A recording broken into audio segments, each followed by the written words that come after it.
Wow. Echo. What's going on? I don't know.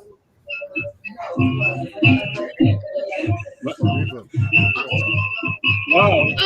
I would like to remind everyone that this show is brought to you by the Dolphin Wars. One at a time.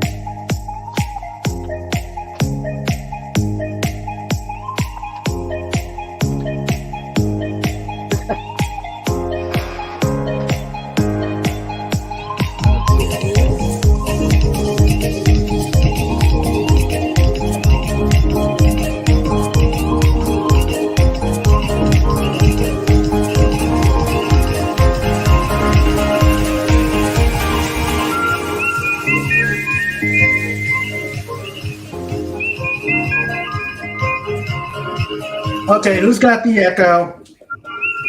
Roll call. I think it's man good, has man. Yeah. Turn off your YouTube. All right. Good It's like night. we're at a 90s bar and we're like, party time. Mm-hmm. Hello, everybody. Welcome to King Dolphin TV, the New Year's Eve special. It's like we're at a Raymond, 90s bar author. and we're like, party time. Mm-hmm. Okay. Hold on. To King Dolphin TV, the New Year's Eve special. It's like we're at a 90s bar and we're like, party time. Mm-hmm. Okay. Hold on. To King Dolphin TV, the New Year's Eve special. It's like we're at a 90s bar and we're like, party time. Mm-hmm. Okay. Hold on. To King Dolphin TV. Okay, it's old man. All right, let's try this again. All right. There, finally. Okay, let's try this again. No. Oh, no. Maybe. As well, it's typical just because. Welcome to King Dolphin TV. I am Raymond, the author of the Dolphin Wars book series and ruler of the best pod on YouTube. I would like to welcome you all to the show. It is our New Year's Eve episode. Besides the usual suspects, we have some songs and a New Year's Eve video courtesy of Bet for Hire. Whoa. So it's going to be lots of fun tonight. Hopefully we're all awake when it comes up. Party time. We have with even, Raymond. we have even stocked up the kitty table with all sorts of New Year's goodies. So whoever's going to be the first entrant to the kitty table. I mean, we have more non-edible eclairs. Oh yeah. Yes. Oh yeah. We're ready to go, and we're ready to see the first edition or the first entrant to the kitty table. Snort, Poopus, no sound. Give it a roar. I Give it a hear. roar. How did you like the beginning picture? Smack it with your big app paws. very nice. What did you think of the first of that picture at the beginning before the intro number? So I don't in case think you I didn't saw see it. All right, let's do it again. How do you like the picture? It was during remix time. Oh yes. Might as well start with a panel breaker. There we go. I'll tell you, I almost went off the floor when I saw that. Yeah. That was awesome. Yes. Well, for You those never that looked better. there you go again. You never looked better. And of course there's Snort just saying. Yep. Just being Snort. Okay, Snort is not having any sound. Anybody else having issues? No. Let's see. Well, he probably ate the speakers. That's why. You're probably right. You're probably right. Knowing Snorty. Yeah. Snort, yeah. Yep. Well, All right, we still got the echo. just remember, if he opens his mouth and his teeth are blue, that means he's Bluetooth compliant. Oh, Pudgy. Ah, Pudgy's got the thinking already. Budgie. And the Pudgy. first victim to the kitty table is Yes. Pudgy. Of course. Oh, even better. Pudgy got a joke book with 320 pages in it. Oh, no. Well, Pudgy's Really? hungry. That's why he wants those eclairs. Yeah, he wants all the What a way to eclairs. end the year. Yes. awesome. Oh. Comic Crusader, it's been ages since I've talked to you. How you doing, man? I am doing fantabulastic.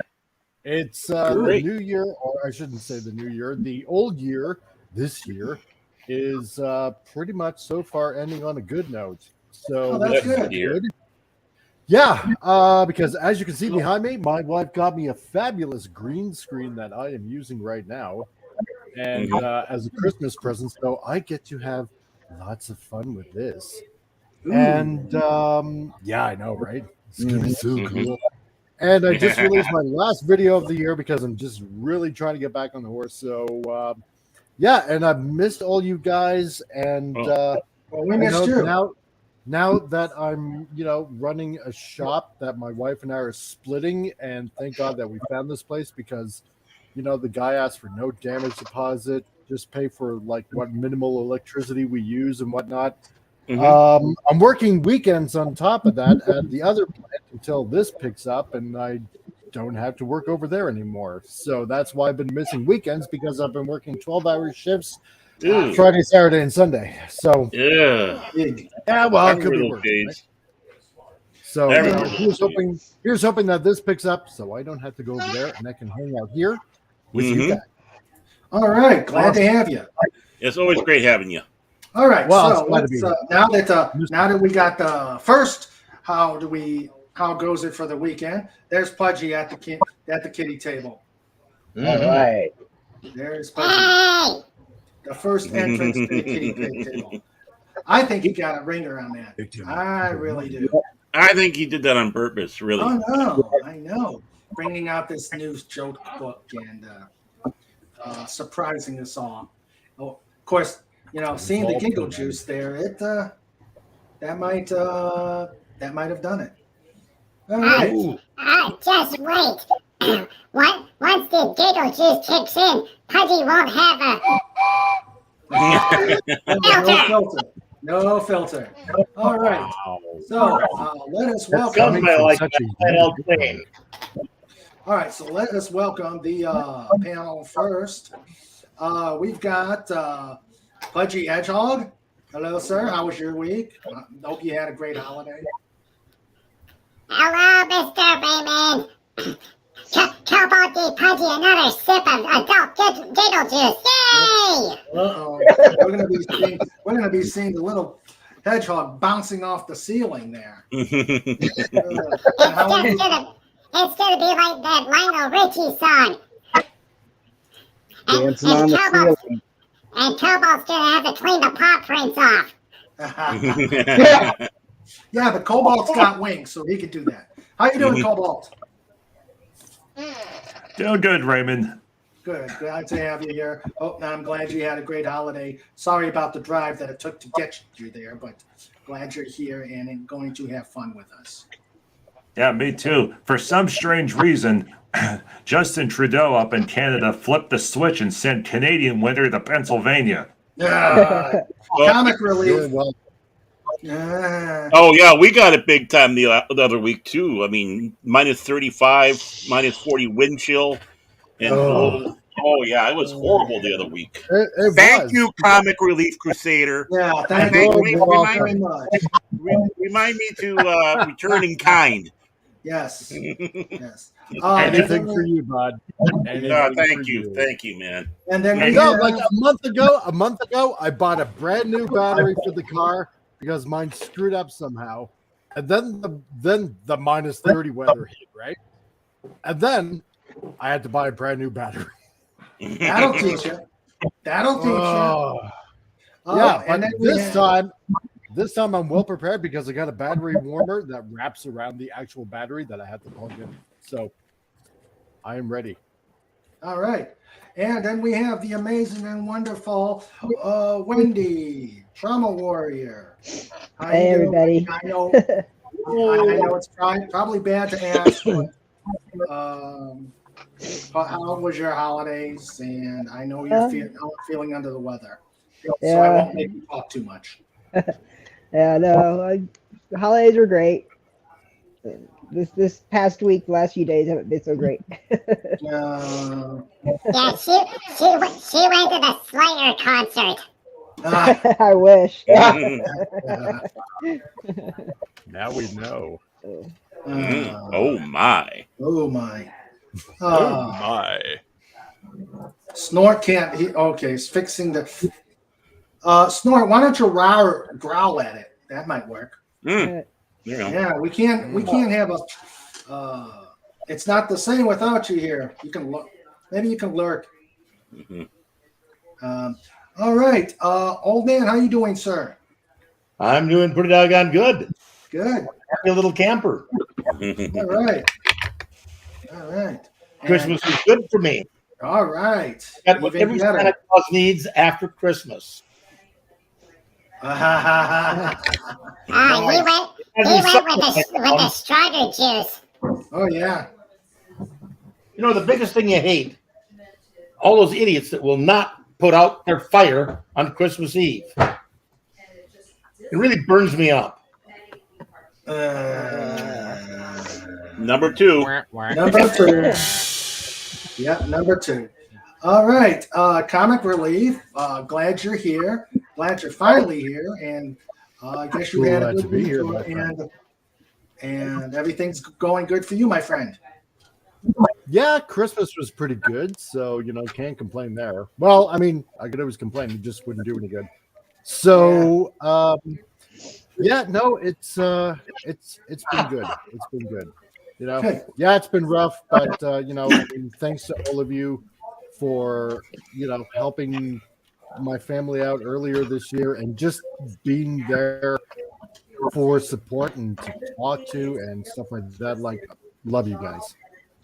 And I wouldn't want to spend anywhere else on the end of the year than with you guys right now.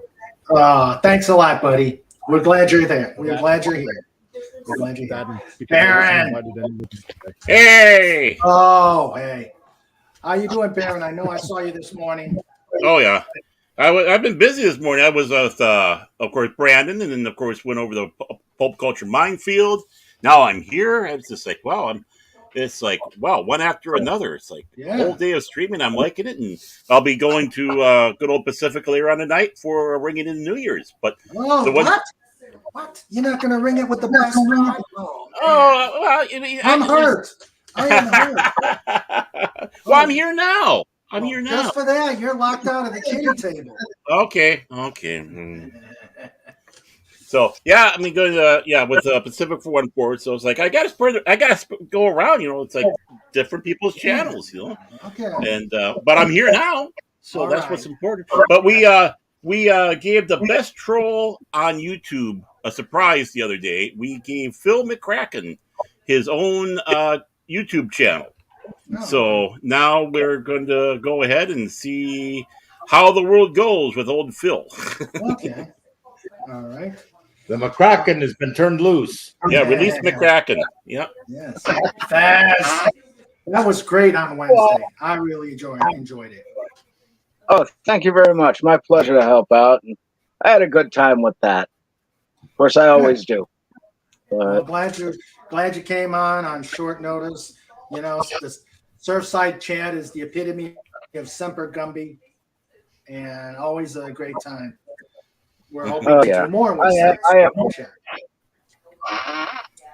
All right, and of course, Lenrod, how's you been? It has been a week, to say the least.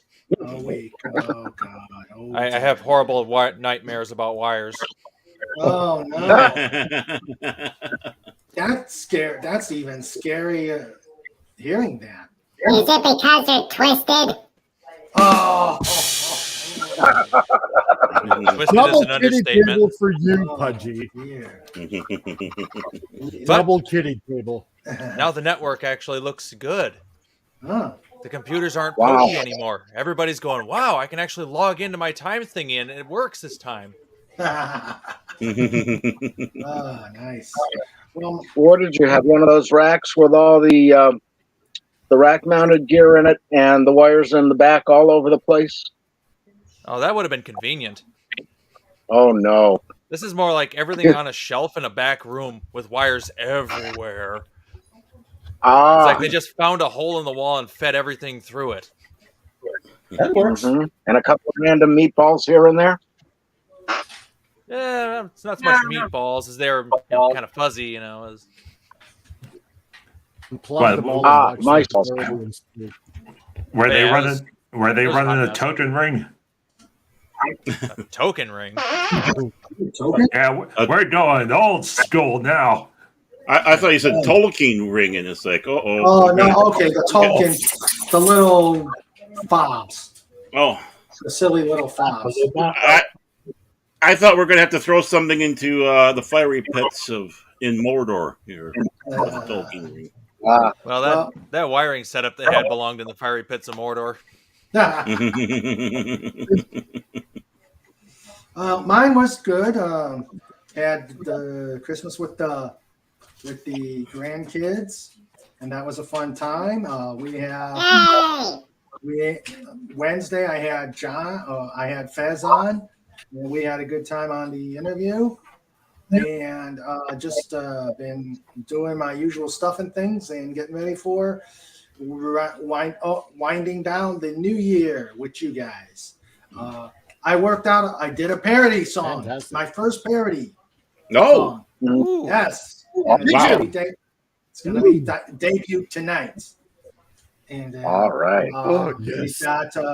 We've got an awesome video from Fet for Hire. Sweet. Kicking the new year. Yeah, I saw it, and he's outdone himself. So you guys got to stay up until midnight tonight. So now get this, guys. The king is going to be crooning. Mm-hmm. Well, we'll see. Sandra still says I not to quit my day job. But, And I'll be right back. I want to get something to show you guys in just one minute. So I'll be right back. Sandra, let him live the dream. She's right. He eats peppermint schnapps. There you go. She is. She's right now entertaining family, but as you know, the show must be going on. So I'm here with you guys. We're having fun. All right. Cool people are. Now. Anything to get away. What was that, Leonard? This is where the cool people are. Yep. That's right. Yep. The kitty table's open. The kitty table's stocked, and everything's ready to go. And Snorter Pooper has sound again. Yay! We can't go without snort. Absolutely. We need the snort. All right. So let us welcome everybody. We've got we've got our wrench team supreme. Like I said, Sandra's she'll be on later. She's entertaining family. Cool. And so she's doing that. We've got, as you can hear in the background, we may have a Snoopy sighting. He's already had his New Year's meal. Besides his din, he's had all sorts of good stuff. And we'll talk about what we had later. We may even have a Slapshot sighting. We'll see how that goes. Yes. That may go on tonight too. I've already warned him, and he stared at me. We've got let's see. The only other wrench we've got who's not on a panel is No mouse. Snorter Poopers. Hey Snoopy. Hey Snoopy, I see you in the background. The official mascot of King Dolphin. Would you save me some? I love that scream. Yeah, everybody loves the screen. All right. So that is the Wrench Team Supreme. We've got in the chat, we have got Matt G. Hey, Matt. We've got Deej Odyssey already telling jokes. We'll get into that. We've got Mr. CCTV, and we've got Pierre Kelly. So we've got a lot. We got people starting to get in here. Welcome, everybody. We'll see who else comes in here. As Baron said, I was invited to help celebrate Brandon the Anime Guy's 1 year anniversary. Mm-hmm. That was awesome. And end of the year, and that was fun. Yeah, that was fun. I stayed for a couple of hours. Then I had to work on getting this show ready and get the help prepared for the family visiting. So it was fun. He's a good guy. Subscribe to him. Oh yeah. A Snort update. He can hear us now. Yes, Woo! I saw that. Yes. Yay, Snort. Yay, Snorty! Yay, Snort. All right. So let us start with the. We have a mouse sighting. What was that? Mouse sighting. We got a mouse. Yes, hail mouse. Hail mouse. So I gotta. Yes. Hi, mouse. Now that we have mouse, I gotta add him to the bullpen or the animal pen. Mouse. You don't pen a cat. You just don't. Hey, Mr. Raymond. Yes, Pudgy.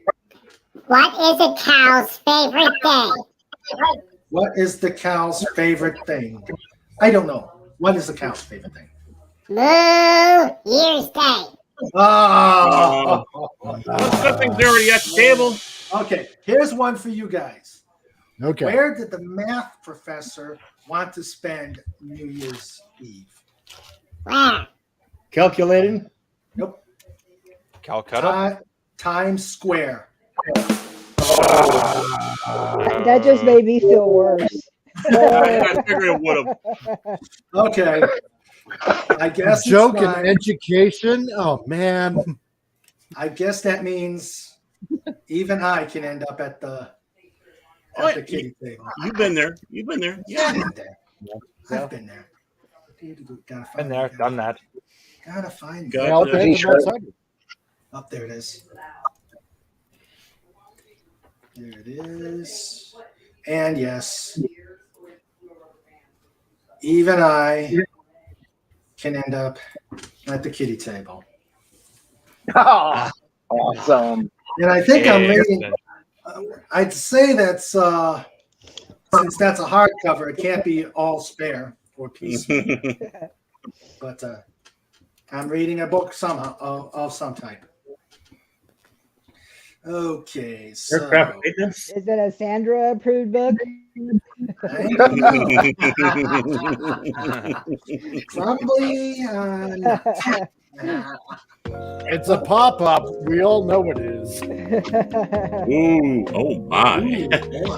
Oh my. All right. So, Time for the smooth, sexy sounds of Mr. Raymond after dark. I like that. I like it. My. That's right. That's right, ladies. He's the king of the dolphins. He knows how to swim. You will never have to worry about drowning when you're with the king himself. King Dolphin. Watch your language. YouTube is starting to monitor that stuff. Right. No comments about blowholes, okay? John Randall earlier before we got started, he said, I dropped my snack. Will this accursed year never end? Oh well, no use crying over spilled crackers and cheese. Boo. John, Crackers. That's not going to be Animal I got crackers. corn and ketchup with them, so I'm happy. If John's happy, we're happy. Let's just put it that way. Old man, Happy New Year from everybody. Okay. Legatus asks, who's all been drinking before the stream? Unfortunately, not me. I am. I am 100% dry. I don't have any alcohol in the house even. So Oh, no. No. yeah. I don't drink at all. I'm not feeling good enough to have alcohol today. Legatus Legionist says, Yoda, do or do not. There is no plan. Yeah. And then here's his entry to the kitty table.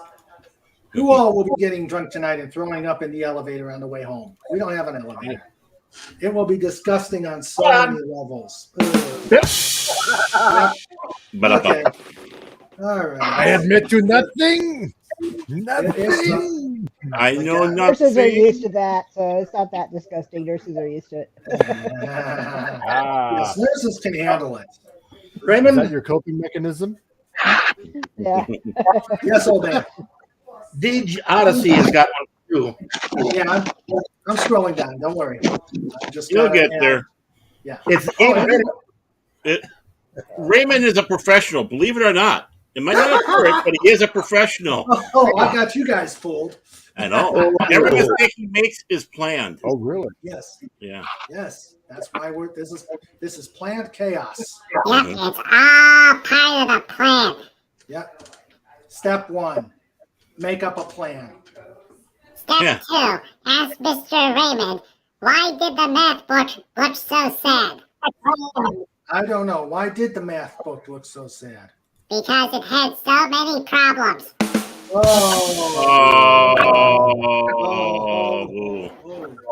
Yes. There you go, Legatus. And Pudgy declares bad joke contest commence.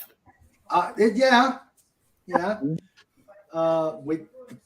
Like I said, I've got it all stocked, and the parody song will explain where and how and why. Ooh. Yes. Let's see. My. Reloaded and still nothing. Silence of the Lambs.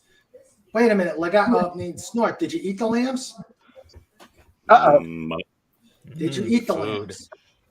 Yes. Mutton. Oh. Yeah, let's see. The lambs are kind of dental floss for him, aren't they? Yeah. Or cotton candy. It's a mighty cute. Lenrod says it's a mighty kitty table folder. Yes. And hey, Snort, I have an idea for a chain of Elvis steakhouses. It will be for the. I can't finish this. It will be for those who love meat tender. There's some that even King Dolphin. I was afraid that was coming up. Yeah. Let's see. Books that were never written. Running to the Outhouse by Willie Make It. Illustrated by Betty Long. Yep. That's an old one. That's an old one. Yeah, I heard it originally. And you guys are complaining about my Times Square joke. I'm not complaining. There was an old Western too. By, now here's these. Here's called Yellow River by I.P. Freely. No relation to Ace Freely. Kitty table for me. Yep. Yeah. No, wait. Uh-oh. Yes, we do.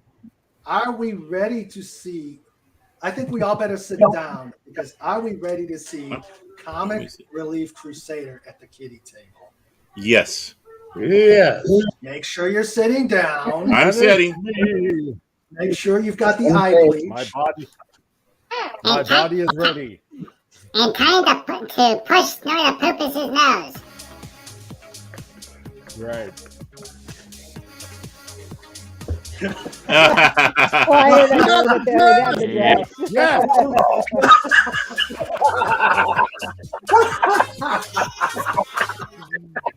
I didn't know you were a table dancer. I do. Please only throw dollar bills, no quarters. Yeah, but you Canadians don't have dollar bills no more. I have to throw I have to throw either loonies or twoies. I bleach aisle 4. I'll be bleach aisle 4. And that's the old 70s table made out of metal. It's not one of those plastic ones that'll collapse now. That's right. Yeah. I've got it lost 60 pounds over the last 6 months. That's a man's table. Nice leg, by the way. Nice Now, leg. he just been wanting to DJ Odysseys has been wanting to get this joke. No. Because we all know that was the epitome of 2022 when I showed up in a dress and ladies' night. Yep. That was freaking That was funny. the antithesis right there. I've never Only been for the you, same Raymond. since. Never Only been the for same. you. Yeah. DJ Odyssey says, my wife has a tattoo of a whale on her butt. It used to be a dolphin. Yes, you're finally at the kitty table. We just got to get a picture of you on the kitty table. Pat, where are you? You got to get me off the table first. I'm dancing. Yeah, we got the trans comic crusader here. Yeah. Ooh. Yeah. Oh, fuck. Oh my. Okay, Snort says he can splash in the stream. Okay, this is Yeah, what I'm doing. Mr. Comic Relief Crusader is non-binary. Whatever that means. Here nor there. What is your New Year's resolution? Mine, to procrastinate more. I'll start tomorrow. Yep, that's mine too. Yep. Why do it now when you can procrastinate tomorrow? Yep. The only thing I'm afraid of is I look this way now, but at midnight, I'm afraid it'll be some little baby with a diaper on. With a stripe, with the strap saying 2023. Well, for all we know, he's wearing a diaper now. We don't know. Ooh. Hey! Oh. I'm just saying. Fired. Oh. I don't know. Snort It's says a hypothesis. persistence pays off. Of course it does. All right, let's see. But bursitis hurts. Right on that. We're in a sash. Okay. 5 attempts. Oh, wow. That's not good. And then, of course, we got a Snoopy and a mouse sighting. Mhm. Awesome. Oh, Phantom Outsider. Hello, sir. How are you, Well, my what do you friend? Hello. Welcome and Happy New Year. Hello. Hello. Welcome and Happy New Year. And enjoy the chaos because the chaos is here. Hey, he does not have to wear adult diapers. He's got a steady supply of catheters. Oh. Oh, Oh, the pain. I hear that word and I flinch every single time. Ooh. Tubular, man. Tubular. At least I got a colostomy bag. Mainly because Sandra always threatens to give me one. And I'm like, oh. Ooh. Your urethra. I found it. Oh, that's good. Ouch. Oh, yeah. So how about the New York Yankees? Yeah, how about that?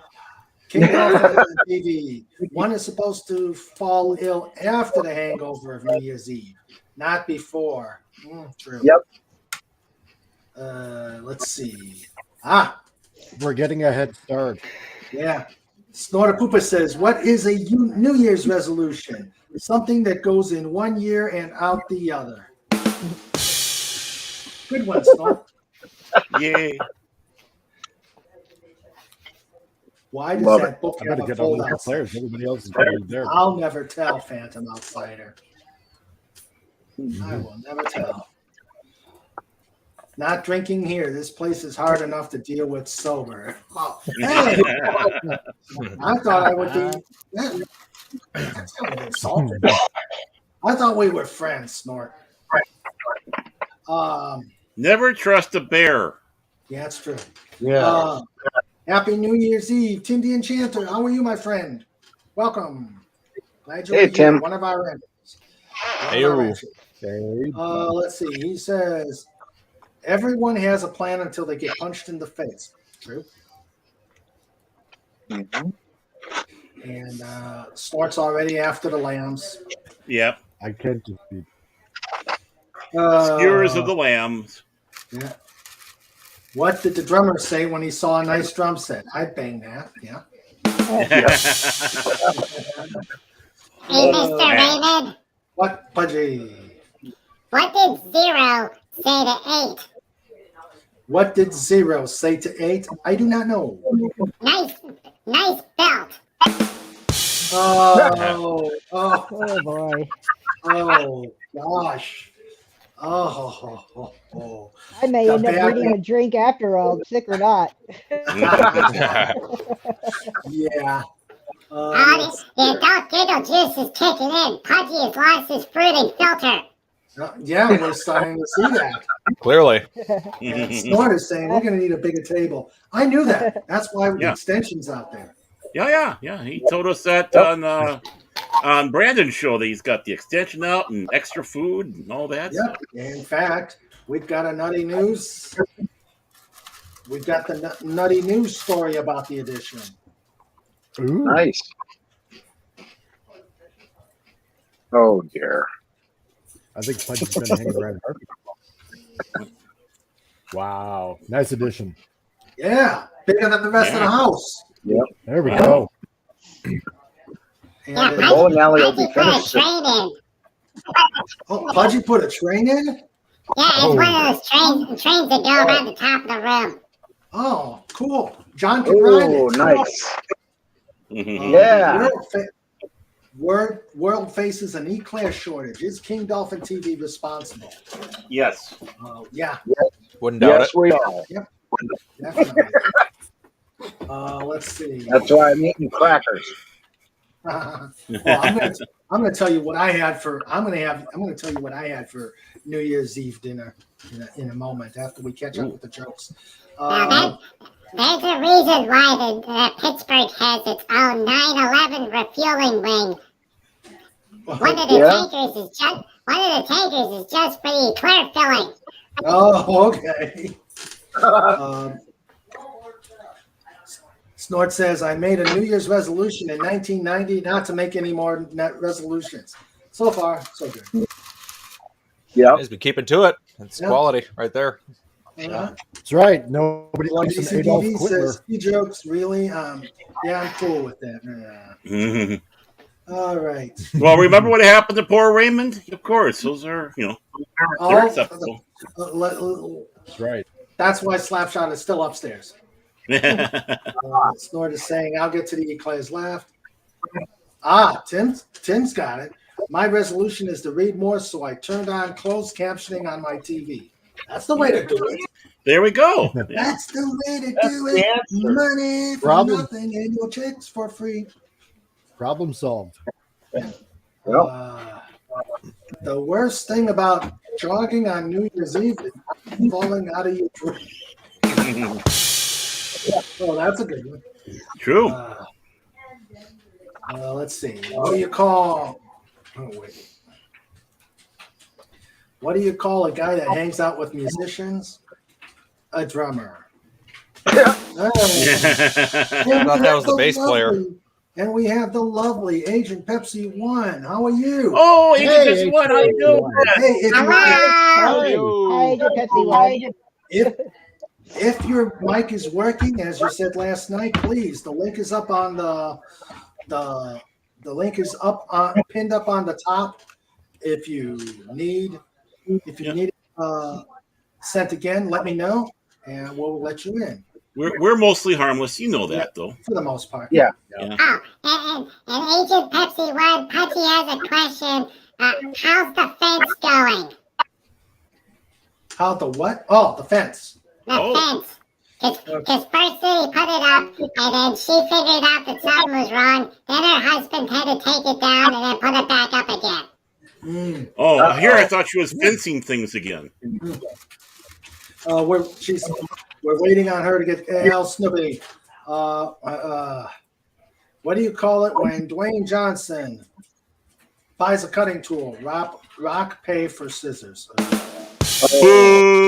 That was bad. That was bad. That one hurt. Yeah, that's it. That was painful. Tim the Enchanter says, what happened to the woman who stole a calendar? She got 12 months. We're getting worse. We're getting worse here. That only means that next year will be better. Yeah. Or the jokes go to a whole new level. And Snorter Poopa says, mostly harmless. Right. Uh-huh. Yeah. That's from Don't scare her away. That's from our violent bear. Let's see. Don't scare Pepsi away. Yeah. Well, it's. I guess she's trying to get her stuff hooked up. All right. So let's see. So we are caught up. Okay. And now, would you mind if I showed off my special Christmas stuff? Sure. Okay. I'm going to turn that off to keep the glare down. But I got 5 original pages of comic book art from Gordon Purcell. Oh wow! And they finally got. My parents were kind enough, old man and all that. Let's see. Whoa! Was kind enough to get them framed now, so I can get those hung up. So that's one. Come on, be nice. Oh, there we go. Here's the other. Oh, nice. And that one's from the annual that was written by. I believe this was one by the. Yeah, this was from the annual that was written by John Delancey as well. So, annual number 1 of Next Generation. I didn't realize I bought 5. I only thought I had 3 pages, but somehow I got 5. This is also from one of the issues. There, O'Brien, Picard, and Deanna, and some little kid that we don't care about. Yeah. No. And then, here we go. And of course, I try to find pages that had kind of the most of the people. Here's one with Guinan and all that. Oh, there you go. Nice. Wow. Now, and this one is the special one. I say the special one for last. This is the one that was given to me because I'm in it. I'm in that lore. Are you really? That right there. Oh, no kidding. Because I helped him so much with technical stuff on Star Trek. He had his first one with the regular, doing guest on the regular Star Trek comics. You are O'Brien. No, I'm not O'Brien. I'm just some schmuckus on there. But I get to have a couple lines, and that's with and be with Riker there. But I helped him out with the regular Star Trek. So when he got the job, which got him the job to do Next Generation, by the way, so he thanked me by not only putting me into the comic, but giving me this page. Nice. Awesome. Cool. Yeah. Hello, Agent Pepsi 1. How are you?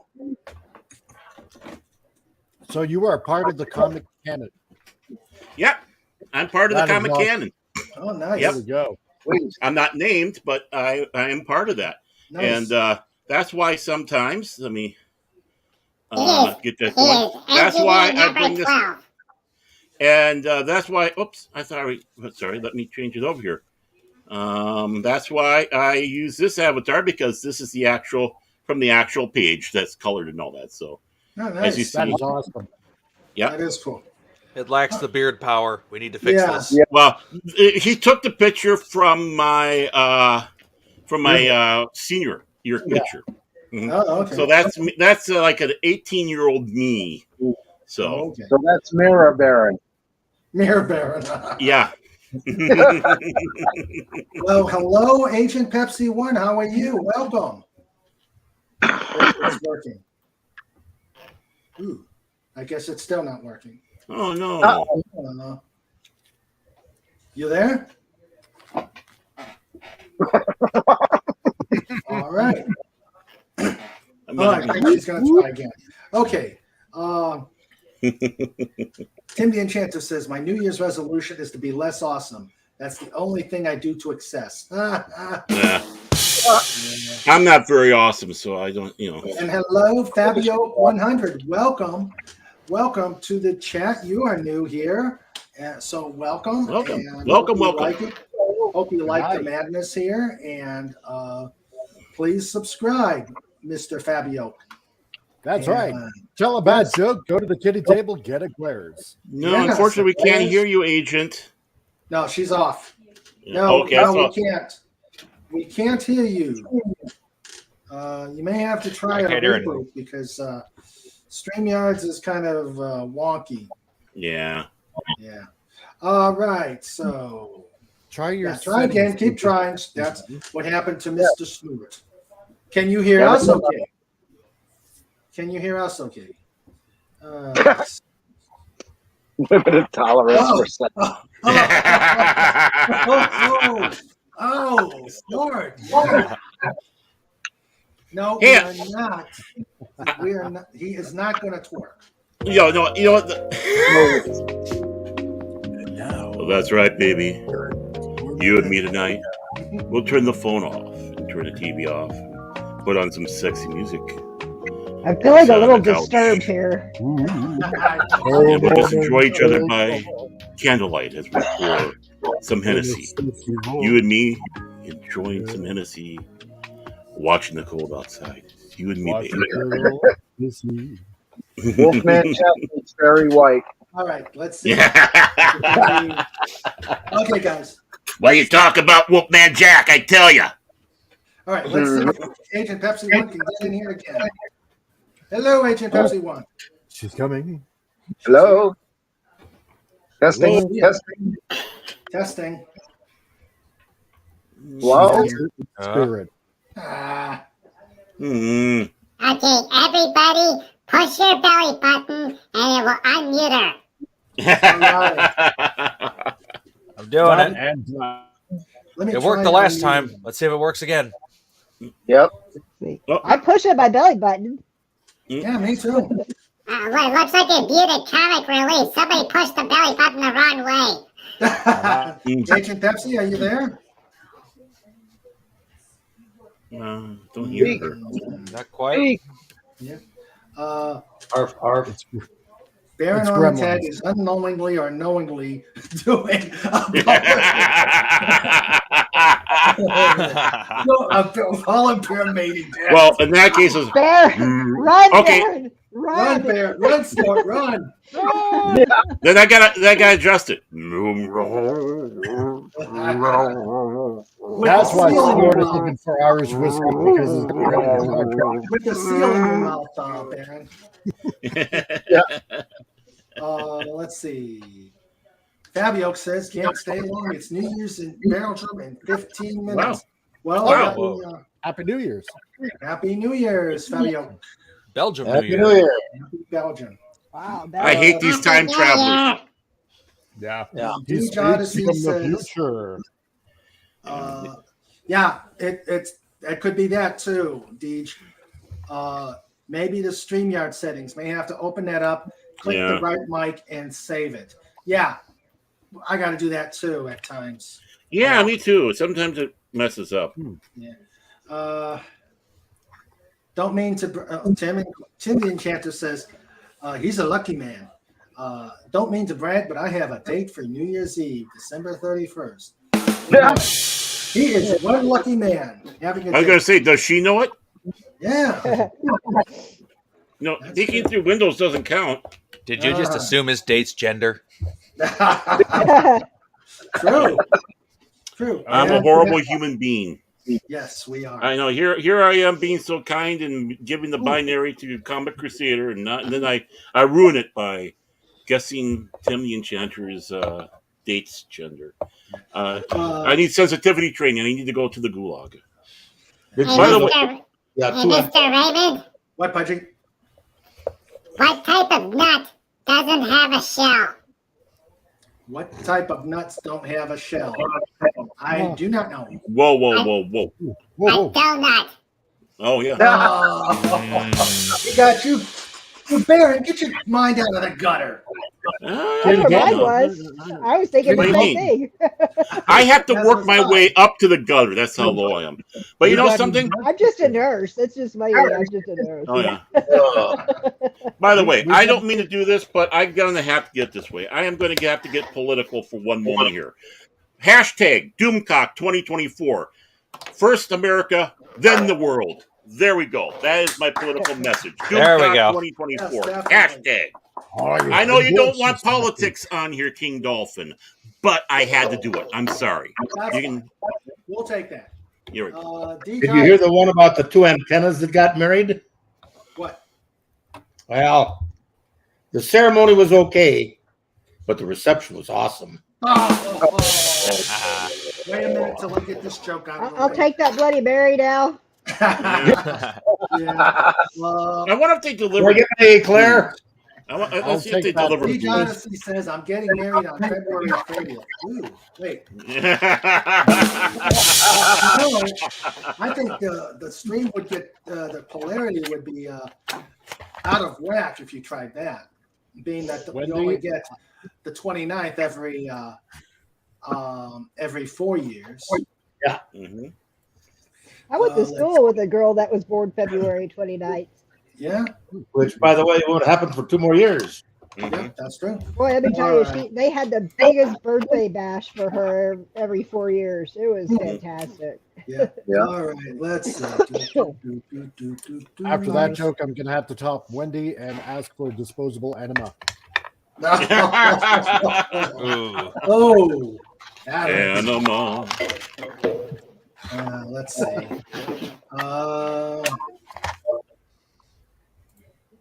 Let's see here. Yes, there you go, old man. There you go.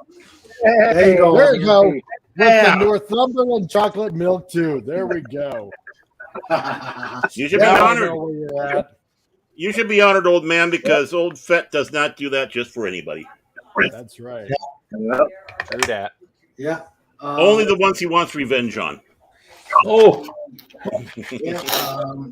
So that's a good one. I like it. yeah, Mhm. you look very distinguished, Mhm. and I think Agent Pepsi Hard to won do, this but- deal. Yeah, that he does. No, Hey, no one said anything. no,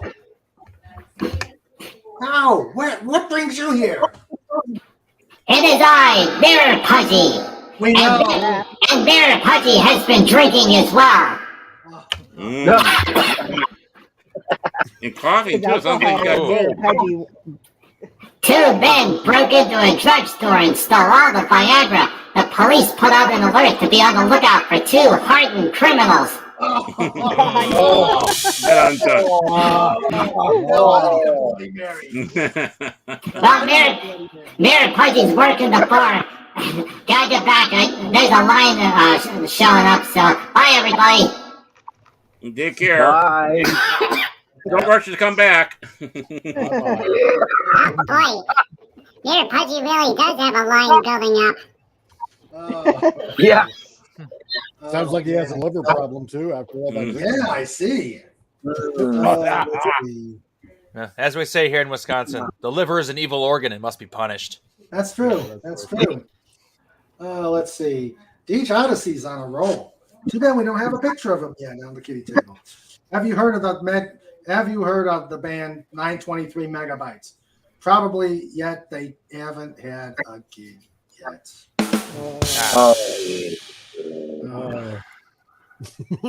Oh dear, oh me. This year's going to go out with a big schlub, isn't it? You know, with all these bad Yeah. jokes. This is going to go out with a suicide. That's right. Uh, Let's get it out of our systems now. yeah. Yes. Yes. Marriage is like a deck of cards. All you need is 2 hearts and a diamond. In the end, you wish for a club and a spade. Oh. Sounds about right. Ow. Holy Ow. cow. Amen to that part. Ouch. That's a good one. I'm stealing that one. Yeah, that's a good one. Oh, boy. dear. Oh, dear. So glad my wife is not here. Okay. Yeah, we've only been an hour into this. We're going to be, with all these bad jokes, we may all go insane before midnight. My time. That would mean that we'd have to be sane to begin with. True. Yes. All right. Yeah, So, yeah.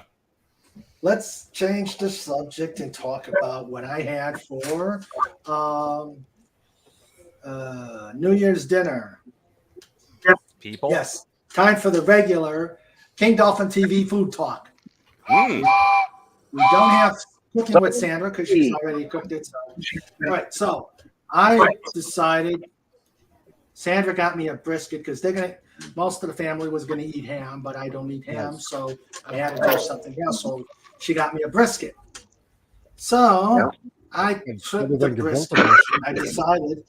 I I decided not to waste all the wood, the charcoal doing a smoke. So I did it in the Instapot. Mm. Yeah, I did it in the Instapot. So I did the rub, and I got the recipe asked for water. I said, nah, let me try beer. So I did a can of beer in there, cooked it up, and oh my God, it was amazing, if I do say so myself. Nice. Yes. Nice. Never underestimate the power of cooking beer. This part isn't a joke.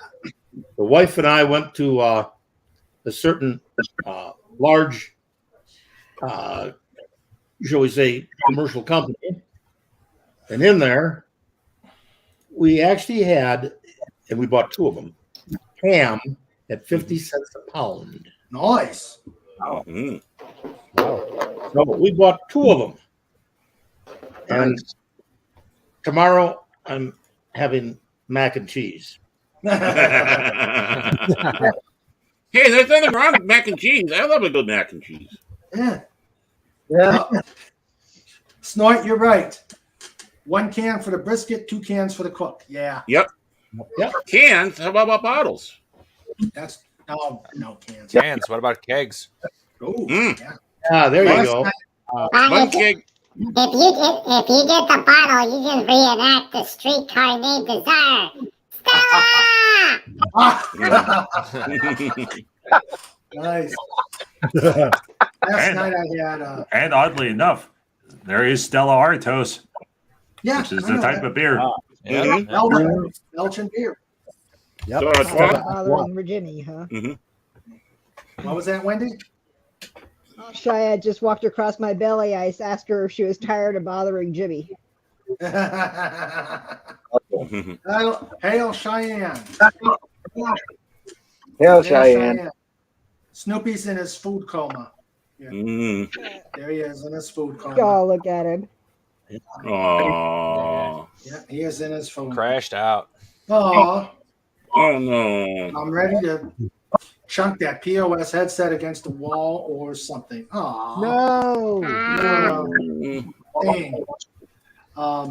You can have Snort growl at it. It usually seems to work. Mhm. Roar. Yes. Well,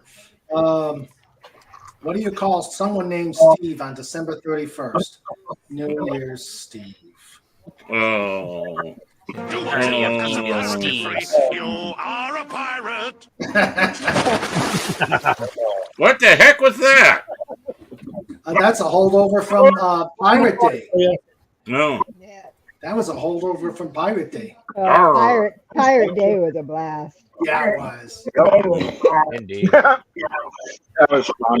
Oh, and Mr. Raymond, Yes, Pudgy. Pudgy has a new button to play with. Uh-oh.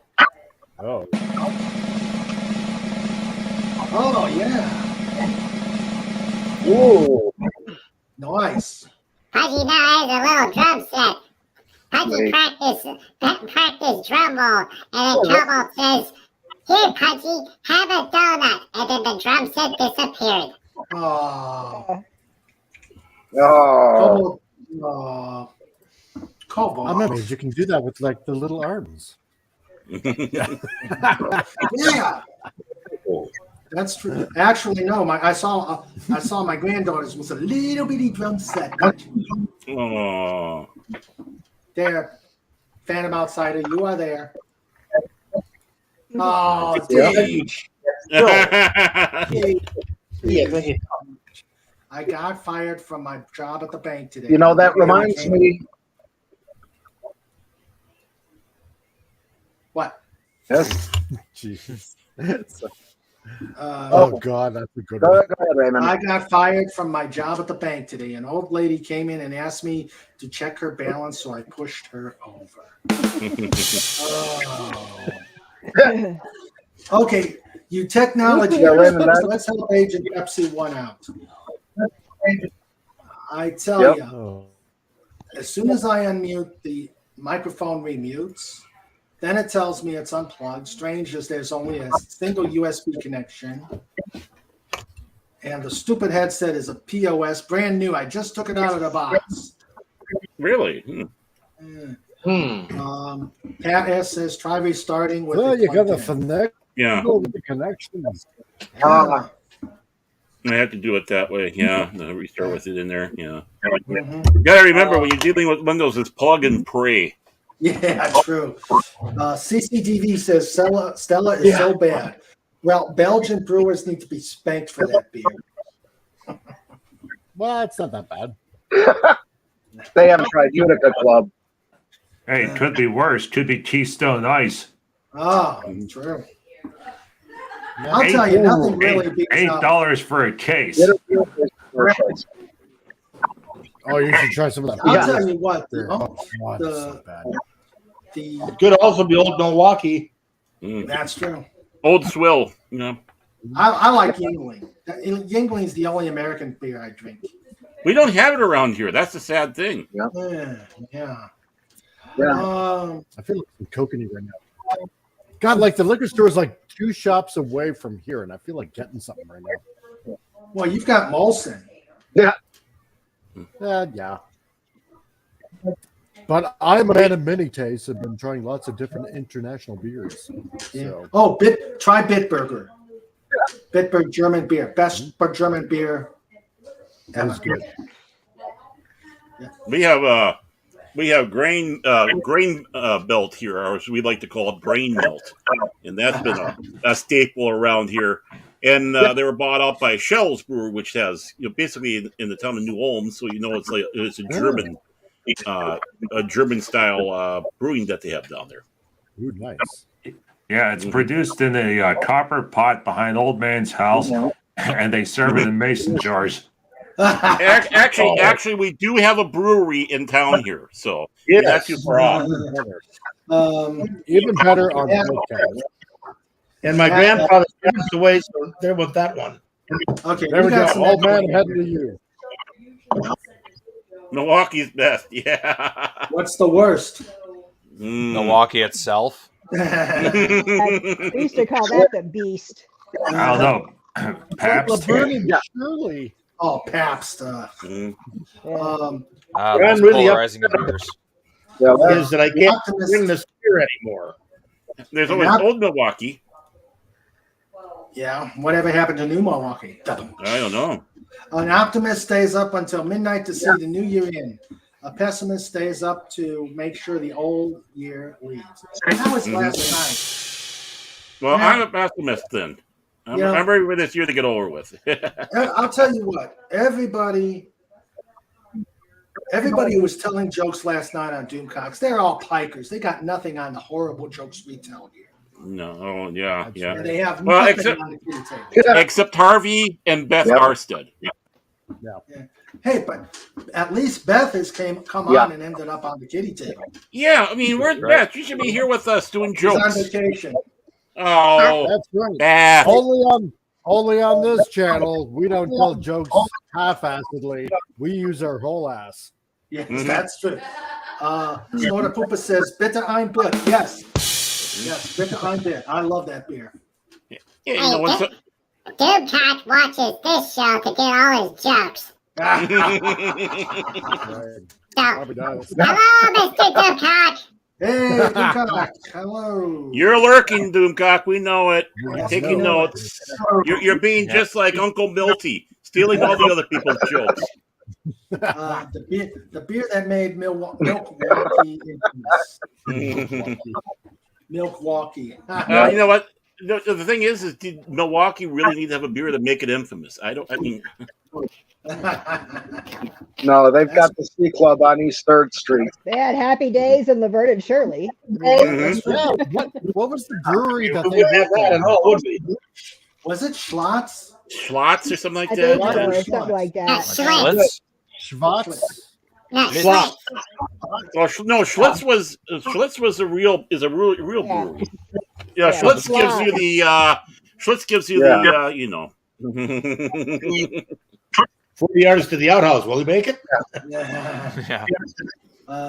Deej Odyssey says, how many bugs do you need to rent out? Stegmeyer. Tenants. Okay, so it's Shots Brewery. SHOTZ. Shots. Okay. Yep. Let's see. Is Agent Pepsi 1 going to work this time? Here we go. Hello, Agent Pepsi 1. We need a drum roll.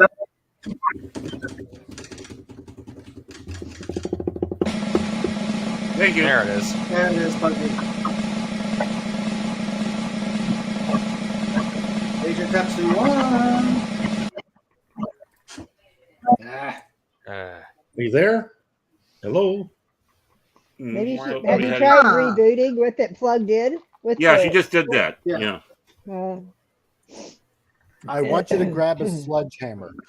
Very forcefully. No. No, I but can't do that. you are partly their Comic Relief Crusader. What you do is you go to the dollar store, buy a bunch of cheap calculators, right? When the There you go, equipment starts working bad, you grab one of the little calculators, hit it with the hammer, and say, "You're next." It's amazing. Everything starts working. There we go. I like that. Making threats. There we go. Mm-hmm. Yeah. That's Not what's threats, gonna happen to you. promises. Ein Hefweiß. See, Ein Hefweiß. Slaughter Pupus is growling at it. Come on, Stuart. We believe in you, Agent Pepsi. Oh, I can hear. there's noise. Hey. We got you. Yeah. Yes. Are you there? Uh-oh. Yes. I think we heard her cussing. Oh, that's May have switched to stereo mix on accident and it was picking up other things she was playing on the screen. well. But I not hope the that never microphone. happens to me. That could be very embarrassing. Oh, you better believe it would be. Everybody know how you finally let it all out. Yeah, I'm waiting. You need to turn the volume up. Yeah, turn the volume up. Oh, and hail Tony Stark.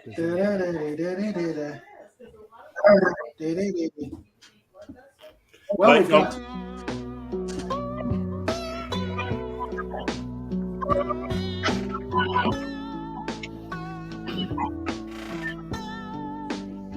This commercial break is brought to you by the Dolphin Wars.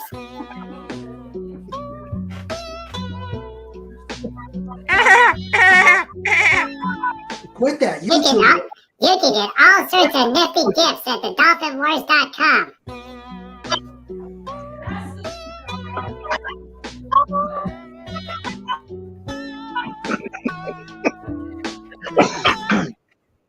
Russian Christmas is coming.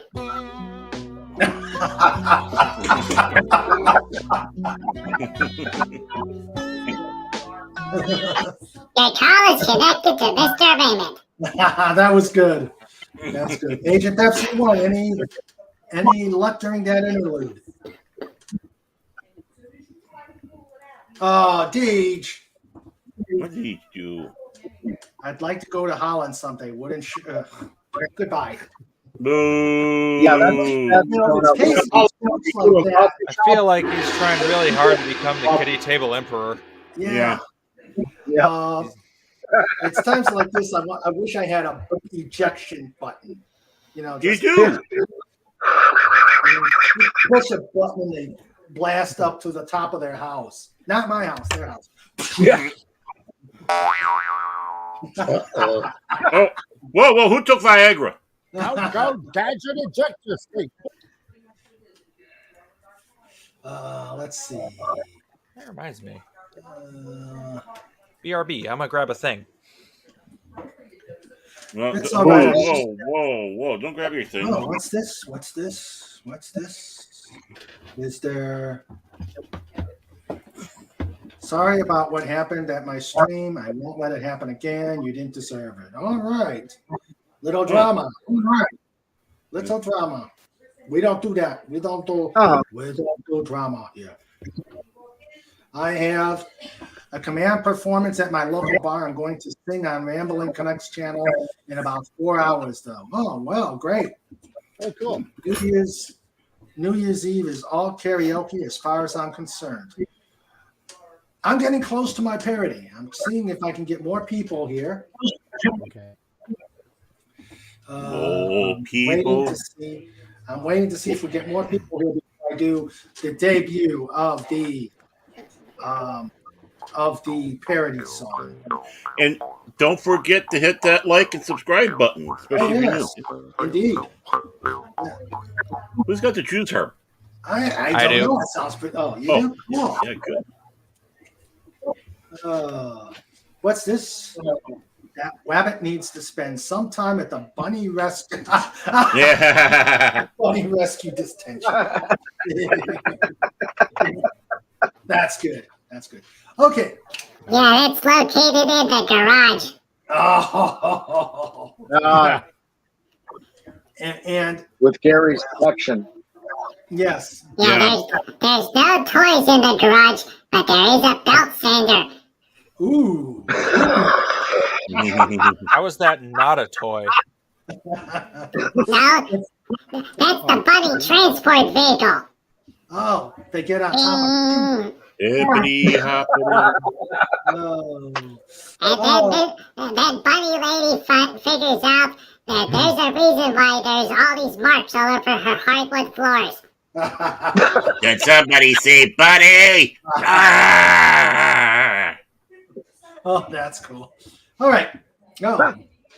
Rescue me. Rescue me. Lovely panel. Now I got a studio to join big panels. Yes. Awesome. Yes. All right. The Baron showed off his gifts. I know there's probably some that didn't see my gifts. Yeah, that's what you got, man. Yeah. All right. We shall do that. Get Pudgy. It's the Pudgy Show.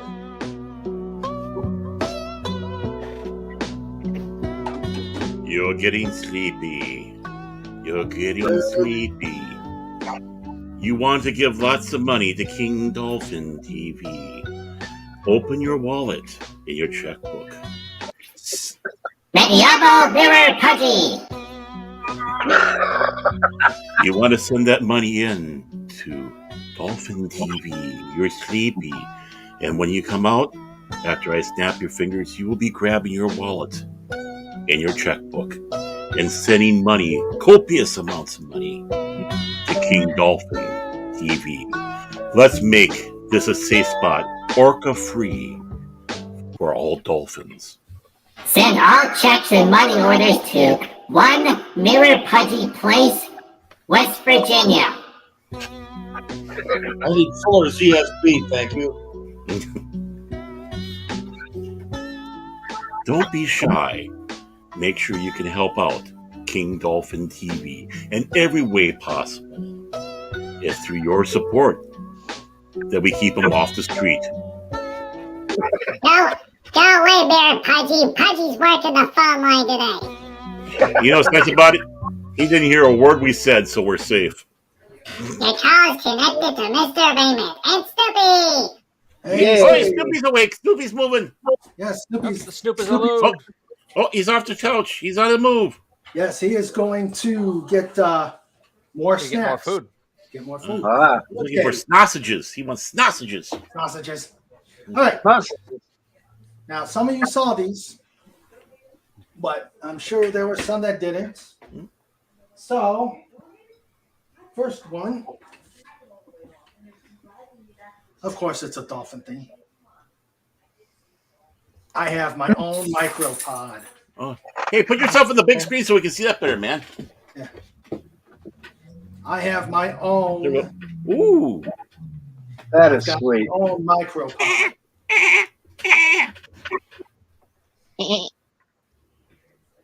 Don't let's snort, Durham. Who lives in a pineapple under the sea? They call him King Dolphin, King Dolphin, King of the Sea. Yeah. As long as it's not Chicken of the Sea, they call him King Dolphin, King Dolphin. 100 episodes and going. Wait, that doesn't rhyme. Sorry. 118 episodes. How was he able to do 118 episodes? I tell you. I don't know. Magic. It's West Virginia Magic. state law. Yes, indeed. Yeah. What's it? Oh, this looks good. This looks good. Yep. This looks good. I can't wait to see this. Whoa! Oh, where the heck did you? Whoa! Hey, Whoa! Pretty neat, huh? Ski likes, ski wants. Oh, look at that. oh boy. Yeah. Yeah, because we're going to be talking about on Tuesday Night Trek. We're going to be starting to talk about DS9. Wow! Look at that. Yeah. Nice. Oh, and of course. You're getting the big. You're getting the Greek out of me. It looks like a power cord, but it's actually it's the place for sexy time. Oh For kissy smoochy time. Yeah. Hey, there's a reason why Squirt was in business. There we go. The Defiant. Oh my. That's big nose. Oh my. Defiant in deep space. It has a nice protrusion. Oh my. Space station form. Wow, look at that. That must be a new book. Wow, because I've never seen that. It's from Eagle's Moss, which means it's now it's a collector's item since Eagle Moss is DOA. DOA. Came out 2021. So yes, Wow. it's a collector's item. Okay, I better start hunting down and see if they got one. Yeah. Let's see, what can I sell to get that? I have to look And at sales of the book goes to extra episodes of Star Trek Discovery. No! No. Okay, kick him off. Kick him off. Kick him off. Nope, it's done. That's strike 3. You're out. You're gone. You're out of here. That is instantaneously. You're out of here. No. You do not speak of STDs around here.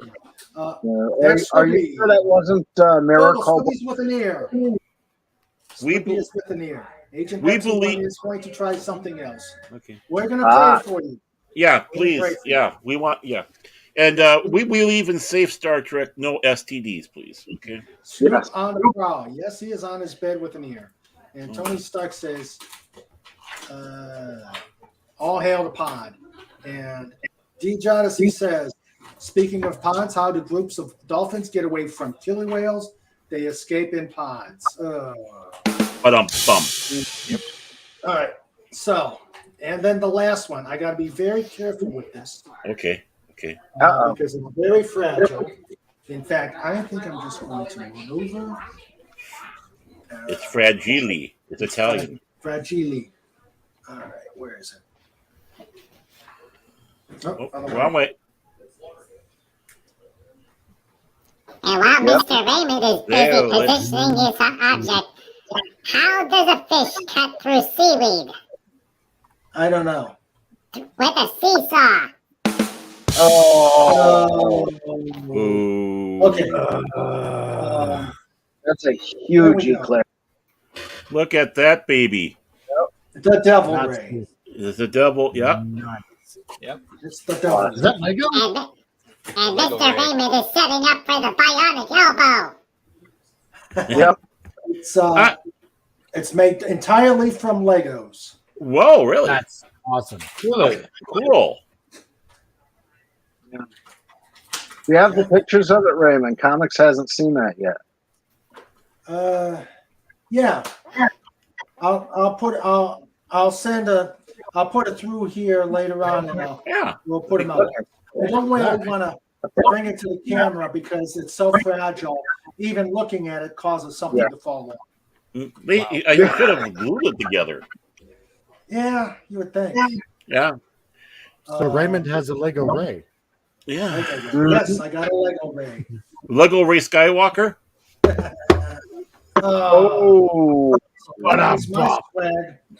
That is my swag for the holiday. Wow, beautiful. It only convinces me we need to have King Dolphin anime for your stories. Something to think about. Yeah. I really believe it. Get some turn it into an anime. Yeah, with speed lines. I think I have talked to somebody about this. We shall see. That'd be wonderful. All right. Let me put this back before it falls apart by just me breathing on it. I will. Okay, now we can talk about him again. He can't hear us. So, what dirt can we spread now? Oh, here we go. Help make King Dolphin anime come true. Send your checks and money orders in. No CODs.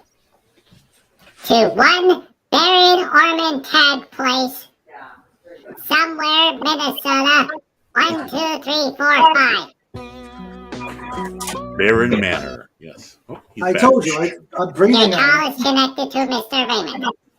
I told you, breathing on it just causes things to pop off of it. Mm. I wanted to marry Miss Wright, but I didn't know her first name as always. Yeah. That was You mean Miss Wright now? Tony Stark says, I have the Enterprise Technical Manual. Sadly, it's the Galaxy class manual, but I have the hardback Medical Starfleet manual for TOS. Oh, I got something to show you, Tony.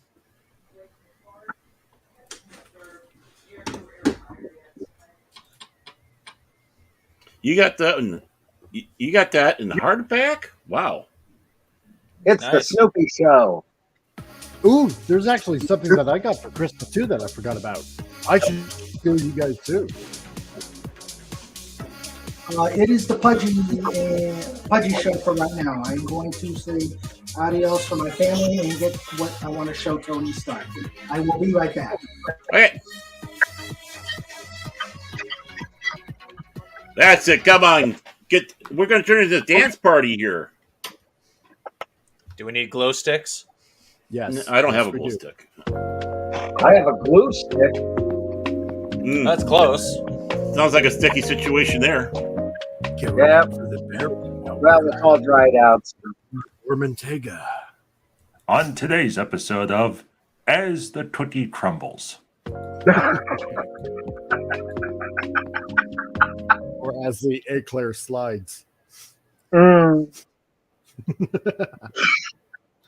Narrator, Pudgy doesn't know what's happening in today's episode.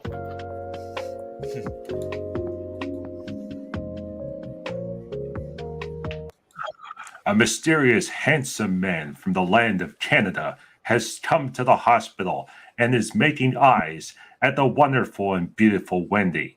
When Pudgy says, Wait, who's the handsome man from Canada?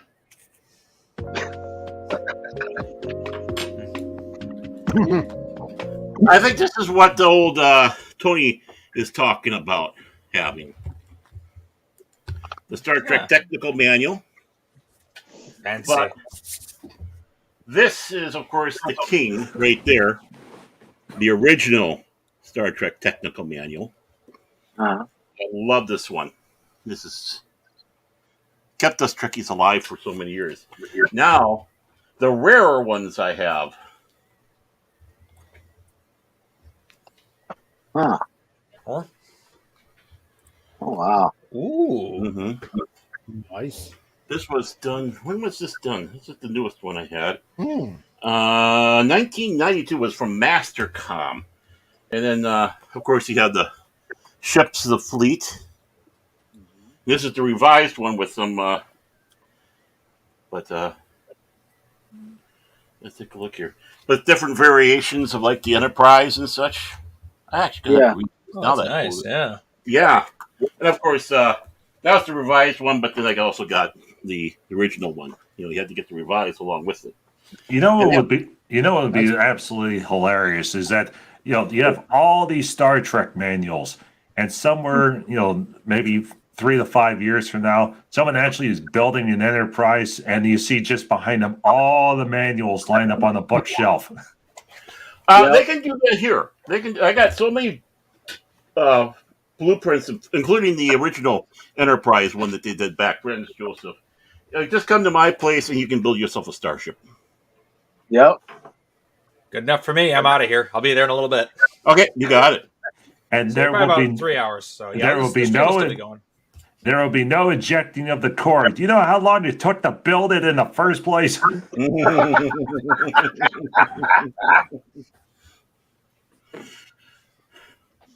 Oh, You less know, a a lot question of than that before.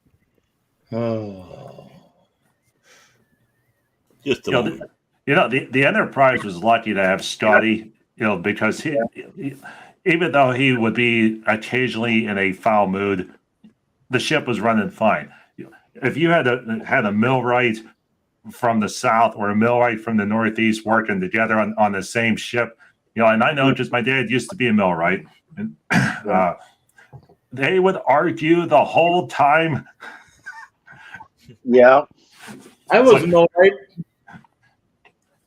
Really? Yes. Awesome. I built. Were you working primarily machinists or power plants? No, I did everything to put up speed rack to nuclear reactors. Ah, nice. And they're still hunting me down because I took some material with me. Funniest story my dad ever told me. He was working in a nuclear power plant, and they gave him the badge. To hook on his uniform that measures the radiation, and he was working in the plant, and he absolutely needed to work in this one section, but there was the rope set up, and you couldn't cross the rope.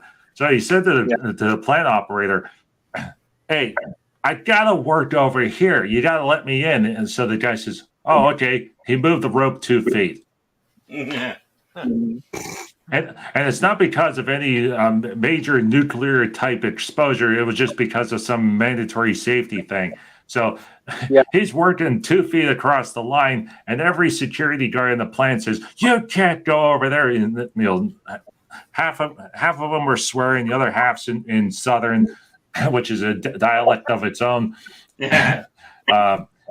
And eventually the plant, everything was done, and he walked out the door, and they said, "Oh, okay, your badge turned yellow. You got to go over here for extra testing." Mm-hmm. Turns out they gave him an old badge. Yeah. Oh, jeez. When I was at the plant, they have a control room, and all these guys are operating the computers, watching everything going on. Well, I walked by there one time and take a look inside there. There ain't nobody in there. Mm-hmm. I'm going, okay. So I snuck in. I went every one of the machines. I put up that little magic scroll that comes across. Dave, Dave, what were you doing, Dave? Yeah. Every one of them. Well, one of the great things about hearing. Oh, go ahead, old man. Needless to say, that caused a little bit of excitement. Mm-hmm. Yeah, well, one of the great things about living in Northeast Pennsylvania is if you're driving on Route 81 or Route 309, and sometimes just to the end of the down the turnpike, you know where you are by the cloud over the nuclear power plant in Berwick. Yeah. So you can gauge how far you are from Wilkes-Barre from that. Monticello is the same way. Yeah. How's your weather going, by the way? It is dark, cold, damp, and it doesn't say how many degrees, but yeah, it's in the early 40s right now. It's supposed to be moving in on you. I hope not. We're supposed to get nothing but rain, but I got a lot to do this coming week. I've got the District School of Instruction coming up on Wednesday, so I have to go out and get 3 pizzas for that.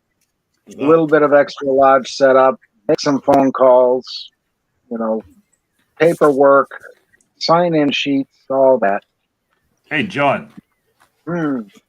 Out of curiosity, how far away are you from 3 Mile Island? Yeah. Far enough. I'm up Okay. north of Canton. All right, that's good.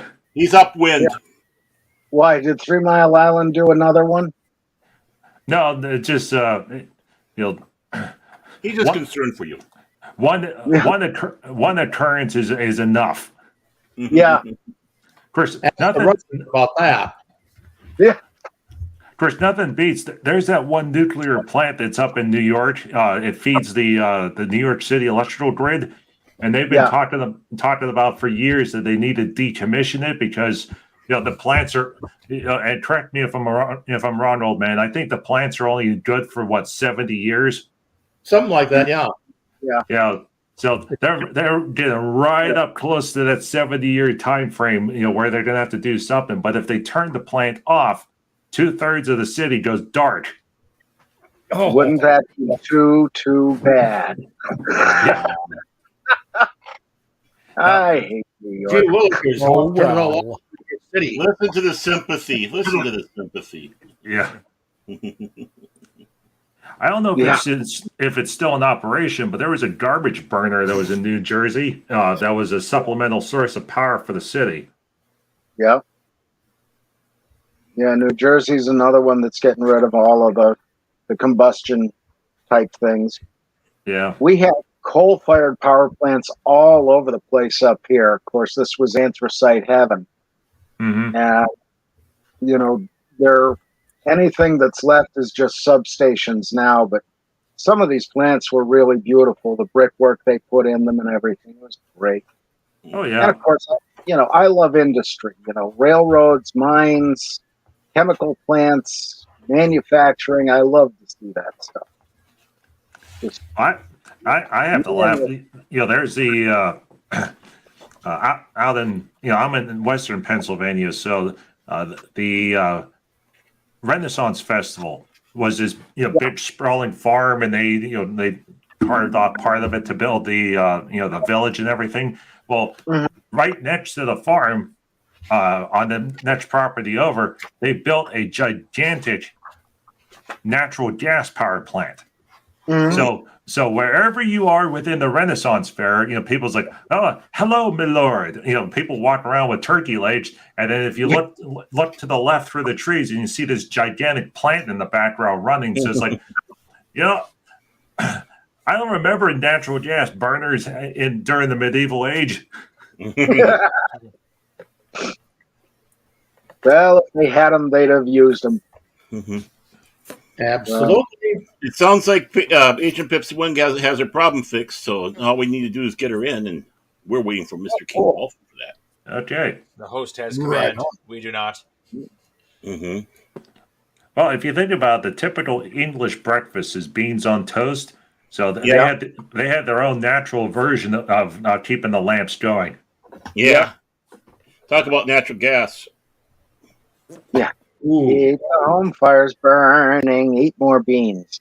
Yeah. But the worst thing I ever had to do, I don't know if you guys know what a peaking plant is. No. But when the power drops down on the grid, they've got these little peaking stations all over that fire up and shoot a little more oomph into the power lines. Yeah. They always build these stupid things, and I'm trying to watch my language. Yeah. Inside they got this metal shed. You open up, you walk inside. The whole inside of it is the generator and the diesel engine. Yeah. Now you got to try to work on it. Mm-hmm. And it always goes down, guess what? In summer. So it's inside, it's 200 degrees inside there. Yep. And you're trying to fix this stupid thing with no place to move. Uh-huh. And you finally get done with the whole thing and you go, oh, thank goodness I'm done with that. They call up the hall and they say, oh, we got another peaking job for you. Yeah. Hello, Agent Pepsi One, are you working? Is it working? I think so. Can you hear me? Yes. Hey, Agent Pepsi. Hi, Agent Pepsi One. You may want to crank up your volume a little bit. Okay, hold on a second. Okay. There you go. And Tony Stark's here too. Yay! Hey, Tony Stark. Hey, Tony. Pudgy. Hey, Cobalt. Did you have a good Christmas? Yep. All right, Tony, you said you had some certain Star Trek books, but certain Yes, sir. ones- Oh, I got it. I got to make your mouth water. Let's see. Hello, Tiger Stripes. Hey, Tiger Stripes. Hey, Stripes. Hey, Tiger Stripes. Tiger Stripes. Tiger Stripes. Hello. Okay. Well, he's doing that after some back. I think this is the first time I actually talked with Agent Pepsi One that wasn't a chat. Yeah. As I always call her, the frolic sweetheart. I know, same here. Glad you're on, Agent Pepsi One. Yeah. Glad to be here. Too late. I do have a New Year's party to come to, but I just wanted to let you guys know that you all can hear me now. Yes. Yeah. Yes, we can. Sound good. Huzzah. All right. What? Okay, Tony, just enjoy your party. But here, I got to make. If I could just without the books collapsing on me. Yep. I got mine right here. One. Yeah. And strangely enough, Sandra has one too, so we got a duplicate. I got mine right here. Them. Yes. Yes. So there's the original. Yeah. Beautiful. That's cool. Okay. And then Sandra has. I'm not sure about this one. I never looked at it. The Concordance, that's a good one. I got that also. B. Joel Trimble did that, and then she made another one, an updated one. Okay. But they have that little spin wheel where you can find about episodes and stuff like that. Yeah. Really well done book by B. Joel Trimble. And then you said you had this one? Yep, in the hard. Oh, I got it in soft. Yeah, I used to have it. Okay. Then after the movies. Mm-hmm. Oh, you got the Dynamics. Oh, man! Wow. Oh, now I'm officially in jealous mode. Oh, yeah, I'm not done join the club. The jelly is real. Yeah, Dynamics did a good job on stuff. Yeah, they did. Yep, that's one I have. Yep, we both got this one. Yep. Oh, I've seen I that have that before, one too. That's a nice one. I got 2 copies of that. I don't know how. I have 2 copies of this because the first one, my ex spilled some liquid on it, so I had to get a replacement. Oh yeah, the Deep Space Nine. So I got 2 of these. Nice. And then this one, you've heard about it on the Clobbering Time show. I was able to get it, and yes, it is very expensive and very hard to find. Oh my! Oh wow. God! Interesting. Wow! Dang. And it does exist. Yes, it does exist, but you got to work on getting it and pay. Beautiful. And on this edition of Star Trek, Ooh La La, Mr. Raymond shows. Ooh La La! Oh, the Arts of War, Klingon Arts of War. Firepower, and more firepower. And then right now, the last I was able to find it, I do have the original Star Trek encyclopedia, but just had to get this. And oh my God, this hurts your back. Oh, you got that new one that they did out, yeah. Yeah, the fat one. Oh. Wow. Yeah, I got the 2, the first one and the second one, but I don't have that one. It's huge. Yeah. Now, do they have the new stuff in there? Yes, unfortunately, and even worse, the print. I'll pull it out so you can see the print. Yeah. Uh-oh. Size 3. But yeah, they don't have the most. I always thought the thing on Art of War was one word: kill them all. Mm-hmm. Yeah, the most you've got is, I think this actually goes to Filth Movie 2. Okay. Oh dear. Yeah. Oh. So it's Filth Movie 2. So no STDs then, at least? No STDs. Oh, good. Use protection at least. That's good. Later. Rubber gloves. See, it's hard if that stuff's in there. It would be hard to get the encyclopedia because Yeah. I don't want to. I don't. Yeah, it goes into darkness, but look at that print. It's kind of hard Yeah. to read. Oh, that is nice. That is That's- really, really nice. It's inconsistent though, like with Yeah. the print quality and Yeah. But it's nice. I mean, it is nice. Yeah, it's I like it. I like it. It's just the printing is pretty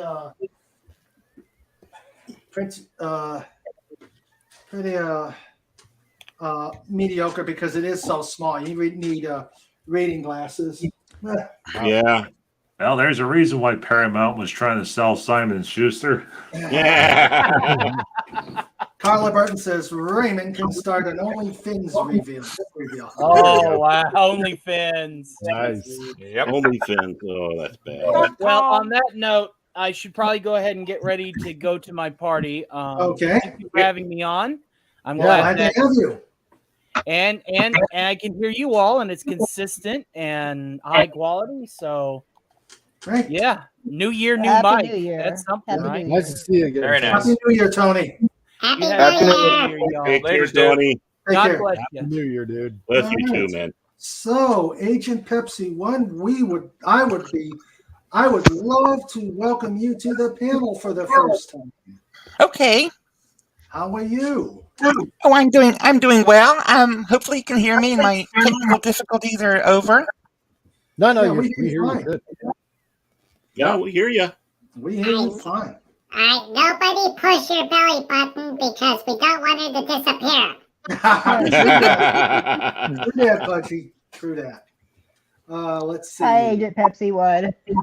Hey, Oh, It's so good to talk with you. Yes. yeah, Well, I'm finally found this stupid headset, and I just took it out of the box. And I don't know, it keeps telling me the mic was unplugged, and then this is unplugged, and it has one connection and one USB connection. So I mean, so Sometimes but you I just think I gotta. know. I think I you know what gotta hold happened. Yeah. I normally use this Opera browser, and this one is a Chromebook browser, and it seems to work better. Okay. Okay, cool. Oh. And here's that concordance that I was talking about that she redid. Yeah. That's the newer one. Yeah, Which the is only a difference lot is bigger. it's got a spinny thing on Sanders. Yeah. And this one expands upon with other stuff. Oh, cool. Let's See, see. and on the subject of books, I think I have that one too. I just didn't pull it out. Okay. I was only wow. pulling out. I have that one. I You just got that didn't one? pull it out. I've seen that one before. Okay. And Well, I don't have that one. wow. You don't have that one? No, don't have From that. Mastercom? No, I Of course. have. No, I don't have that one either. Oh, yeah. Is it better 1 or 2? 3 or 4? I have that. Yeah, I was going to say, I hope you have that. Yes, I have that. And I How have. about blueprints? Which one's that? Well, the The Kobayashi. Kobayashi Maru. No, and I used to have a Voyager, but don't have Voyager anymore. No. Wow. It got lost in the Delta Quadrant again? Yeah, that plus. No, don't have that one either. Oh, cool. Blueprint. Yep, the Delta Quadrant is otherwise known as the laundry room. Yeah. Well, when you have moved as much as I have. Mhm. Oh, nice. Ah. Oh, now and here's a question: do you have the old book, the Star Trek Compendium? which one is that? That was the one with the white cover that I used to see in the bookstores all the time back in the 80s. That might be the one. I don't have that one. That might be the one we have. I got the red covered one. Oh, wow. I think the Yeah, white this one goes is, from this the is movies. very old. Yeah, I think it was the first hardcover Star Trek technical anything book. And late Well, this 70s, one- early 80s anyway. Cool. This one has a little spinny thing. that Yeah. It has an open window where you can pull up the episode, and Yeah. you can bring up the page where it's at. Oh, cool. Yeah. Neat. Oh, while also, we're on the subject of books. Oh, sorry. Go ahead. I also have I can't believe I found this because I absolutely love these guys. Yeah. Oh, nice. Yeah. Okay. Yeah. Right out of Spy versus Spy. Oh my Awesome. god. I want that one. Sweet. I love Spy versus Spy. Oh I yeah. love that. Me too. They're so funny. They always had That is 3 of those awesome, in a Mad magazine. Yeah. Yeah. Hey, if you go on YouTube, there is a bunch of Spy versus Spy cartoons. Mm-hmm. Yep. Yeah. Yeah, from Mad TV. Yeah. You are watching Mad TV. Hey, Mr. Raymond. Yes, Pudgy. Comic Relief Crusader kept saying something about a book. What was the book, Mr. While we're on the subject of Yes. I think that's what John was talking about, but this is the older one. The white covered one goes into like Star Trek 5, I believe. This does. Okay. Okay, on to Mr. Comic Relief Crusader Yes, Comic now. Relief Crusader. Yep. Oh, yeah. Well, while we're on the subject of books and seeing how on this channel we frequently talk about food, I ended up getting 74. Yeah. This is such a good book. But not only that, my friends, open said book. I got an autograph by Phil Rosenthal. Whoa, there we go. Yeah. This is such a good book, and it's got the recipes in there of some of the things that he goes on his shows about. Nice. And this is a really, really good book. My God, I'm gonna try some of these out. Some of these recipes, they are so good. So nice. Yeah. And oh man. And they're probably not kosher. Yeah.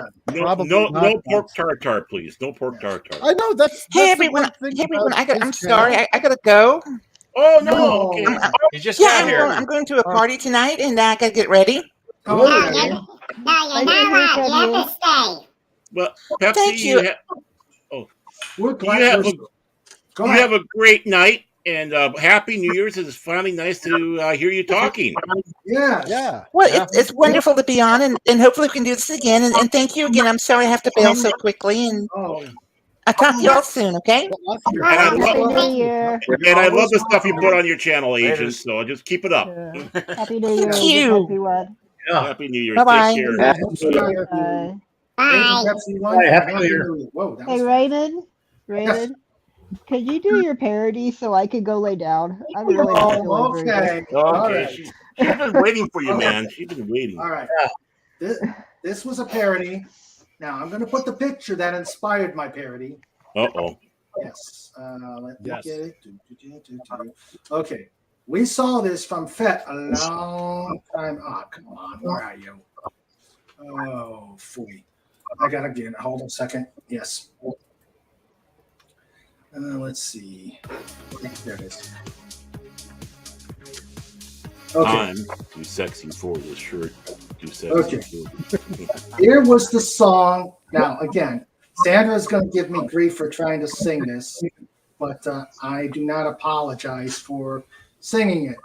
Hello, Anti-Derivative Jill. Hi, how are you? I hope you got to see all the books I was showing off. Jill. Jill. Hi, Jill. Hi, Jill. Hi, Jill. I got a couple Hi, more I Jill. can show off too when we're done with this. Okay, so there is the picture that inspired my parody. Okay, so it took a lot of thinking, a lot of listening to a certain song, but I got it done, and it will be debuted right now. Jerry Reed, I bet. Now, of course, I can't play the music because of the YouTube, so I'm going to do this a cappella, and it's to the tune of Eastbound and Down. I knew it. Load it up and truck it. Nope, it's close. Okay, Yep. ready? All right, we're ready, man. Go for it. Southbound they go, loaded up and zooming. They're gonna go where the streets can be found. They've got a long way to go and a short time to go there. Pudgy and Snort going on that snack run. Keep your paw on hard on the pedal. Snort, never mind those brakes. Let it all hang out because you got a run to make. The kitty table's empty, and there's eclairs to be had. And Pudgy will bring it back no matter what it takes. Southbound they go, loaded up and zooming. They're gonna go where the truth can be found. They got a long way to go and a short time to get there. Pudge and Snort are going down and that snack run. Okay, I'm gonna avoid this one because it's just a repeat. Fez has those ears on, Baron's hot on their trail, and they ain't gonna rest until they get those sweets. So Snort's gotta dodge him, Pudgy's gotta duck him.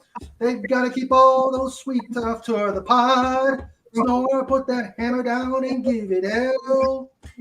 Southbound they go, loaded up and zooming.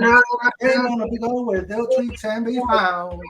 They've got a long way to go and a short time to get there. Pudge and Snort going on that snack run. Pudge and Snort going on that snack run.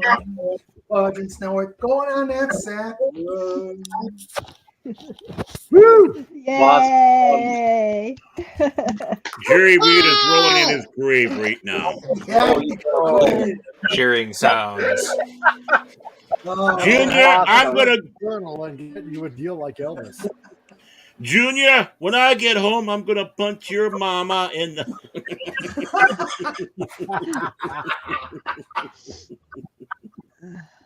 Well, guys, I'm really not feeling very good. Oh, that was fun. Get some rest. Jimmy and I have tested positive for the coos, and I'm just really. Oh no! I'll take care of those bugs. Everybody put a WTW out there and send Wendy a lot of good thoughts. I'm gonna lay down. I'm gonna go ahead. I'll be lurking, listening in the background while I'm laying here. But you guys have a happy New Year. New Year. You have a happy New Year. All right. Love you guys. Love you too, Wendy. Take care. Bye. Get some sleepage. Yeah. Bye-bye. Get well soon. Okay. All right, we have there is room for a couple, 3 more to join up here. So Carla, Jill, and Tiger Stripes, you can come on up. Please feel free to come on up. Wendy, please get well soon. Yes. We need you back.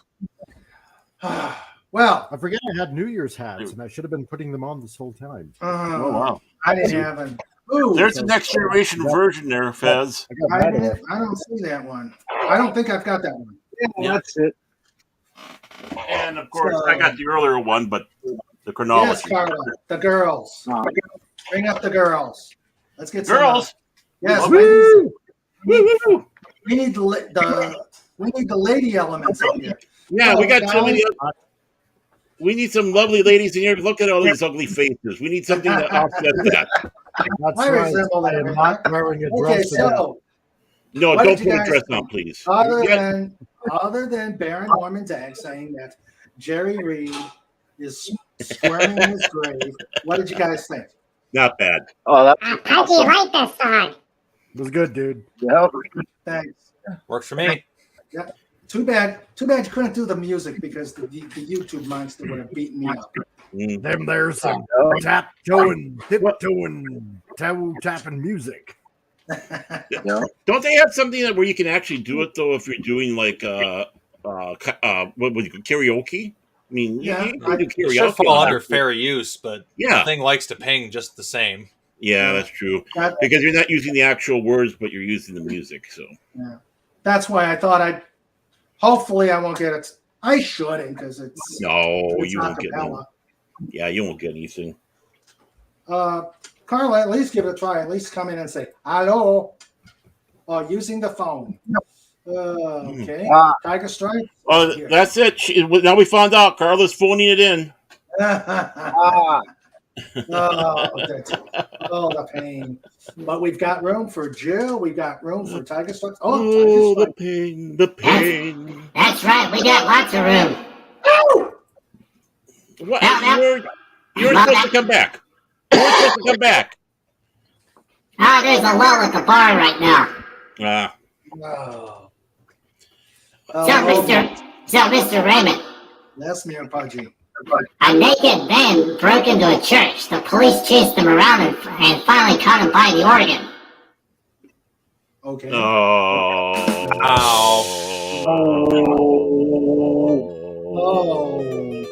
Hi, Dalek. Come on up. Good song, by the way. Got a line. Gotta get going. Okay. Yeah. Hi, Dalek. Welcome. Let's see. Hello, Dalek. And John needs another snack. Be right back.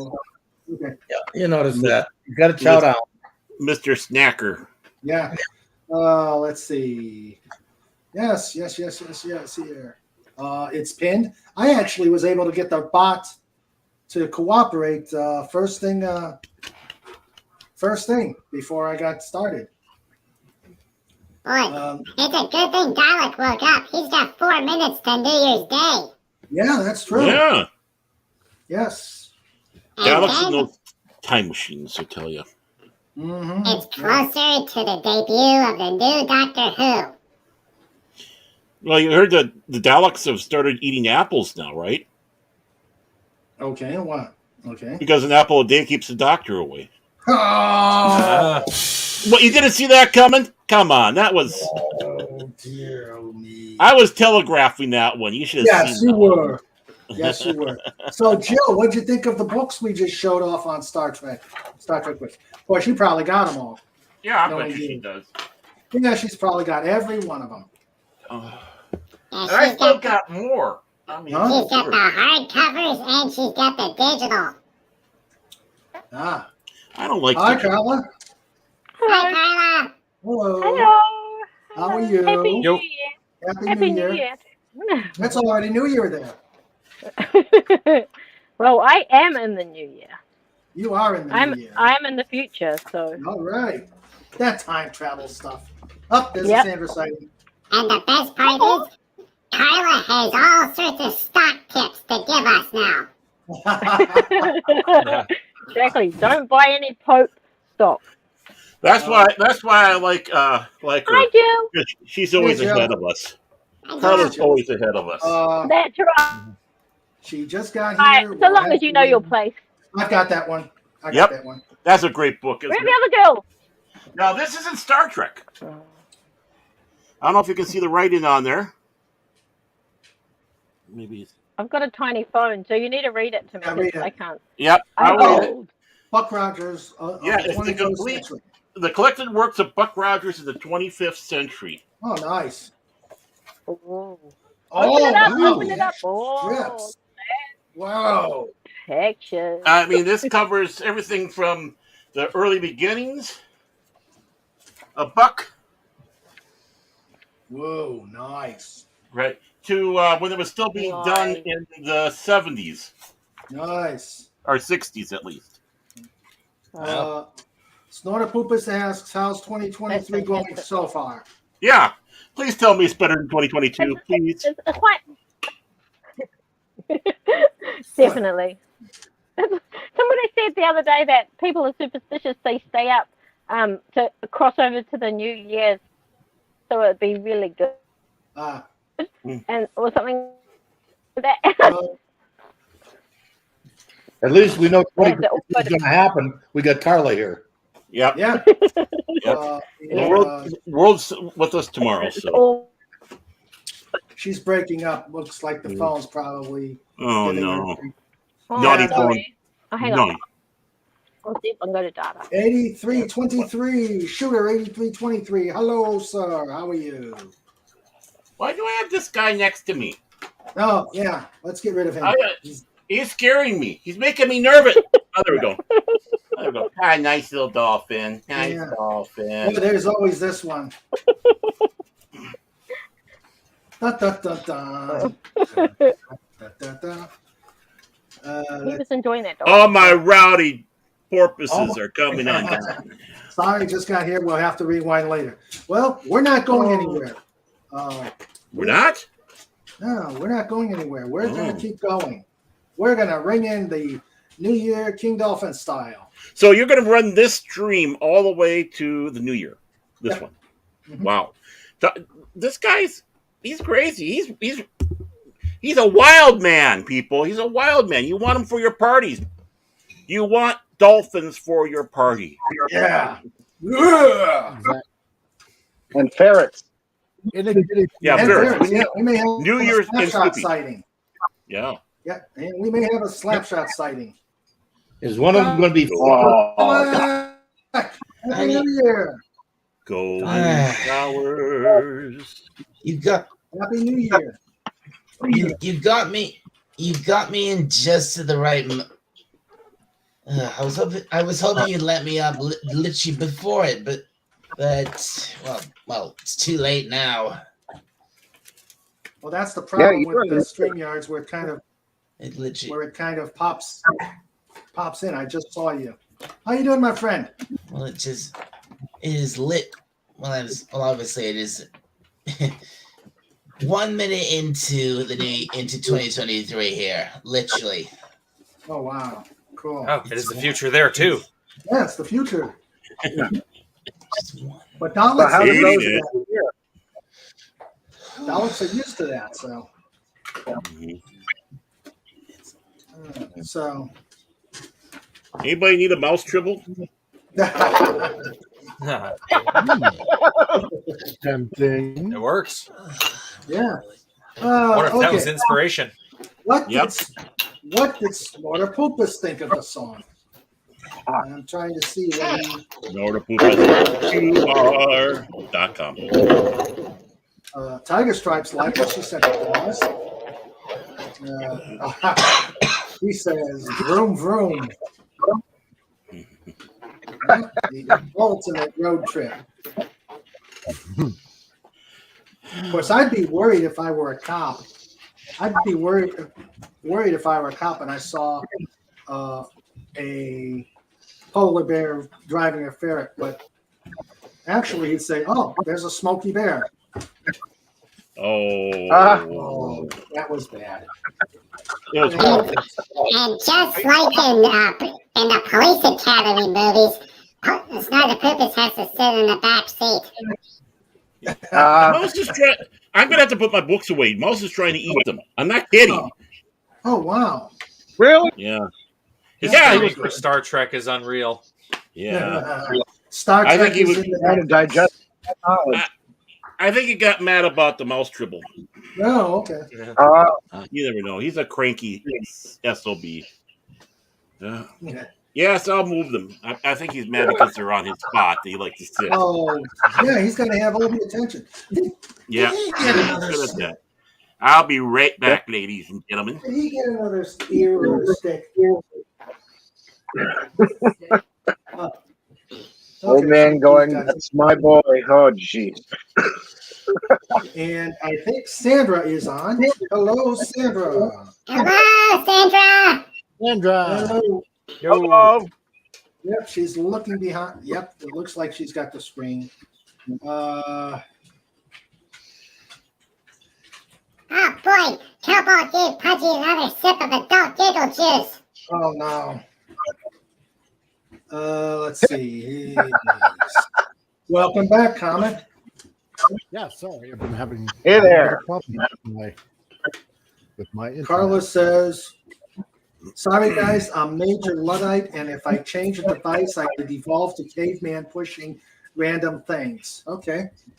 No, nice. Let's see. Those are historical documents. Yes. Yeah. So, Baron's off doing Baron things. Oh shit. Oh boy, Pudgy didn't see the Dollar Joy. Hi, Dollar. He's off grabbing something in his library, I think. Oh, okay. Yeah. And there's Snoopy. He's going to his extensive collection on soccer books. Sorry. Okay, I've got one that's going to get me in trouble. Sorry. Okay. Sorry. Are you talking to me, Pudgy? Hold on. In world, Hold on. Alec and Pudgy are just saying. No, Pudgy's done.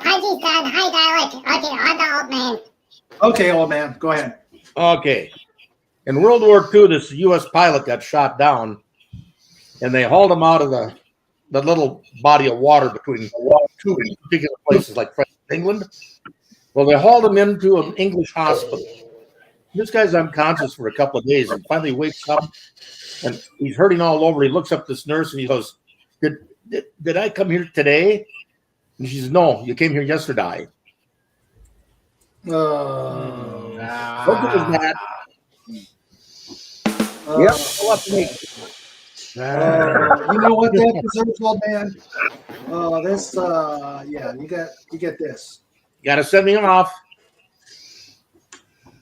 Oh, oh, snort. Look at that smile. That's just. That's just. Is he doing the YMCA? Hey, Snort Arena. Wow. See, that's just, Chupacabra. that's just before he devours you. Yep. He lulls you with that Welcome back, into Carl. a false sense of security and then powers. Yeah. Awesome. Oh yeah, that's. Yep, and that's just before he devours you. Love it. Dinner and entertainment. You realize that if he ate me, he'd have indigestion for a year. Hi, John. That's why I need my sister to battle to help protect me. Their chainsword and culture. Oh, what is that? That's from Warhammer 40k. That's the sister of battle, Adeptus Serapis. Oh, nice. Okay. Yeah, see, she got her bolter and she got her chainsword. She's going to protect me from Snort. And is actually wearing proper armor, not the official Distract Men armor. There's still some bumpers on there. So. What's this? How many Federation shuttlecrafts does it take to change a light bulb? None of them. They don't last longer than the light bulb. Oh. Well, especially in Voyager. That's How did true. that little ship have so many shuttles? I don't know. And I they wonder kept, and they kept losing all the red shirts. Cobalt, you don't understand. In the original series, the boys in red will soon be dead. And next generation on is the boys in gold will soon be cold because they changed the colors. So you can't call them red shirts when it comes down to the Voyager and all that. That's true. Hello, Deef. How are you, Deef? Happy New Year. Happy New Year. Happy New Year, Deef. Happy New Year. Just sitting. So, Baron Norman Tag, do you have any views on Henry Cavill and his Warhammer series? Well, I actually do, believe it or not. Unfortunately, I haven't been able to pontificate upon it, but if you get the open, King Dolphin doesn't mind. For a short time, because I stay away from the stuff. Okay, all I'm going to sit back and say is, all I'm going to say is, he's one of us. He's one of us. He's going to be a co-producer and starring in it. I think it's going to be awesome. I'm excited about it. And that's the reason why I'm saying that, because usually when people talk about it, it's like dour. No, this is good news, I think. And that's what we need. Yeah, totally. So you don't have to worry about me trudging through. This is actually on the good side. And, Pacific 404 and I and all that we're talking. It's like, we really hate the dour stuff. We like to talk about the positive, and this sounds like a positive. So that's good. Well, I am absolutely excited. So that's why I was hoping I would be able to say this, because it's not going to be. And Amazon learned this lesson with the ROP. So I think, and the fact that he is Hey, Raymond, I'm just I'm not leaving this gym. I'm just gonna step away for. I'm gonna step away for the minute. I'm gonna go say it. Mom, I'm gonna go get myself something to drink, and I'm gonna just say Happy New Year to my family. So I'll be right back. Okay, sounds good. Yep. Yeah, sure. Right. But I think that he will fight because one of the reasons why he left the Witchers because they weren't going to what the Witcher was about. Mhm. And of course, he was dumped over at DC. But you know what? I don't think he cared because he knew he was going to go there, and that's going to be the perfect fit for him. It's going to be wonderful. So, good news. Good news. Hallelujah. Oh, great. Awesome. Well, that being said, I got to get going, guys. Okay. Well, he's got a dress fitting. Oh, I do. Oh, no. Bye, comic. Take care, comic. But just to leave on a good note and Hey, show buddy. my namesake, I leave you with this picture. If it comes up. Well.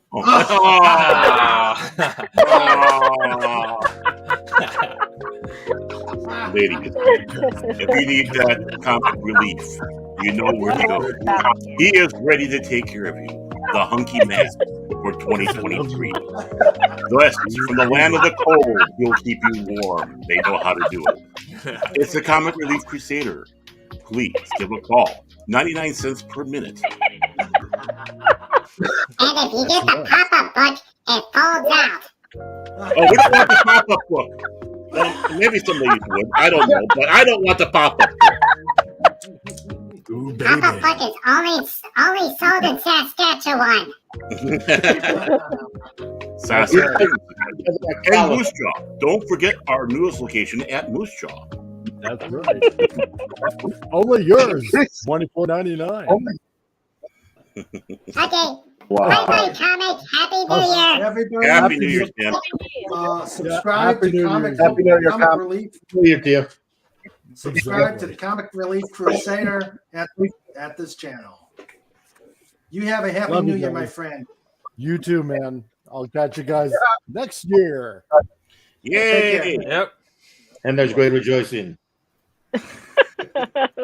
Tim the Enchanter says, I'm blind. That's revenge for the jokes, Tim. I Enjoy. And you didn't I notice he was laying on a snow rug. bleach. Aisle 4. I bleach. Bleach ain't strong enough. Get the turpentine. Ooh, Yeah. Kill it. Kill it with fire. Oh, My God. Actually, Where are the girls? Where are the girls? Well, actually, speaking of turpentine, did I ever tell you the story where I glued my hand to the table? ow. No. No. So I was working a printing plant. Dad did the millwright stuff. I go into a completely different industry for a time, and so they assigned me to work in patch transfer. So usually I was on the printing presses, but they moved me over to this other section because they were all out of printing work. So basically, it was get the ruler out, get the little special jig, and then you would use this highly sticky glue substance that would glue the leather patches to like golf bags or whatever the substrate was. Well, they did not tell me about how sticky this stuff was. So I did all my work correctly, but I didn't realize that I still had some residue on my hands. And I put my hand down onto the wooden table, and then my hand would not come off the wooden table. Ooh. So That's not the proper way to get wood, that's for sure. they need. Carla is the unofficial. Who's that? So, with my hand firmly glued to the table, the people that was working with me said, okay, well, so they got out the putty knife. That didn't work. They had the special glue dissolver, which that didn't work as well. So the only thing that I could do was with a combination of the putty knife and strength, pull my hand up off the table and it left a perfect outprint of the entire bottom of my palm on the table. Ooh. Now, this is not where the story goes bad. The There's going to be more. The bad part is patch transfer was done. They didn't need the help anymore, so they put me back on the printing press. And the cleaning solution that you use on the press was a mixture of turpentine and some other alcohol-based spirits. So here I go. I'm trying not to use that hand, but it's a two-handed job. And phrasing. All that turpentine went onto my palm, and it burned like you could not, like you could not believe. So not only did I swear in normal language, I also swore in Italian and in German. All the swears. And then there was a Chinese guy that was working there. He came over from the supplier, and he's like, I don't know. I don't even know those words. I said, how do you say, blankety blank in Chinese? He said, I'll teach you later. I was on a job, and I was working. We had all these little kids around.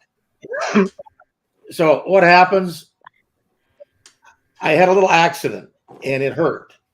And I'm going to cut loose with some really unique words. I am struggling. They're going to come out. There's no way I'm going to stop it. So what did I do? I elected to swear in Norwegian.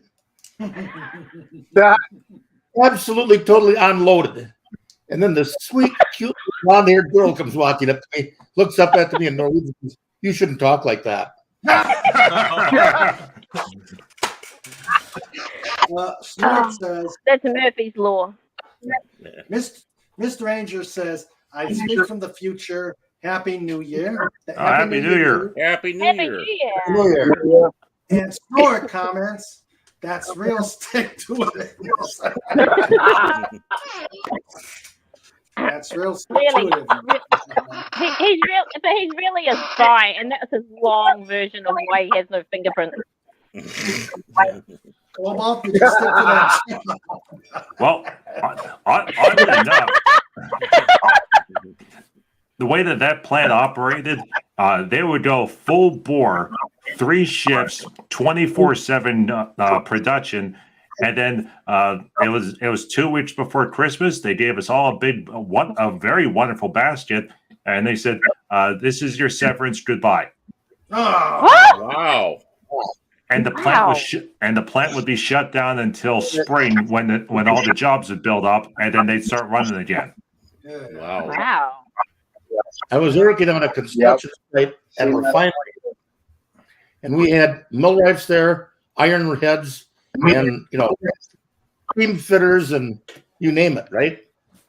Well, one of the plumbing crew, as I like to refer to them, he would set a snooze can down, open it up, take a pinch up, put it in his mouth, cover it back up.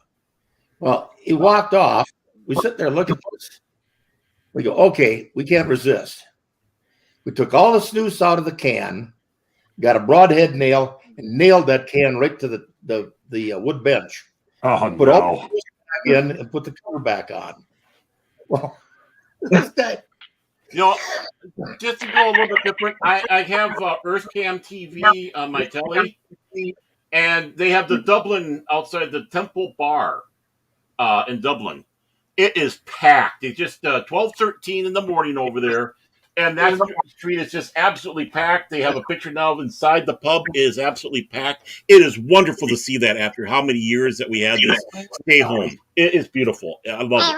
Hey, wait a minute. Can we get back to the old man story? Yeah, we're looking forward to that. The guy would his snooze can. He tried to pick it up, but it didn't move. So he opens up, he takes a pinch, puts it in his mouth, puts the cap back on, walks away.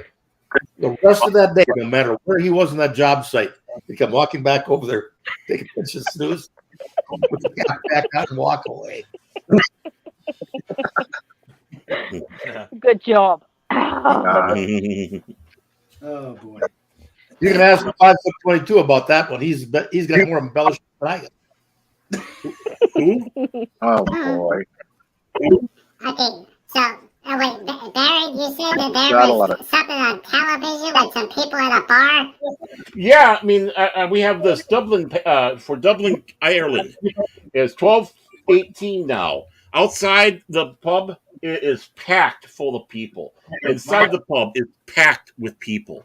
This is just amazing. After how many years we had, now we have everybody out there doing all the celebration. It just feels like things are getting back to normal. Yeah. We never I shut love it. anything down here. Nobody cared. We just kept doing everything just the So same. nobody's home in Dublin? So What now? nobody's home in Dublin? No. Nobody's home in Dublin? No, Their it's a houses. perfect time to start breaking. Yeah, let's do the. People, if anybody's in Ireland and Dublin, now's your chance. Go for it. Yeah. Acquisitions. With Cobalt's story though, I really was biting my tongue. There were so many things I could say, but poor Pudgy, I don't think he could handle it. It was no matter how much he has with his security blankie. I just. I just. Oh. We could go to Dublin and put ferrets in everybody's house. Oh, hey, that works in Dublin. Ferrets are pretty useful in the UK and Ireland. Yeah, they're just not very well liked in California, Stan. Mm-hmm. Well, that's all the more for us then. I still want to know. That's right. Mr. Angel said I had a summer job working at a construction market in my youth. The amount of times I had people walk up to me, 2 fingers pinched, 1 hand, double two.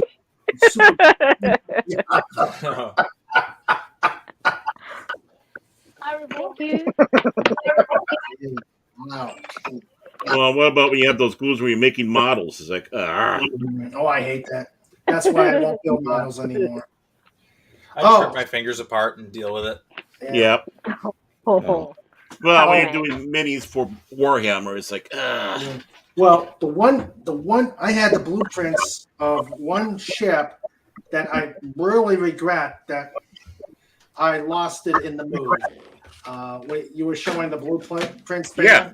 Mm-hmm. I had the blueprints to the Sea View and Flying Sub.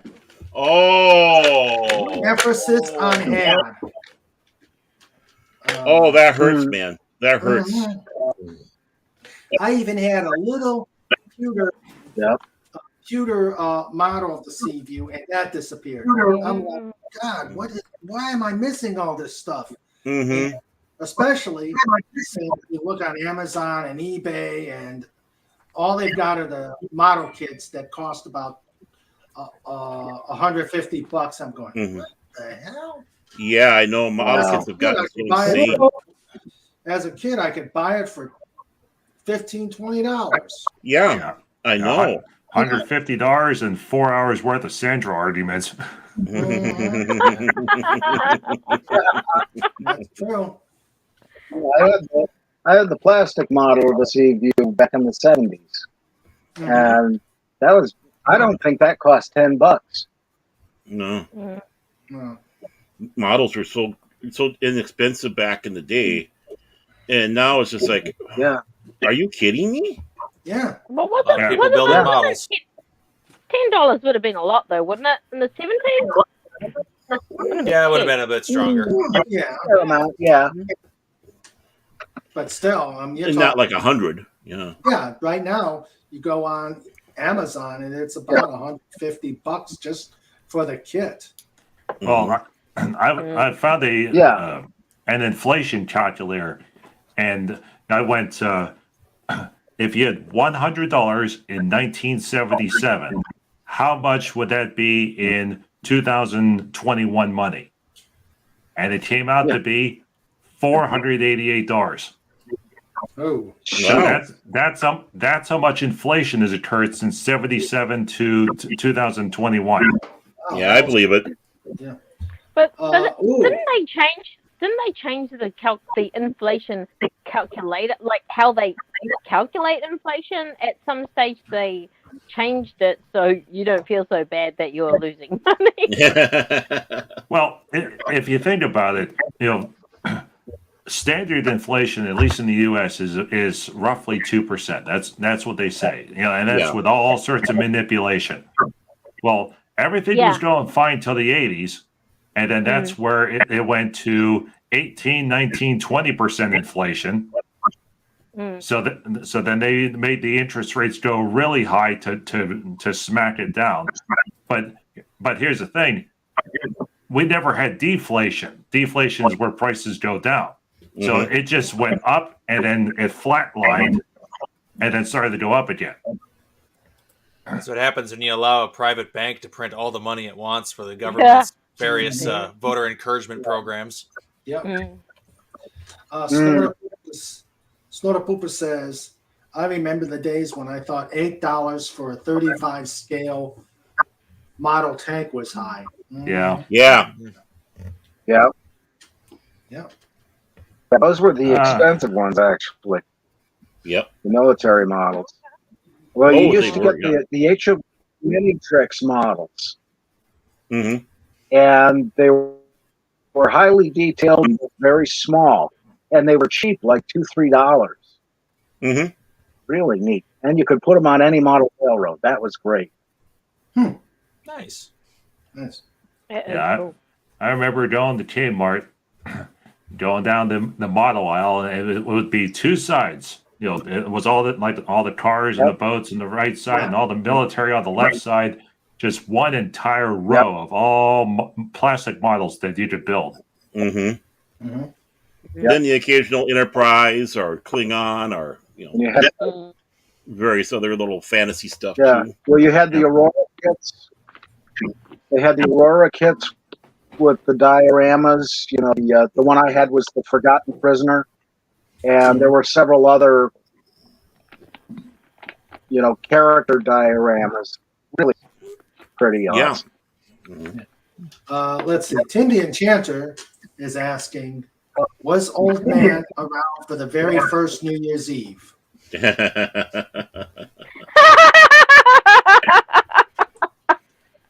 Well, I'll tell you, Alley Oop and I had one heck of a good time. But Snorter Pooper says, no, but Jennifer Lawrence was.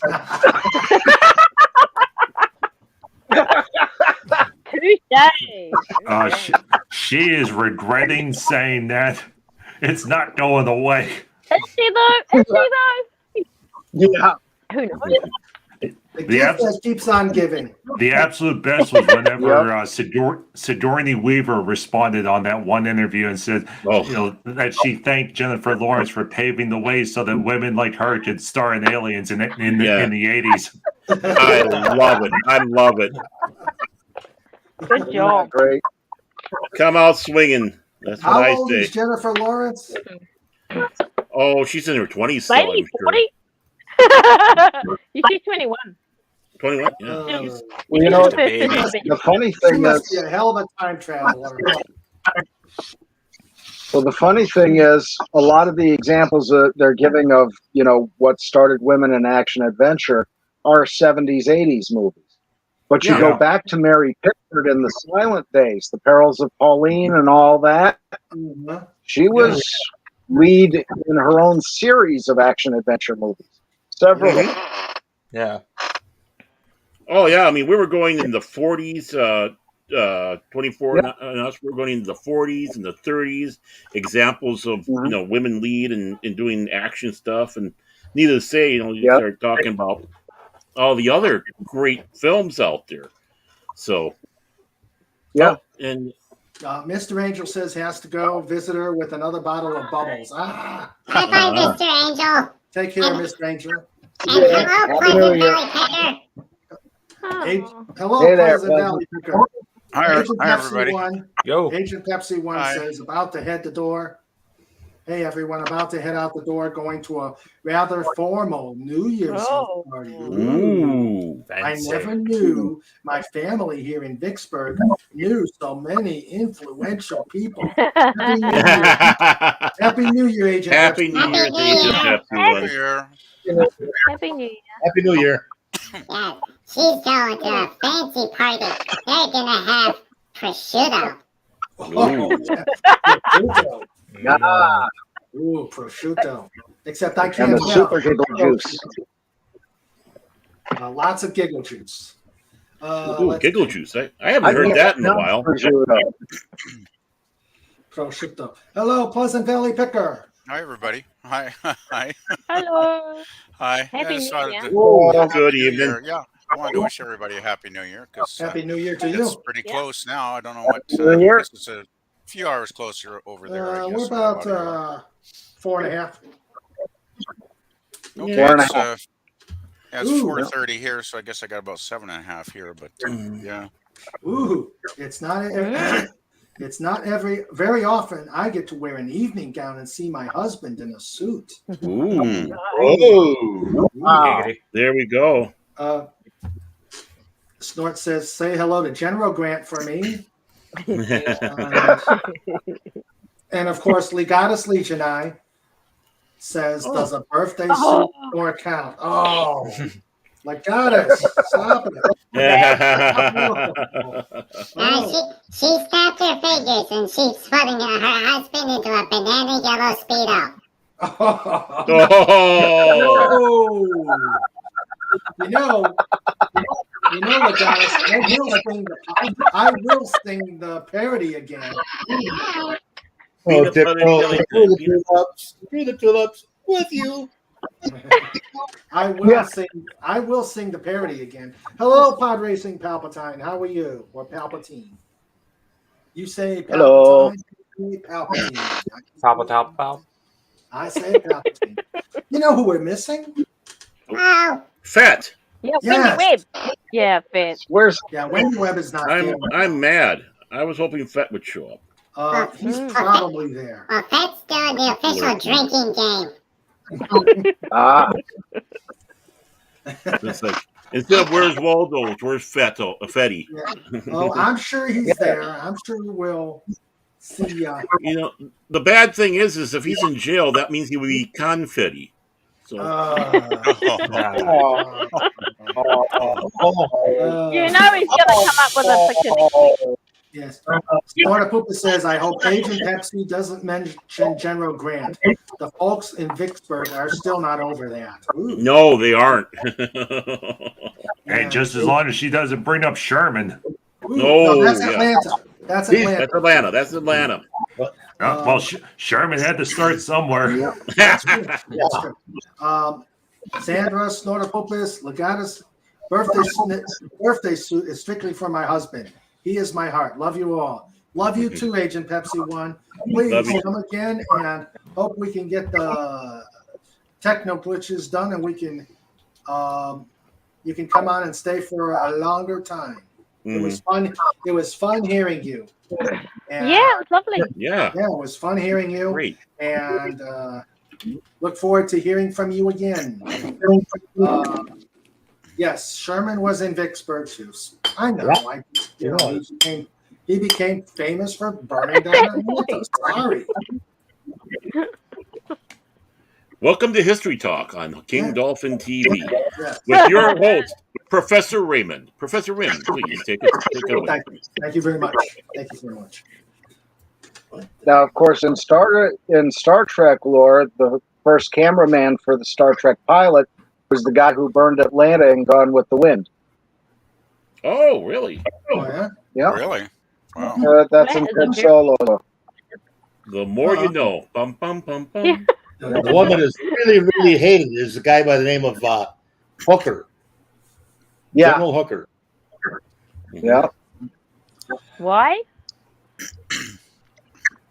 His despicable way that he was treating women in Louisiana. Out of there. He was so vile, they pulled him out of there, pulled him up to protect Washington, D.C. because they were afraid the entire Confederate Army was going to go after him and kill him. Well, then when he got up there, the first thing he did He bought 6 Gatling guns, not to protect Washington, D.C., but to protect his rear end. Yeah. Agent Pepsi 1 says, good night to you all. Good night. Good night, Agent Pepsi 1. Happy New Good Year. night. Happy New Year's to you and yours. Yes. Mm. And Pleasant Valley Picker, a Happy New Year to you too. Yeah, well, Happy New Year to you again, Raymond. I see PvP down there. I think player versus player. Yeah, some people have told me that. I didn't really realize that there had another meaning Don't when you I mean- actually made up the name. At least it's not a bad one, though. It's not a bad one. Yeah. People No. put something under like. I mean, look at STD for that one show. We won't play the full name. Yeah, I don't know what they were thinking when they came up with that name. They should have known after DS9 and TNG what was going to happen when they named But it that. they don't know that thing because they're not No. fans. They don't know right. that. They're not They probably fans, never. so- Yeah, they never saw any of those shows, did they? Yeah. No. You know what they call it now? They call it disco. Yeah, I've heard that many times. That helps it. Yeah. Which ain't any better because I remember disco back in the 70s and Which was bad enough as it was, PvP. Let's see. But King Dolphin did have his leisure suit, and he was out there with that dancing, just like John Travolta. You know that. Oh, wait. Dancing Queen 17. He was a dancing queen. It's funny you should say that. It's funny you should say that. Baron. I have. Well, here. Let's go with an interlude while I find it. Back in the day, Mr. Raymond had bell bottoms and mutton chop handlebar sideburns. Here, enjoy Snort doing his transporter duties. Ooh, yes, Snort, do it. Notice the clothes got left behind. Of course. Here's the coordinates. Here's the coordinates to Happy my. New Year. Yep, and the ladies that appeared were quite wiggly. The sad thing is though, is the one who played in one of the ones that was in Mud's Women. Unfortunately, she just passed away. Sadly. Oh. Yeah. Oh, really? Yeah. And did you see that Barbara Walters finally passed away? Yes, I saw that yesterday. Yeah. And the former Pope Benedict. Yeah, he just he passed today, I think, wasn't it? Yeah. And Pele. Pele. Yeah, him too. Yeah. Wow. Boy. They always say celebrities pass away in threes. Well, boy, is that a weird combination. Yeah, well, there's who else was it? There's someone else that just passed. That's kind of John related. Oh, I just had it in my mind, but I'll think of it. I'm sure I'll think of it. But yeah, we have. And he. Walter Koenig's wife passed away. That's what. It was. Oh, really? Wow. Yeah. Mm-hmm. Well, first, his son committed suicide. Yep. Yeah, he was booger in Growing Pains. Yeah. He was the obnoxious friend. And she was in 3 Star Trek films, Star Trek 4, Star Trek 6, and Generations. And then she was also in Babylon 5 as a Psy Cop in a brief segment. So she crossed over to 2 shows, or 2 legends, you might say. Legata says, can't energize dirty clothing now, can you? And No. Sort of says, clothing filter engaged. Energize. What about dirty thoughts? Oh dear. You're the king, man. I like that one. A friend of mine used to do a Civil War reenactment in the Union Unit. They were at a battle in Georgia and decided to march into town to have something other than camp rations. Yeah. Okay. Now, let's see.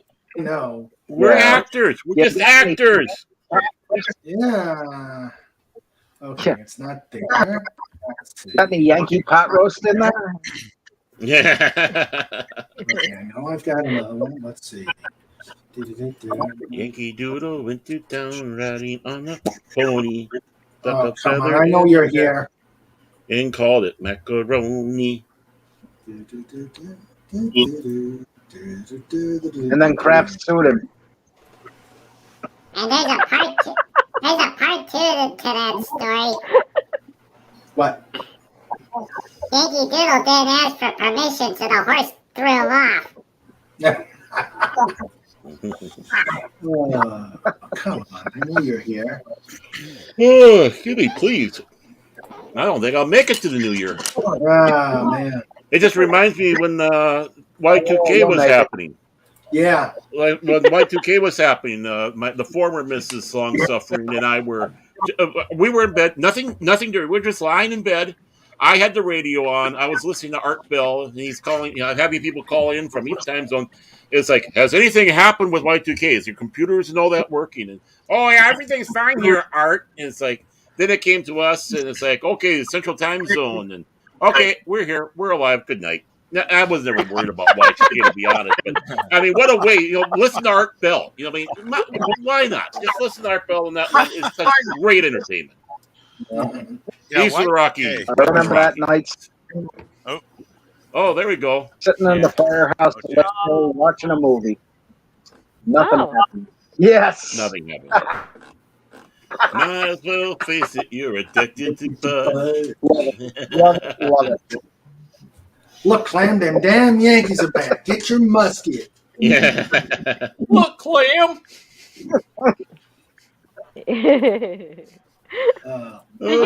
John, can I just ask John Rendell? It might be a silly question. With fires, in winter, are there more fires in summer or winter, or is there a worse season for fires? It depends on what kind of fire. Your average house fire happens any time of the year. Your brush fires and forest fires usually spring and early summer, sometimes late summer, and that's for our area. Wintertime, you get your furnace fires, your chimney fires, and car fires, of course, happen all year long. You get a lot of car accidents. The first time it snows in Nicholson, everybody forgets how to drive. And, of course, they go right from the accident down to the tire store next to the bowling alley. It's a place for weeks. But, as I say, it depends on the time of year. But, of course, Christmas, who for the last 30 years have put their Christmas wrapping in the fireplace and then clogged up chimney with all kinds of paper soot and what have you. And then it decides to all catch off at once and just go right straight up the chimney. That gets a little nuts. I think and also what we some of used the to do heater is take out. a plastic baggie. Yeah, well, we used to take the Ziploc bags and buy chemical fire extinguishers. And you had a chimney fire, you climb up the ladder onto the roof, throw a couple of these bags, and that put the chimney out. You're breaking up, John. It was better than throwing water in it because you throw water in it and the chimney blows apart. It is. Blows apart. Yes. You digitized or something? How dry Pudgy is. How dry Pudgy is. How dry Pudgy is. Oh, no. Pudgy is How drunk. dry Pudgy is. Oh, no. Pudgy is drunk. We got a drunk Pudge. Oh, dear. How dry Mirror Pudgy is. No. How dry Mirror Pudgy is. How dry Mirror Pudgy is. Oh, God. Now back to Mr. John's story. Yeah. Was I breaking up, Raymond? Yeah, you were, Yeah, man. you were. Yeah, you were breaking up here too. Oh, dear. I had a little drink about an hour ago, and it went right to my head. Mhm. I can't But find it. where did I start breaking up? Talking about fire. Mhm. There was a part about the chimney blowing up, and then you were dancing the Macarena. For chimney fires, we had the Ziploc bags filled with dry chemical from the fire extinguishers, and we'd climb up and throw a couple of those down the chimney, and they'd put the fire out right away. And it was better than putting water in it because you put water in a chimney fire and it can blow apart on you. And nobody wants that, you know. Well, Why would it eating blow? bricks is not delicious. But that, and there was the one where I ended up on the roof with the one lieutenant, and he always had a mouthful of chewing tobacco. And there was a cat up on the roof. And this was one of those round metal chimneys from a wood burner, and it has a cap on it. Well, they took the cap off to put the plastic bags down and put the fire out. And he yells over to me over the sound of the fire trucks and everything else, what I thought was, get the cat. So I went over and I picked up the cat that was running around. He says, "No, you buddy, get the cap." It's like, take the stuff out of your mouth so I can understand you.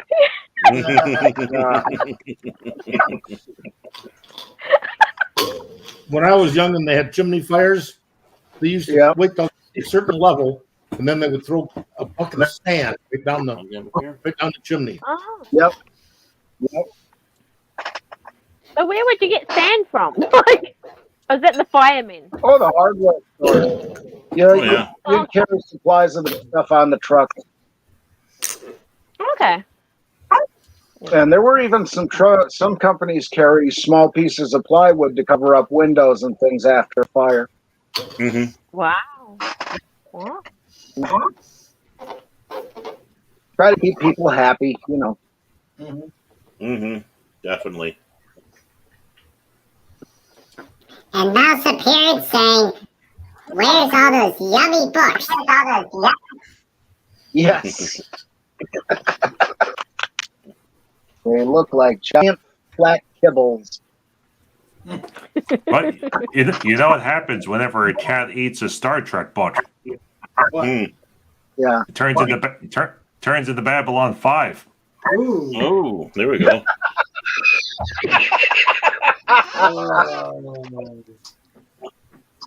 Well, I know what you want. I know what you want. It's feeding time for animals. And nobody can explain where Red Dwarf came from. Oh. No smegging way. No. Yeah. It's the best ever. It's the best ever. I watched the other day. I watched. Was it season 10? And it with Hoagie. Has anyone seen the one with Hoagie, the simulant? I think so. Yeah. And he's talking about a battle over time and space. It's the funniest episode. I can't remember what it's called. But it's hilarious. And that was a season 10 or 11. I can't remember. The one I got a big kick out of was where they went to that wax world. Oh yeah. It's Winnie the Pooh. Yeah. They're killing Winnie the Pooh. And see, Tony Hawk's is Caligula. He's so good. Yeah. I remember my first experience with Red Dwarf because we used to have basically pirated stuff. But what they do is people record stuff in England, then sent the tapes over to us, and of course someone had to convert it from PAL to North American Standard, and then so we'd have like copies of copies spread around the whole United States. But we had like 5 clubs, science fiction fan clubs, a couple Star Trek ones, 3 Doctor Who ones, and we were having a big party at a party where we all got together. And I was out there in my Starfleet uniform talking to somebody, And somebody comes over and goes, "Hey, you want to see Red Dwarf?" And my response was, "What the F is a red dwarf?" I was thinking it was like some fantasy about some dwarf that's red or something like that. It's like, so gorgeous. yeah, and that actually came from it evolved from a radio play from something from a show called Son of Cliche. Yeah. And it was just the one character, Dave. It was a Dave something. It wasn't the lister. And then it was a computer, and basically them talking back and forth about all the nasty things, and now evolved into Red Dwarf. Yeah. Yeah. Awesome. There's a video on YouTube from a channel called Comedy Connections that takes you through that. Oh, And yeah. there's a whole lot of it. But I saw that one a few years ago. It was pretty interesting. Oh, I did too. I had to watch it. But the thing is, if you love Red Dwarf, everyone who knows you knows, and they'll tell you about stuff. It's fantastic. Oh yeah, I mean it's a great show. Hopefully they're going to have a couple more in them before they decide to hang it up. Snorter Poopa says, Snorter says, "What will we do with a drunken hedgehog? What will we do with a drunken hedgehog? What will we do with a drunken hedgehog early in the morning?" Well, they make great scrub pads, so I suppose you could do that. What do you call a pile of cats? A meowing tent. Oh, God. Oh, Is that that's true, Mouse? terrible. Is that true, Mouse? He disagrees. And there's Red Dwarf. But I finally found the picture of Disco Dolphin. There we go. Oh, is that anything like Disco Duck? There we go. Oh, that's a picture. Really cool. That's a picture of Raymond in his younger days. Yes. At Club 54. Yeah, Club 54. Disco Dolphin. That was Prince Dolphin. Yeah, that was Prince Dolphin. Yeah. That was Prince Dolphin. Yep, that picture was taken BS before Sandra. Yeah. I think you should come up with a different type of than that. Yeah, I think so. I'm not getting something thrown at me, so. Hey, Mr. David. Yes, Pudgy. What has ears but cannot hear? What has ears but cannot hear? Corn. A cornfield. Yeah. That's so corny. That's so corny. It amazes me that you said that, but there's a grain of truth to it, though.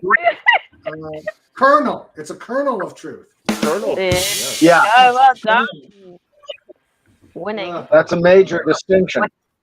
Mm-hmm. Yeah. You can't use generalities. Yeah, that's true. That's a major mistake. What are the hardest beans to grow? Yeah. What are the hardest beans to grow in a garden? The hardest beans to grow in a garden? I don't know. Jelly beans. Jelly beans? I think we need corporal punishment now.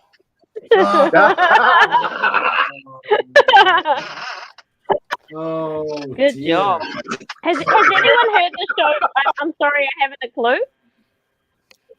Is it a British show? Oh, I've heard of it, but never seen it. Okay, you need to find it, and it's so good. It had like Graham Garden and Tim Brooke Taylor, and yeah, it's so funny. What's the name? I haven't a clue. I'm sorry, I haven't a clue.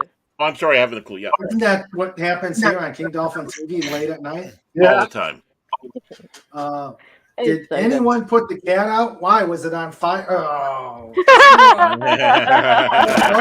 There he is. There he is. Here's entry to the kitty table. His entry to the kitty table. Let's see. But of course, he ate the kitty table, so I don't know. Table good. Mm-hmm. Plenty fiber. Oh, he's got his helmet on. Yes, Oh, he's practicing polar bear safety. Yep. That has nothing whatsoever to do with a short bus. No. No, nothing. Well, that or he read my Twitter post from earlier. Oh dear. Oh, I don't have Twitter. What? Well, Okay. Well, the state record here in Pennsylvania was set for archery season. Some person took down an 850-pound elk. Wow! Jeez. With a bow, and it had a 12-point. That's a happening chunk of animal right there. Yeah. Where was that at? Armstrong County. You'd have to have an Armstrong for that. Yeah. Yeah, that had to be some kind of a deer drag. Had like a 1-ton draw on that bow. Mm-hmm. Yeah. Wow. Hulk smash. How do you describe the force that, like, you know, like you've got PSI and all that sort of stuff? Do you have like a metric for the force that you'd pull back for archery? Well, pounds per square inch. Yeah. Oh, would it be that? Okay. Yeah, and some people, the scientific types, use newtons. Yeah. Okay. Of course, Oh, I yeah, like yeah. newtons. Yeah, the only problem with the Newton measurement system is that there's apples everywhere. Oh. I like your big newtons. Let me fire up my Macintosh here and look that up. Hey, welcome back, Dalek. Hey, Dalek. Yeah, internet problem. But first of all, Raymond. Oh, okay. First, I got to call Granny Smith. Wait, did you say internet or intimate? No, internet. Internet. An intimate Dalek? Ooh. Oh my. Oh no! What have I started now?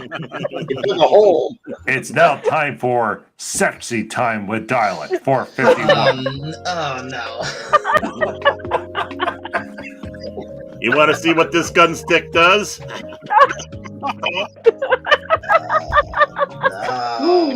Oh my! Oh baby, press all of my buttons. Oh, look at that! That's an awesome This always happens to me every time I come here. Dalek, that just means we love you and you're part of the family. Don't take it any other way. All right, Raymond, fine. Hey, we got you a spot on the kitty table. What do you want? Yeah. I know you did. I know. It's a spot of honor. Yes. Spot of honor. Yes. And what we can't see is Dalek in a Speedo. Oh, God, no. Intimidate.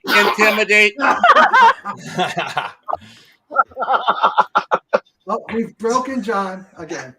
Yeah, poor John. Sexy time.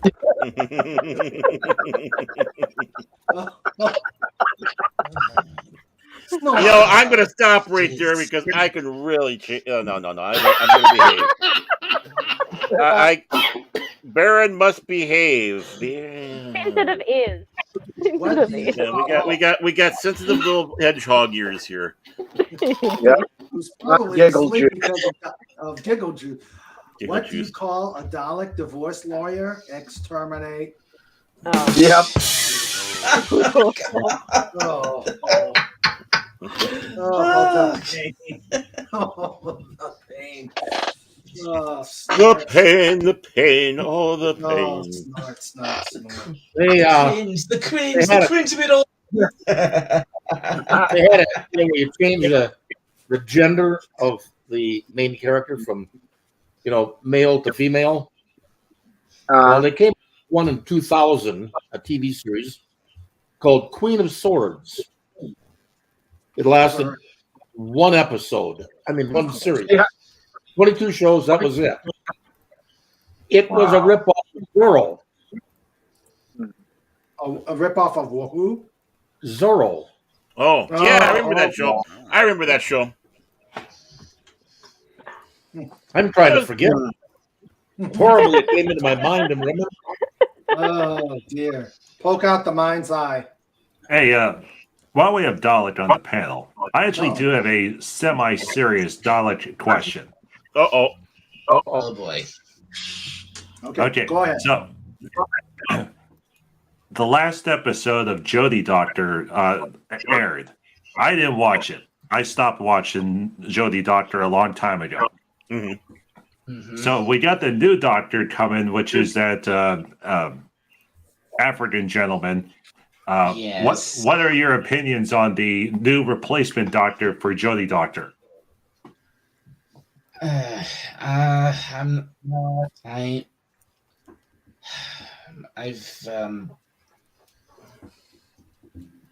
not quite sure. You're hurting him. I'm not sure what to say. I mean, when I first heard about this person, I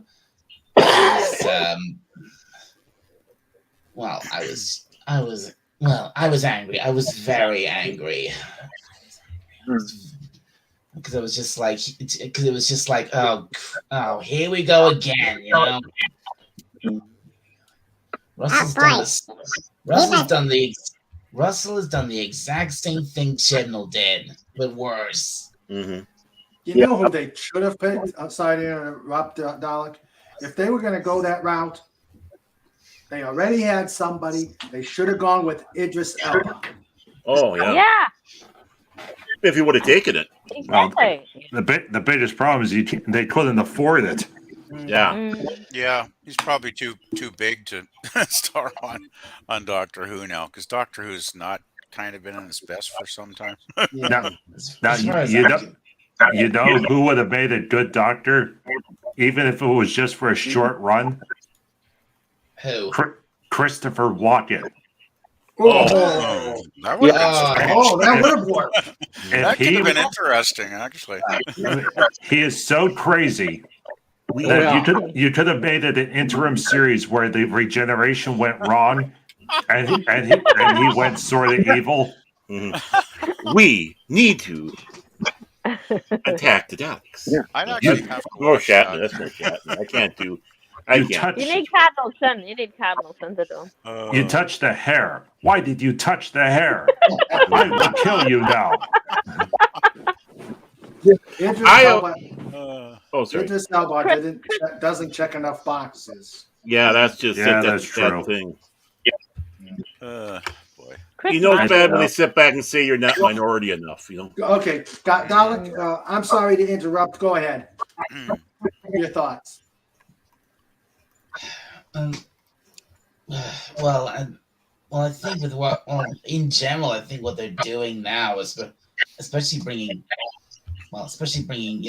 David Tennant back again. It's just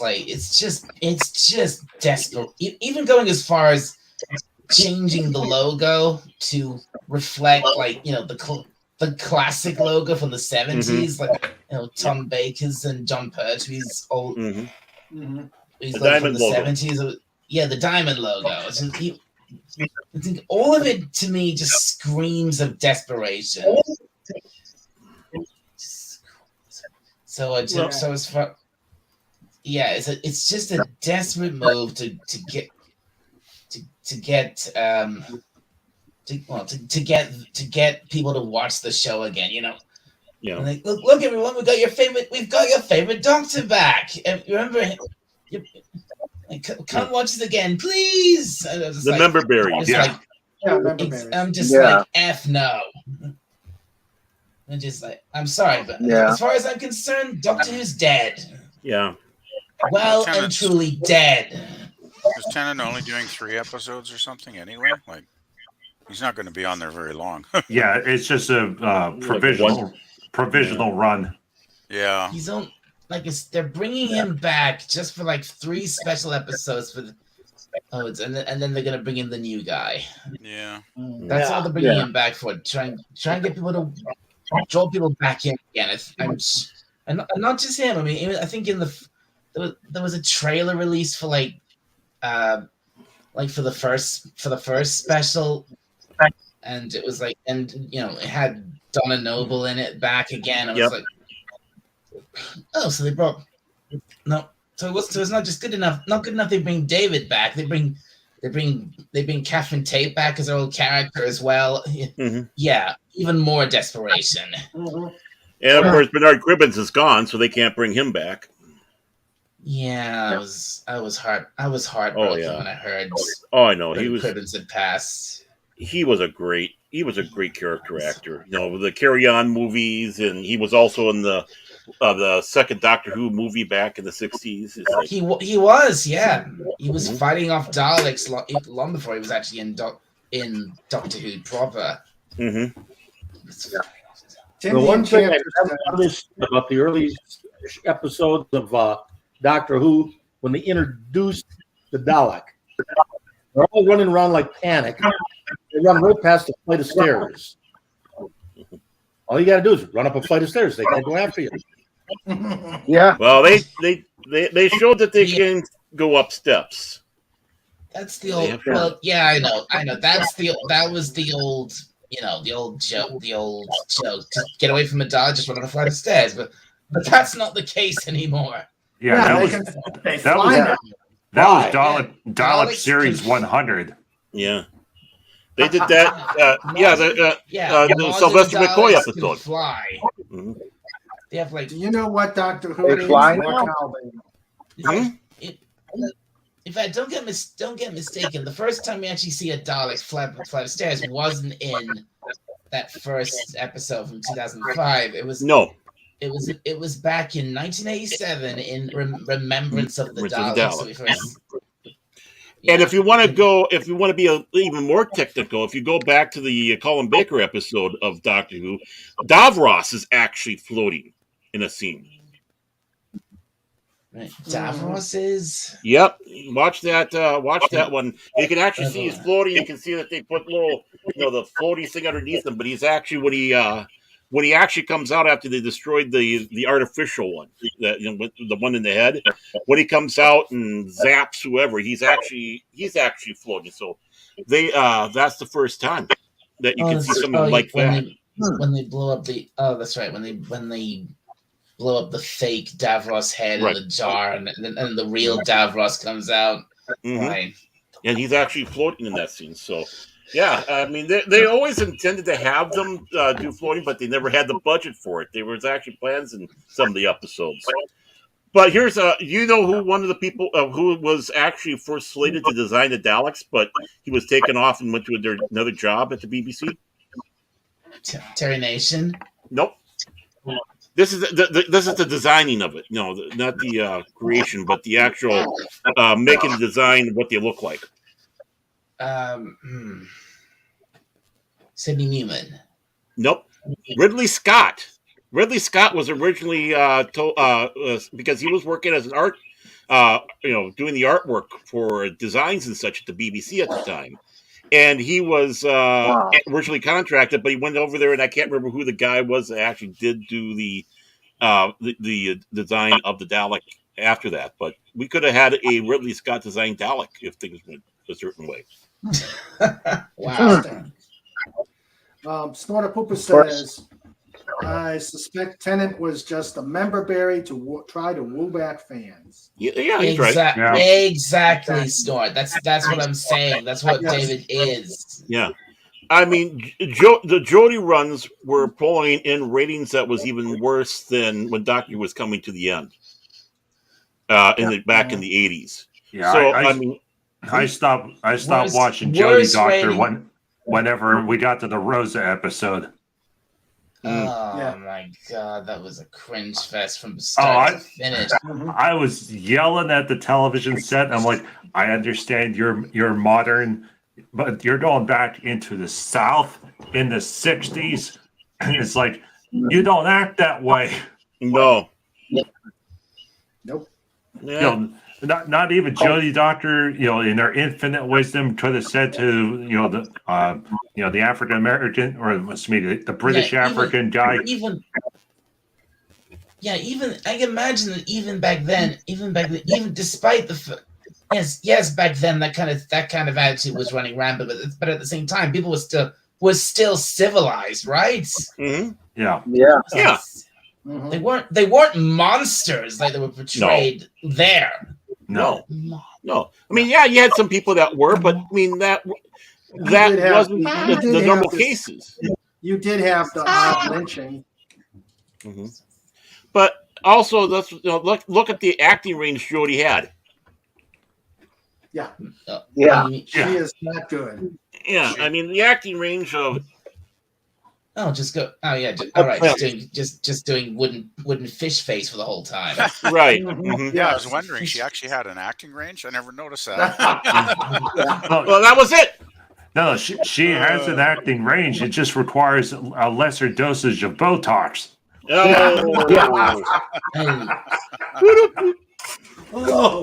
Of course, the one I would like to see is Doctor Who, Stephen Fry.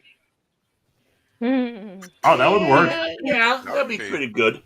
That'd be different. Yeah. Who's he? Because he's British, he's tall, he checks one box. Yeah, you don't know Ryan who Laurie. Stephen Fry is? Hugh Laurie and Stephen Fry had a show together with Ryan Laurie. Yeah. He's a national treasure here, Stephen Fry. QI, look up QI on the. And Jeeves and Wooster. Yep, Jeeves. Well, that was yeah. And Blackadder. He was in Blackadder a lot. Well, that's Hugh Laurie was, yeah. Yeah. Stephen Fry. Oh, no, but Stephen Fry. Well, Stephen Fry was in series 2. Yeah. Mm-hmm. Jody could run the gamut of emotions from A to B. Yeah. Mm-hmm. Stephen Fry was in the second. He had minor roles in the second season, second and third season of Blackadder, and he played a bigger role in season 4 of Blackadder. He was General Melchett. Yeah, but he was hardly in season 3. He wasn't. I think he was in one episode of season 3 of. I loved him in season 2. He was, yes. Yeah, when I saw Jody in Doctor Who, and the first thing I looked at her, he was fantastic in it. Yeah, she got that. Yeah, but and if I remember right, Stephen Fry took over the voice of the book for Hitchhiker's Guide to the Galaxy because Peter Cook died. And the Harry Potter books, and all the Harry Potter books. Stephen Fry has done so much in his career. I mean, yes, he read the Harry Potter books for audio tape. Mm-hmm. He was in. I already mentioned Blackadder. He was in. It was like Jeeves and Wooster. That was that Fry and Laurie program. Yeah. Yeah. And he was also for years. He was also the host of this great comedy quiz panel show called QI over here. Yeah, you're right. I forgot about that. He's also been on I'm Sorry I Haven't a Clue. Oh, really? And now we know how to activate dialect. You just have to ask, who is Stephen Fry? Wasn't he on the Whose Line Is It Anyways one time? A couple of times. Yeah, a couple times. Yeah. He's really good. Oh, yeah. He had the funniest lines about the right line you could say to the Queen or something like that. And one of them was, that reminds me, I must play a So good. Things you can say about your dessert, but not your girlfriend.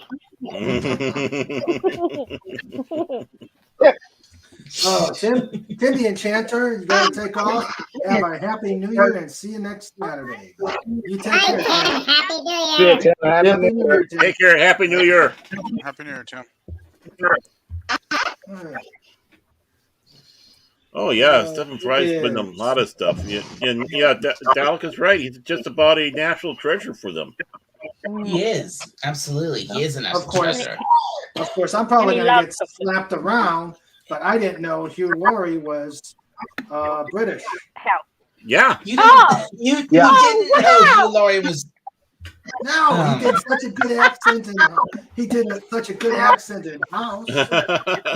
Yeah, you stole him from us. Of course, I don't You watch. stole him He from didn't us. steal him. He came over willingly.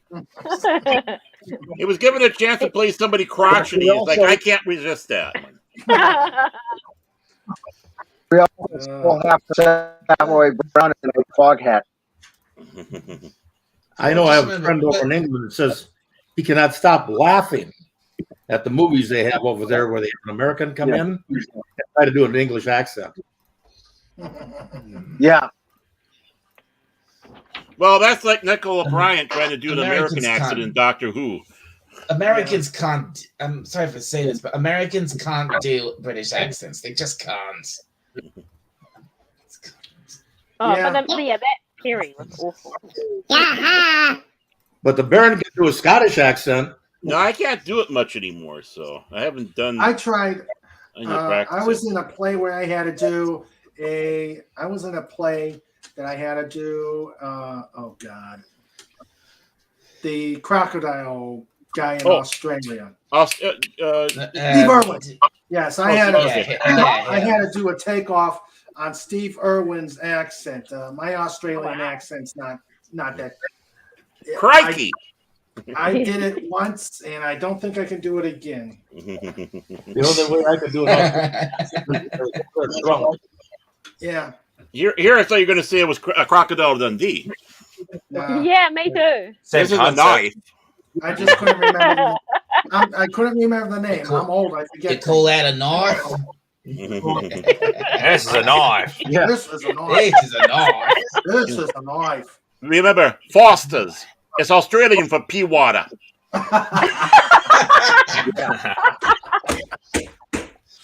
And notice, so boring because they can't spell beer.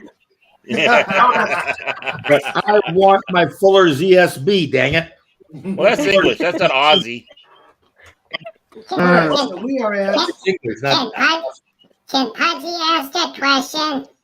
Please do, Pudgy. Okay, this is to Carla. Okay. Yes. Is there a beer that is in New Zealand? A beer that is in New Zealand. A drinkable one or an animated one? Well, Foster's is Australian. Is there a local beer in New Zealand that you sell? There is something called Tui. Oh, sorry. It's Tui. Oh, actually, I don't know how to spell Tui. I shouldn't say that. That might be Australian too. When I think I don't drink. Oh, Spate. We have Spate. Like ST and then Spate.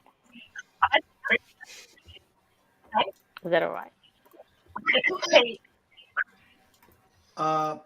Somebody's got an echo. I noticed that. I don't think it's not me. I think I got everything off here. Let me see if it's me. Yeah, no, I've got the YouTube stream sound off, so shouldn't be me. Me too. Okay. I don't know if it's me. I'll have to leave because I don't know. Okay. Do they? I thought New Zealand they drink more refined stuff like martinis and whatnot. I don't drink. Oh, okay. I don't drink, so I don't. I just know we have There's something called Spate. Can you spell it? SP and 8. SP egg. EIGHT.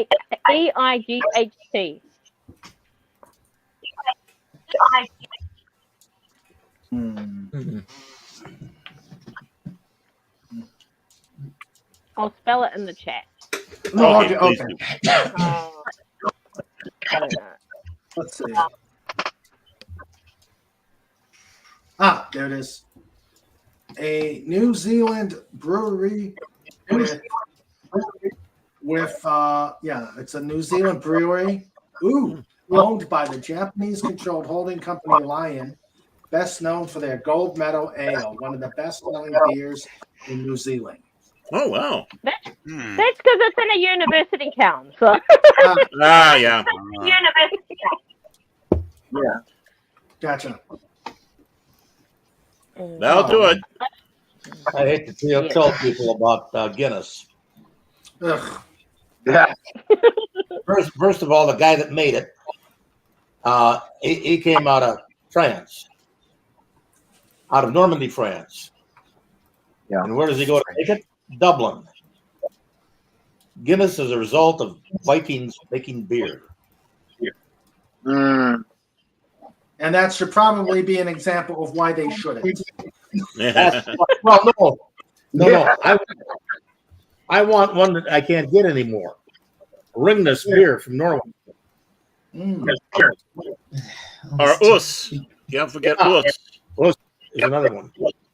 I tried Guinness, and Guinness is not my cup of tea.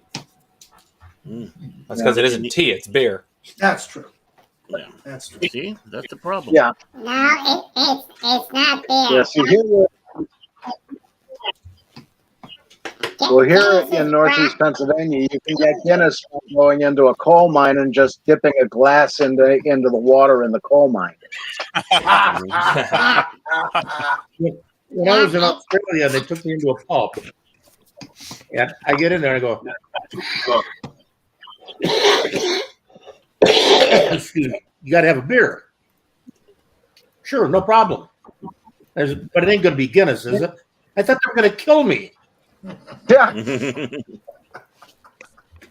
Like in the beginning of Canadian Bacon, where he says Canadian beer sucks. Then the fight breaks out. Oh yeah. I don't understand what happened. I just said Canadian beer sucks. And he gets punched again. Oh, dang it. All this talk of beer is making me thirsty. And you're making me thirsty too. I got a dry house too. That's horrible. But with that though, I think I will have to make my exit. I hate to say. I need to step away again for a minute, Raymond. I'll be right back. Okay. Well, hey, Val, Happy New Year, by the way. But thank you. Okay, see you around, man. We'll see you in a bit, Dalek. Boy, that's about right, Snort. Yeah, I got. Well, black and tans. Guinness is great for a black and tan. Yeah. Yeah, I gotta get going here. I got animals to feed and things to take care of because I'm solo in the house, so I got double chores, triple chores. Okay. And Mouse is looking at me in that certain way. It's either I fill his bowl or he's going to eat me. Okay. You take care. You take care, Baron. Happy New Year. Happy New Year, dude. Happy New Year. Bye, Mouse. Happy New Year, Mouse. Happy New Year's. Baron, I have a bottle for you. Mouse. Happy New Year, Mouse. Lenrod, John, Old Man, Carla, PvP, and of course, I already said that. And of course, our gracious host who puts up with us every freaking week, King Dolphin. You take care, Baron. Yeah. Yep. Happy New Year. Happy New Year. Stay away from orcas. Take care. All right.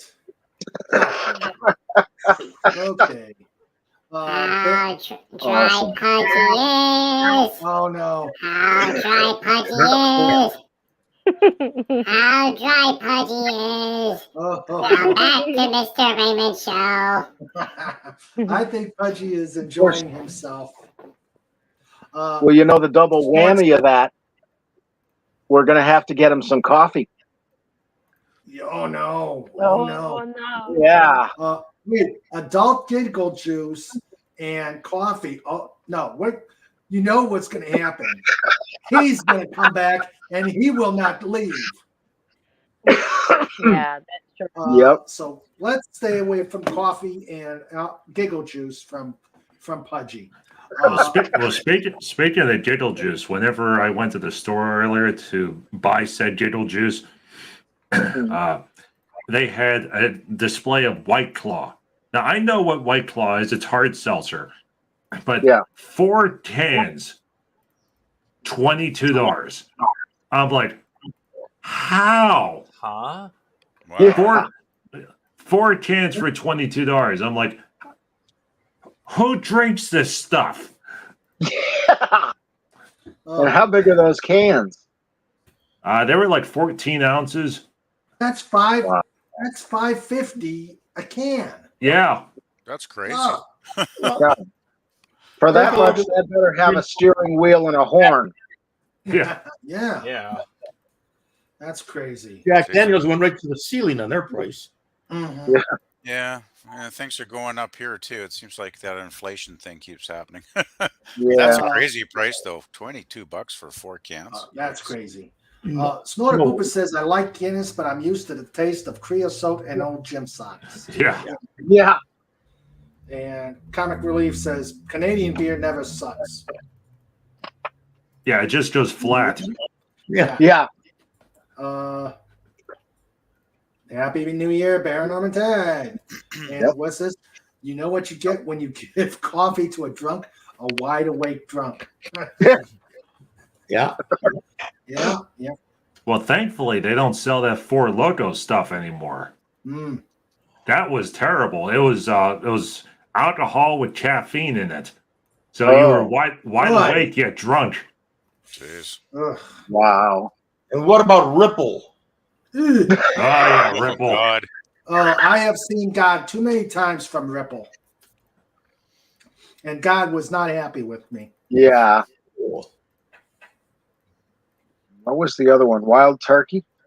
Well, well, speaking of Ripple, long time ago, I went paintballing. So this course is no longer in operation, and it's a good thing. Guy took a front end loader and carved out a paintball field into a side of a mountain that's overlooking the Allegheny River. Oh yeah. So whenever we went, there was 20 in the group. The guy says, if you have 20, I'll fire up the barbecue and make lunch. It was part of the price that we paid.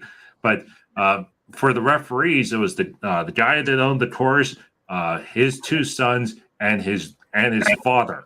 So there was a little Italian man that was in his 80s, walking with a cane and a paintball mask on. And he went, they called it the Ewok Village, which was basically it was a tree stand lined up with all these pallets, and there was a tree in front of it. I don't know why they called it the Ewok Village, but that's the name for the thing on the course. But he walked up there, and he had a jug of DAGO Red.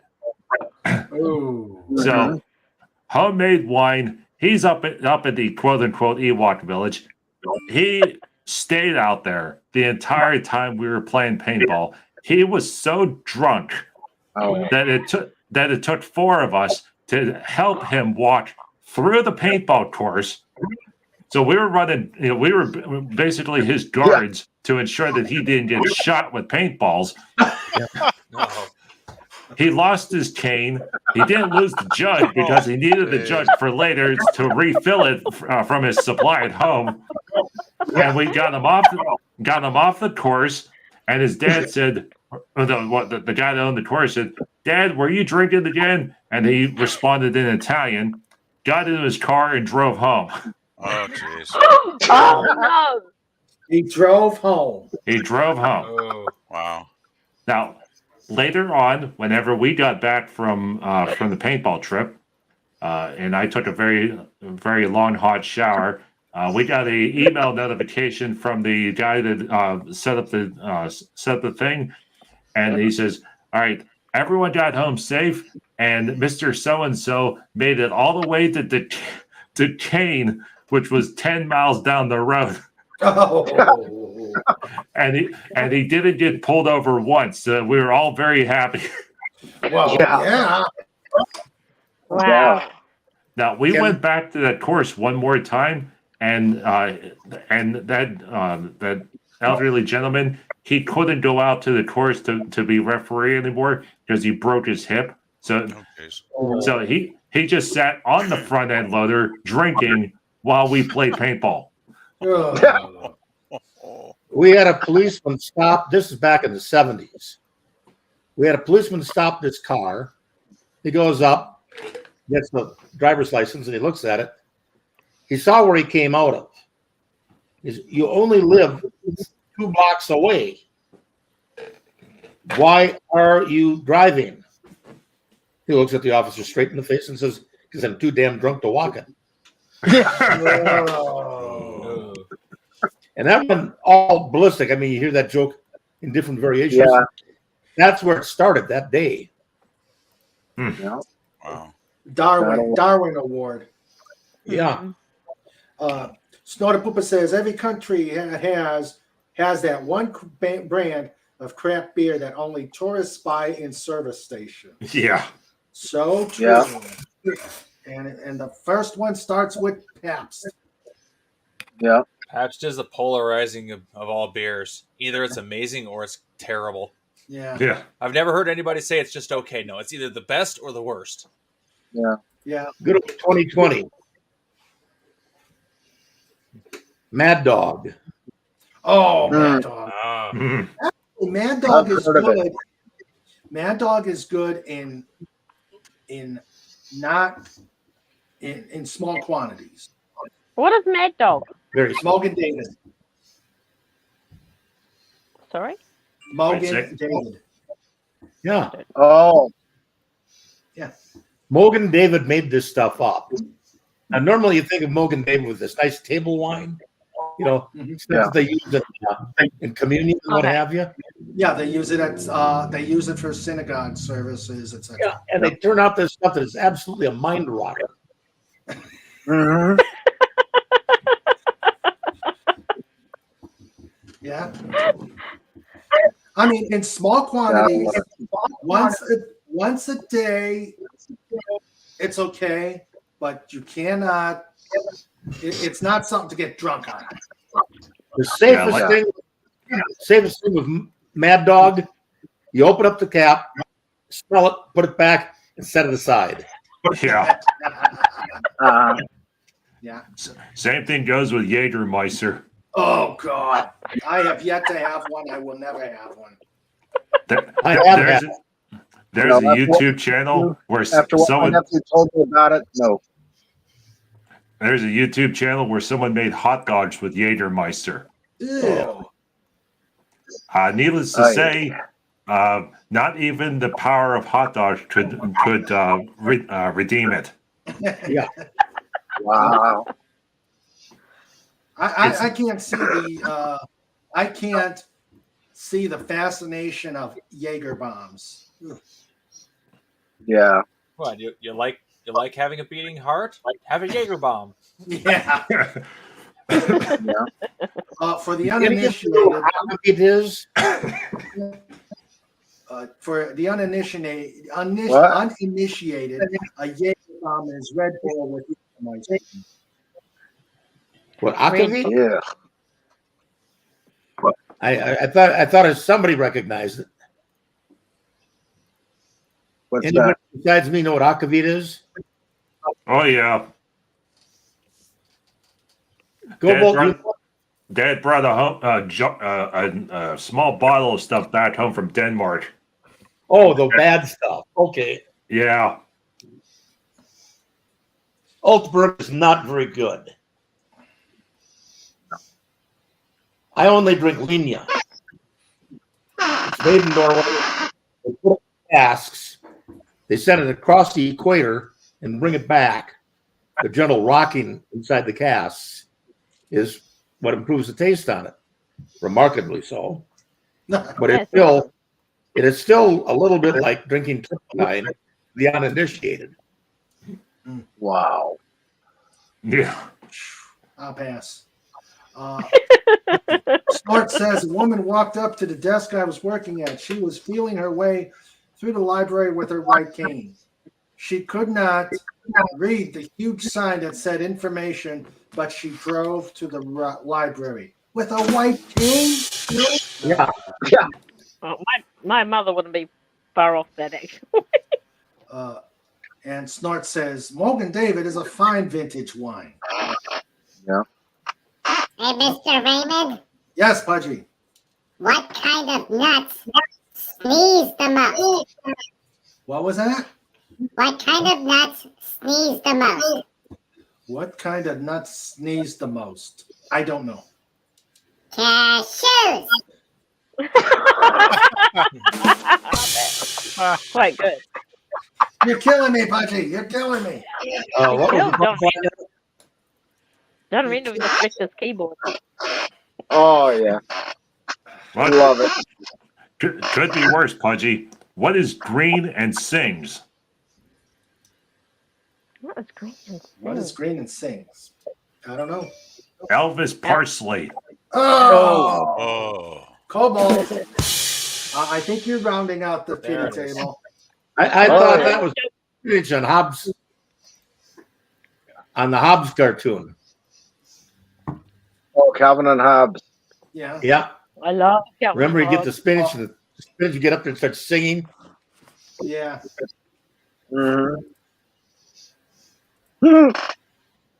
My kids used to read. Uh-oh. There he is. Wait. Yeah, There you go, Cobalt. Yay.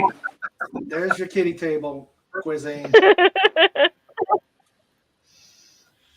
The kitty table's being well used tonight. That's not birdseed. That's really tiny eclairs. So there was a toy. We still have 3.5 hours. Okay. I got Well, like I'm 4 here. going to be going in a minute, but so there is a tui beer in New Zealand because Australia has something called tui, which is TOOHEYS. I just had to try Tui beer. I have a feeling that's a tourist beer. I tried Steinlager too. Never heard of it. Yeah. And Tui rhymes with cooey. And Patui. For some reason. Yeah. Well, I don't know anything about New Zealand beer, but I do know about Australian. Boy, Steinlager is quite redundant, isn't it? Stein is a type of cup, and lager is beer. So cup beer. Yeah. Everything's covered. Everything's covered right there. Yeah. Okay, I better go now and see what my kids have been doing. Uh-oh. Well, Carla, you have yourself have a happy new year. I know it's been about an hour into your new year. You have a happy new year. It's always no, it's like 14 hours into our new year, my friend. Okay. You're thinking of England, of Europe. This time zone stuff. I know. You're actually tomorrow, today. Yeah, we are. I know. Just think of me as living in the future. It's coming up to an hour and 40 minutes in the new year where I am, Raymond. Okay. Yeah. And we still got. Yeah, it's tomorrow in Garlic area, and it's tomorrow in Carla area. Yeah. Well, Carla, it's always a pleasure to have you here. That's lovely. Take care and have a great week, and see you next week. Thank you. Okay, see you later. Happy New Year, Carla. Happy New Year. Happy New Year, Carla. See ya. All right. I texted off to a friend of mine in England. Happy New Year. That's when I was kind of dead on this scene here a little bit. And he typed back and he says, "Well, thank you so much." He says, "You're interrupting an incredibly important party I'm having." "Oh, yes. I and the PM are getting drunk together." And I went, "Yeah, right. Tell it to somebody else." Now I have a question for Malik. What is Watney's Red Barrel? I'm sorry, what? Watney's Red Barrel. What is it? Watney's Red Barrel? I've heard it, and the reason I ask is I've heard of it so many times in English comedies that I've seen.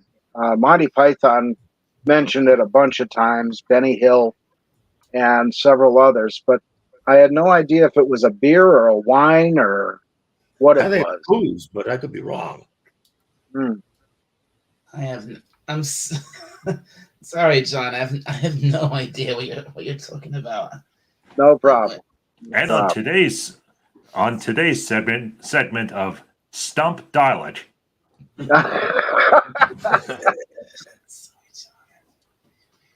Yeah, I mean, I mean, yes, I've lived in England my whole life, but Oh, here it is. Watney's Red Barrel. It was renamed Red in 1971. It's a 3.9% alcohol by volume pale lager called Watney's Red Barrel, sold by Sleeman Breweries until 1997. And then they switched to a 6% beer with the same name, brewed by Alton Mays. Okay. And according to Snort, Watney's Red Barrel disappeared from the market in the late 70s. Yeah, sort of like Schlitz. Yeah. And Stegmeyer. Mhm. Okay. Snorter Pooper says the good thing about living at the North Pole is that you're in all time zones. Yep. No matter what you call when you're drunk, you'll end up in one of them. That's true. Yeah.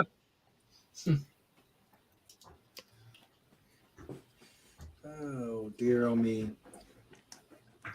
And fun fact, do you know why there's a song called Yellow Rose of Texas? Why? Why? Because Snore the Poop has visited the White Rose White Rose Field.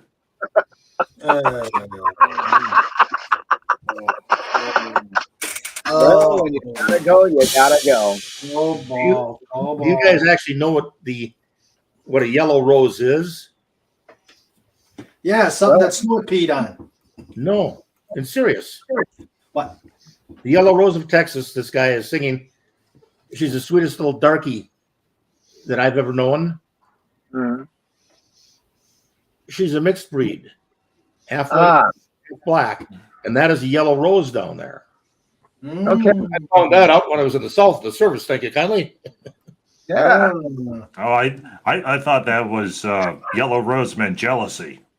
Oh, okay. See, we learn all sorts of neat stuff on King Dolphin TV. Yes, the more you know. And, Now, worthless information. Yes. Yep. And Snort says that's why they call me the Wiz. He's the Wiz. The Wiz, yes. And now back to Stump Dialect. Episode 2. Oh boy. By the way, what you're doing? Okay. On episode 4 of Red Dwarf, what was the name of the guy in Seed 2, Part 4, before the commercial break? Come on, Pudgy. What? What? Episode 4 of Red Dwarf. What? The first season?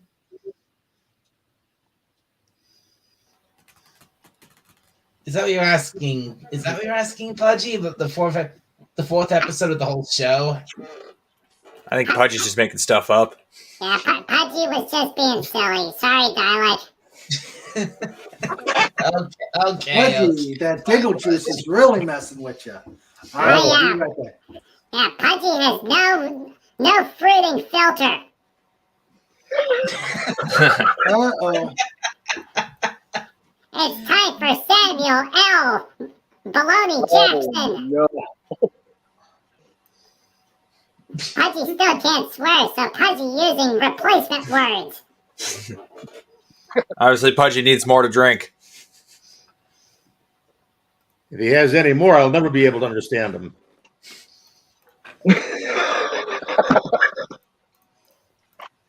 Well, oddly enough, my modified ice bucket is working. Ah. Yeah, I put the bottle of adult giggle juice into a larger cup full of ice. Yeah, I got my favorite beer glass. Oh, that's a nice Stein. Yeah. Wow.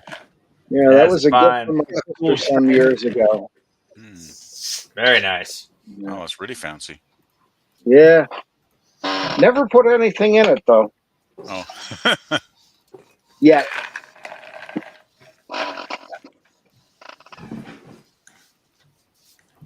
Well, I was at a Renaissance fair, and there was a vendor that was selling wooden steins.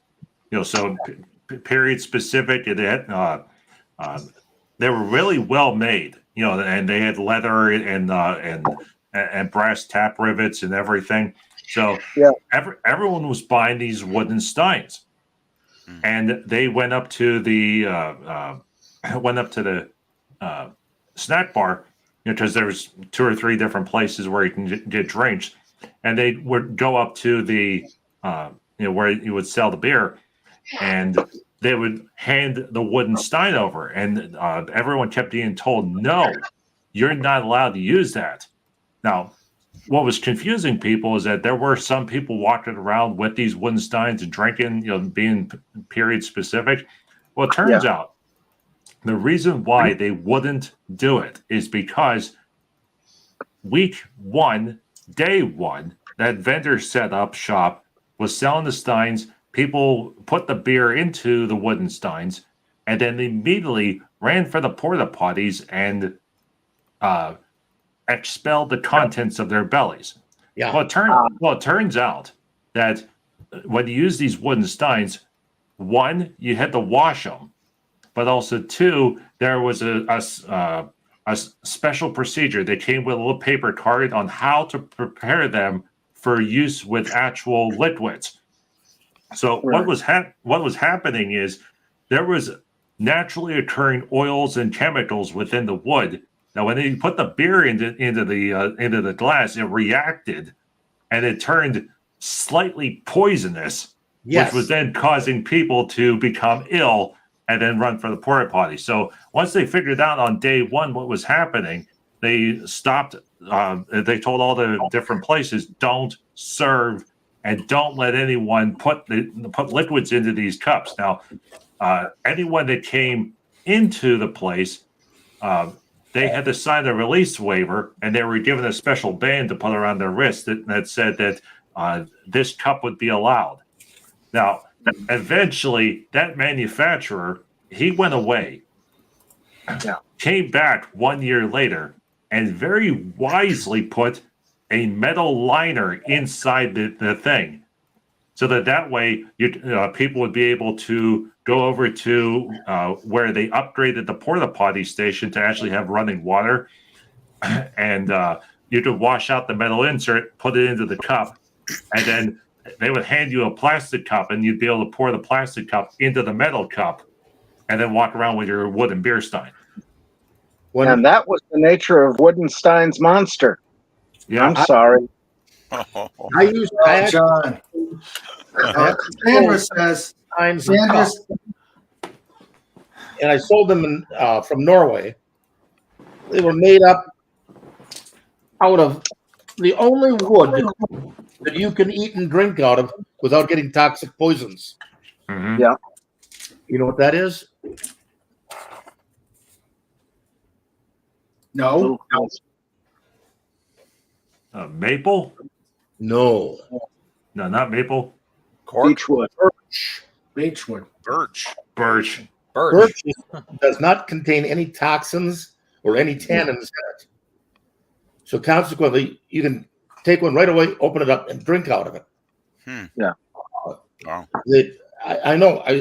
Like I said, I sold those stupid things. Yeah. From Sandra, Norway. Sandra said, I had a wooden stein. I never had a problem because I followed the directions. Yeah. The biggest thing we told people with our steins that we sold them is wash them clean. Yeah. Do not, under any circumstance, put them in a dishwasher. Because it'll kill them. Mm-hmm. Yeah. The cups that I was selling, they were made from out of northern Norway, and they were made by the mentally and physically handicapped people up there. And boy, I'll tell you, I still have, all these years later, my wood mug, and I think Baron has his, and I know my other half has hers, and we use them all the time to drink out of when we're at events. And yeah, you can anything you want in there, but your coffee can't be boiling hot. But you can put cold stuff in there, and hence nice ice cold beer goes great in them. Mixed drinks goes great in them. Neat. But never ever trust some of these other wood mugs. They are dangerous. They will kill you, as you've already mentioned. I got a big long lecture on that when I went to go sell them. Yeah. Yeah. The best ones, the best ones, just whenever you buy a wooden mug, most people, wooden mug, it's already clean, I can use it. The best ones that I've seen sold is where they're small enough. It's big enough to put in your hand. You walk around and you got the mug in your, you got all four fingers into the handle, but they're small and shallow enough that you can sink a plastic cup down in the middle and then drink from the plastic cup while it's held within the wooden surround. Yeah, because the plastic cup is going to be at least more clean than the potentially poisonous wood that the beverage would go into. Yeah, that makes sense. Mm-hmm. Except if it's birch. And again, this is things that you learn here at Dolphin TV. Yeah. Yeah. Oh, speaking of which, I found another couple books. Sweet. More books. Oh wow. Oh. Yay. Oh wow. Wow, that's cool. Neat. I actually pulled at the Dominion Wars. Oh wow. Oh wow. Wow. Oh God. Yeah. I used to get Hainsbergs for my cars, and they always had everything in them except what I needed. It would be great if there was, one spin-off episode, even if it was just 30 minutes. But here's the biggest problem. All those original guys are gone now for the most part. But it would have been great to have Scotty dressed up as, the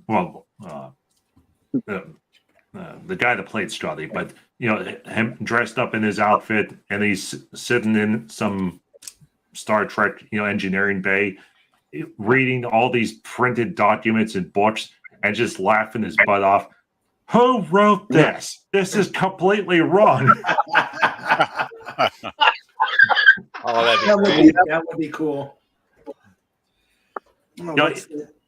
Or even better, you get LeVar Burton dressed up in the Geordie outfit, and he's going through and said, "Yeah, I remember when they wrote these. They're all wrong now." Yep. Snort says someone made a homemade drink with Everclear honey spices heated in a pot on the stove. People were pouring it into silver-plated wedding goblets. It was eating the lining inside their cup. Wow. Oh no. That isn't that grog? Oh, Everclear is like what is it? It's it's grain alcohol. Yeah, it's very strong. I actually had moonshine. Ones. Yeah, moonshine. That's the word. 180 proof. Yeah. Yeah, I had a friend that lived up in northern Canada, and I guess the Everclear was pretty widely available up there. Where he got it, I'm not sure. But anyway, he brought a bottle of it back when he moved back south, and we had a New Year's party, and he was dishing out shooters of this stuff, and oh my, it was powerful. I have never. It is illegal to buy in Minnesota, so I have to go over to North Dakota where they do sell it. Okay. I have never had strong. I have never had moonshine. I don't want moonshine because I think I want my innards intact. Snort said they called it Krupnik. Yeah, you just got to have one shot, and I wouldn't want to get it intoxicated on the stuff. Let's put it that way. Well, let's put it this. That's the thing. One shot of Everclear will do it. It was strong. Yeah, you could If you feel drink it. pure, straight Everclear out of a bottle, and yeah, I'm dumb enough. I have done it. You take a slug of it, and you better talk real fast, because a few seconds later, your vocal freeze up. Yeah, it's strong. Yeah. Yeah, I had it once, and that was probably enough. But it was interesting to try it. Oh yeah, Way back, I even way back in the day when I was in the Air Force in Germany, guys in the barracks had a party, and they made a concoction called toilet bowl punch. Oh, geez. And it was every bit of alcohol available, including the kitchen sink. And I had there were people who had some very strange reactions to this thing. There was one guy who I can't really go into it because the YouTube monster, but let me just say the poor guy's barracks room who had the misfortune of holding the barrel of this concoction. He had to clean up the barracks room thoroughly. Let me just put it that way.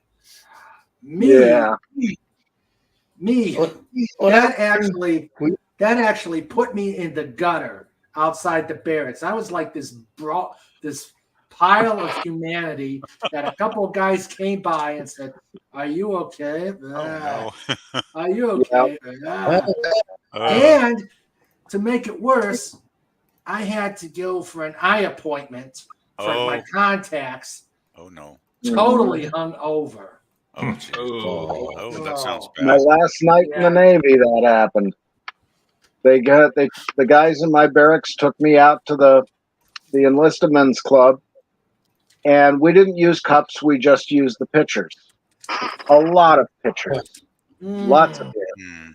Well, they dragged me back to the barracks, laid me down on the bed, and the one guy, Gerald, was standing there, and I said, "Gerald, I gotta go." He says, "No, you're smashed. You gotta stay right here."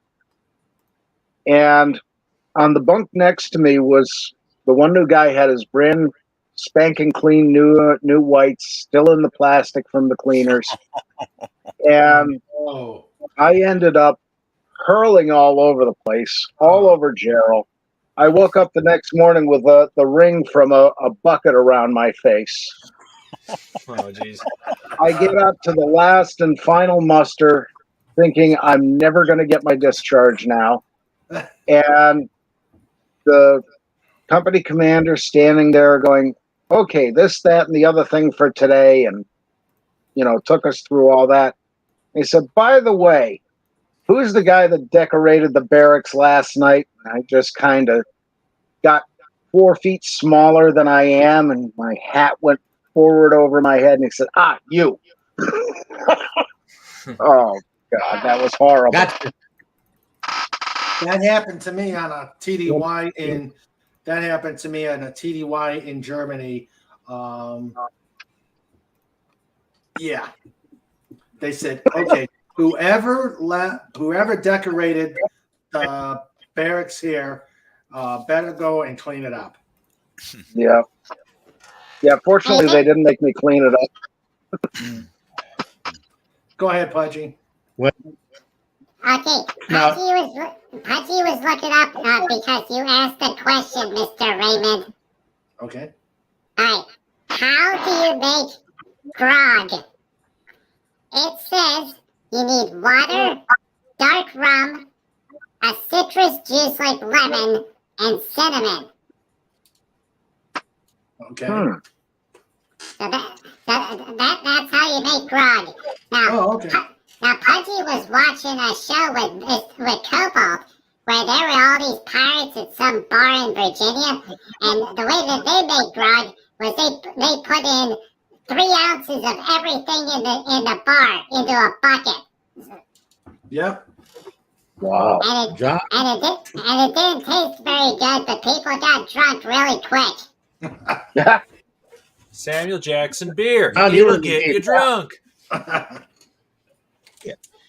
John, when you were in the Navy, did you ever have any sick bay alcohol? No. No. I think that was it. That was reserved for the surface fleet. Because I was up at Groton at the sub base. And then the other one was we used to have jungle juice. That when I'd I was heard in of, country. yeah. Never had it, but I've heard of it. Oh, look up Tipsy Bartender on YouTube. He makes it all the time. Really?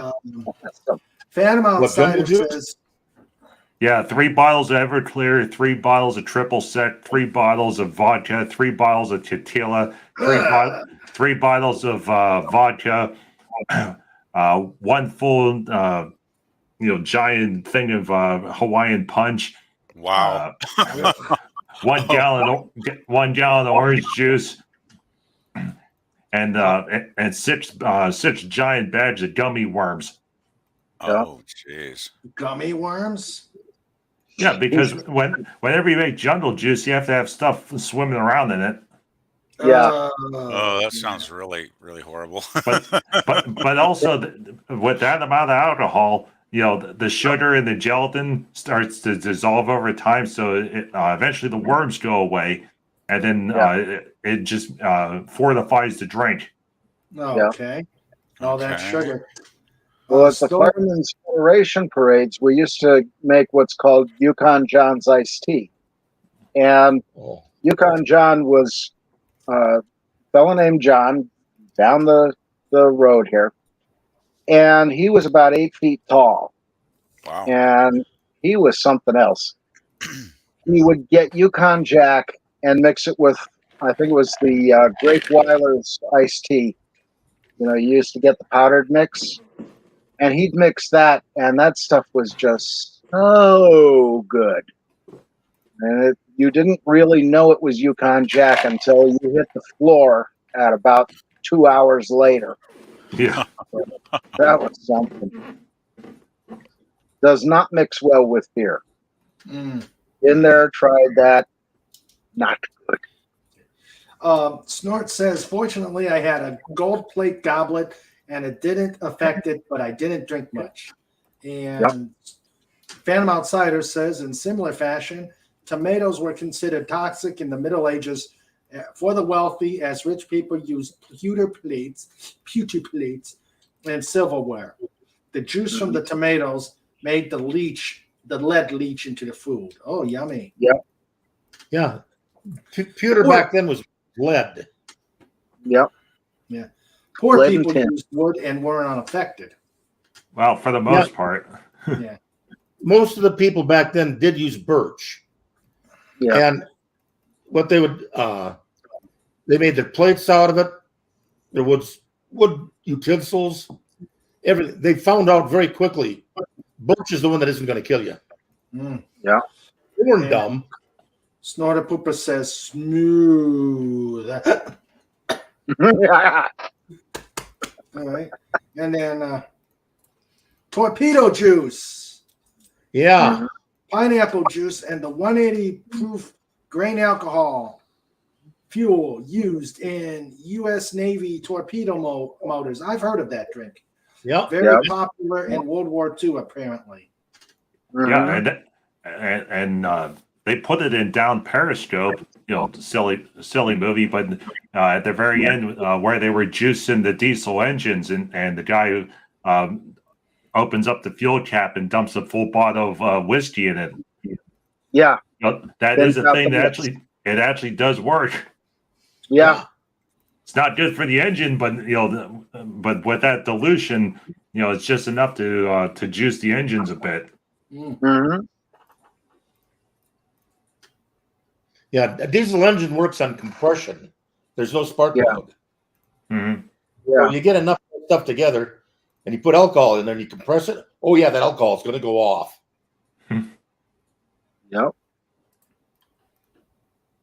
Yeah, that trick only works on a diesel engine. You put it into your lawnmower, you're just going to gum it up. Mm-hmm. Yeah. And you don't want to use it on a Fairbanks Morse diesel engine because instead of the normal, V8 type of piston arrangement, those things are side to side. Yeah. And you'll blow a piston right out the side of them. They used to do that with diesel locomotives from Fairbanks Morse. Oh yes. That was nasty. Two, you might have been familiar with this one, John. The Fairbanks, where they had a crank on each end, and the pistons came together. Mm-hmm. Put a little alcohol in there, see what happens. But be the next when you do it. Yeah, you don't want one of those pistons going through your house or your head. Or both. Yeah. Yeah. We had, I don't think it's been any secret. I never tried to make it a secret. Both my grandfathers were moonshiners. Mm-hmm. Okay. They made this stuff. Yeah. They made the illustrious Minnesota 13. I know exactly how it's made because I got my grandfather's recipe. Thank you kindly. Yeah. I got one in German and they got one in English. Anyhow, I got one in German and one in Norwegian. Anyway, this stuff, they got something out there that they're marketing on the store. You go in and you go, it's Minnesota 13. Don't drink it. No. The people making it, they don't know what the hell they're doing. And they're making the worst, vilest crap that you could ever imagine. I bought some once thinking, this is going to be like what my grandpa made, right? Took a sip of it. My Minnesota 13 was produced in Minnesota, and it spread to other places, but it was predominantly started here from the Norwegians that came over from Norway. Yeah. Now, the one thing about it is when you're talking about Norway, half of Norway is an alcoholic. The other half are the bootleggers that supply them. Anyhow, these people knew how to make this stuff. Yeah. And boy, did they. Well, I don't know if you want to believe me or not, but this is actually the actual truth. My grandfather had a 350-gallon still, and he was producing this stuff. And one day, some guy came into the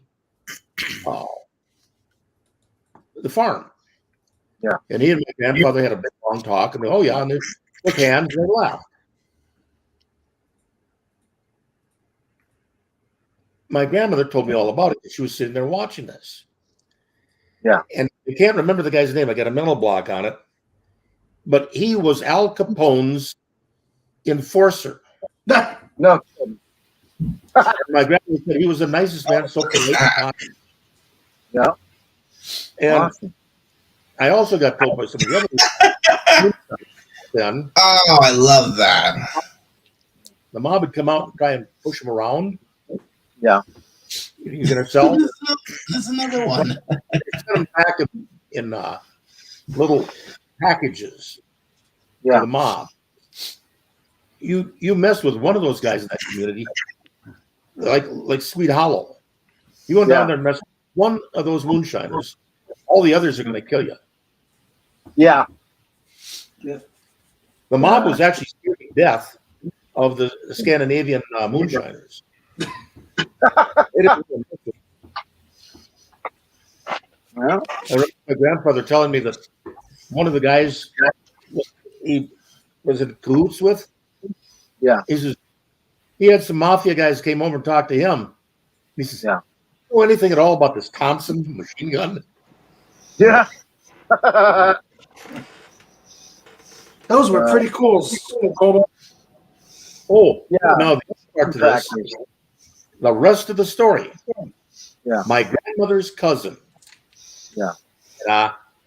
My grandmother's cousin was Andrew Volstead. Oh dear. Who? As in the Volstead Act. Prohibition. Yep. Andrew Volstead. He came from Granite Falls, Minnesota. Oh yeah, he's the guy. And then the rest of the family story is okay. He puts in prohibition, but there was many a time where we would have a party over at his house. Yeah, and they would be drinking, and they'd get in a fight outside, pound away on each other. Okay, you got a U.S. congressman outside his house pounding away on the mayor of the town or on a councilman or something like that. Yeah. Oh, yeah. Wow. All right, let's go on. Let's move on here. Now, remember, this is New Year's. Be responsible and get drunk properly. Yeah. Yes. Snorter Poopa says there isn't much to do during these long, dark winters except drink. Hey, those were cool trains, Cobalt. That was Train. cool. Yeah, I really like those steam engines. Those weren't trains. Oh. Those are tractors or something. Yeah. Those, the proper they're called traction engines. Yeah. Here they're called steam tractors, but same thing. Yeah. I know by both names. Cobalt says, I like that steam video. It also explains why poor Dalek is in a 10-kilometer traffic jam. What? But anyway, yes. They were steam powered, but they weren't trains. You could say they were traveling along the road there. Yeah, they're tractors. Okay, I'm sorry, tractors. Yeah. Tomato. Sorry. Same principles, though. There's another video, but it's too long to show. Where I think it's somewhere out in Iowa, and they had a like an 1830 steam engine, and it was pulling not just one set of tilling blades, but it was pulling 10 sets of them. So it was showing all the farmers connecting all the different parts, and they could run 10 tilling with the serrated blades. What? Those were bottom plows. Yeah, bottom plows. Go into the ground and rip it up. Yeah. So unbelievable. Yeah, they hooked up 10 of those things, side by side with all the different parts, and it showed that 100 farmers just standing on there, and each one are controlling the different parts. And that one engine was giant and was able to pull all of them, and they plowed just miles worth of fields back and forth, and it showed there was like a full crew of 10 guys, and 2 of them were in their 90s, telling the younger ones what to do. Yeah, and the funny part about this I saw that video. They were red, weren't they? Well, if you look at it, the plow that they're actually pulling, each of them has like 5 or 6 blades going into the ground. It's just one. You got 5 or 6, and then they hook all those together. Yeah. Very cool. Yeah, I think I saw that video. If I remember right, it was mostly red, the plow sets. Yes, and the tractor was black. The tractor was in excellent condition. The biggest thing with a steam boiler is the boiler integrity. Yeah, because you had a lot of boiler explosions. If you look up the newspapers.com and type in boiler explosion, you'll find more explosions in the tractors and in mills than you will on the railroads. Yeah. And That's because you don't see the clean out where you break it open, you go in there and clean out those tubes. Yeah, because you got to clean out your flues, you've got to clean your grates and clean the firebox itself out. And then around the firebox, there's a whole lot of plugs you unscrew, and you do your pressure wash inside there to get all the scale out and everything.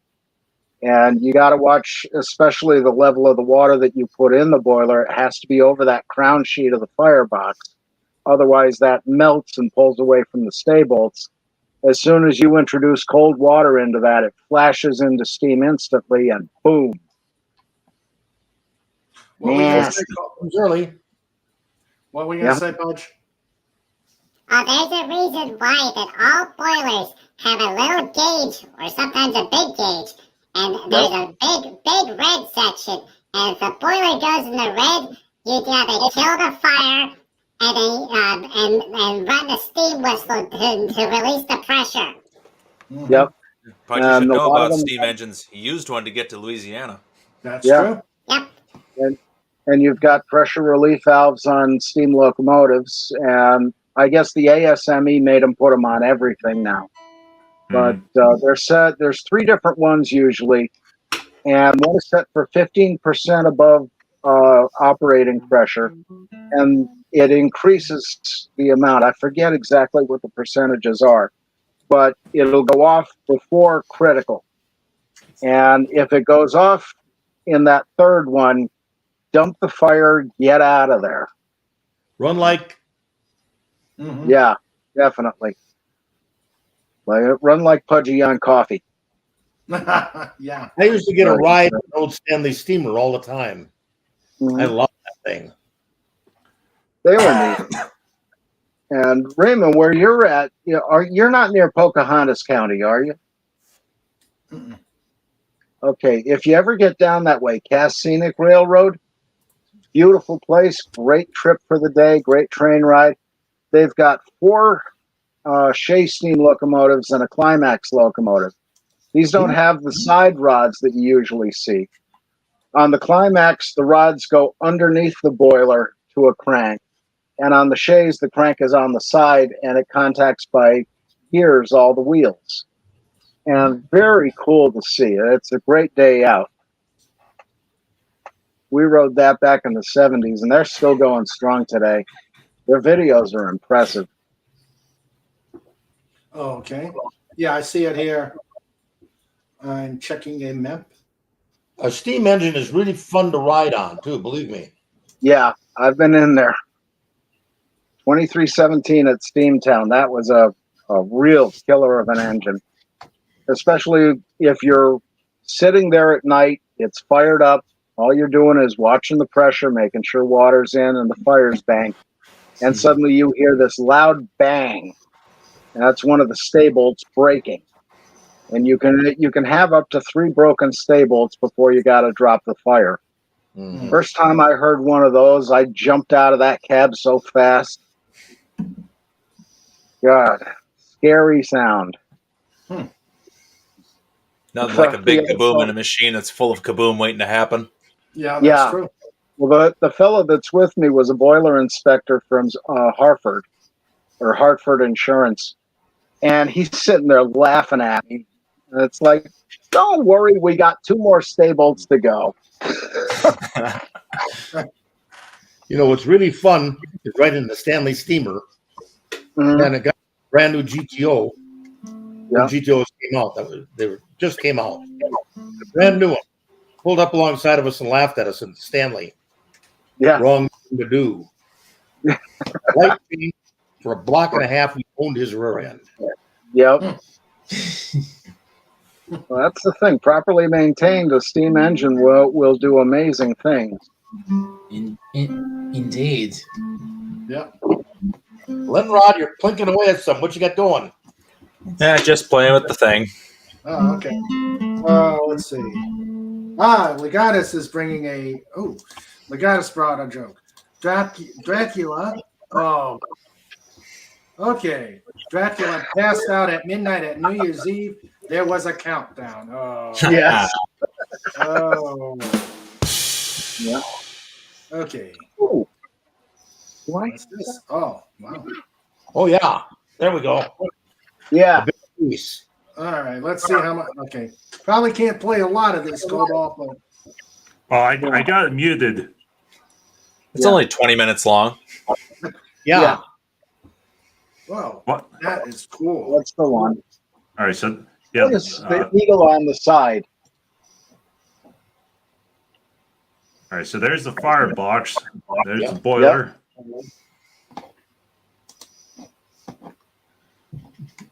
Oh man. Whoa. It's a little warm. Yeah, he's running coal. Oh. Mm-hmm. Yeah, complete with a shovel. Yep. The old banjo. All right, let's see him go. So there's Johnson bar and your throttle. That is big. Oh man. Wow. I love How many stuff people like does it take to run that thing? well, all the guys on the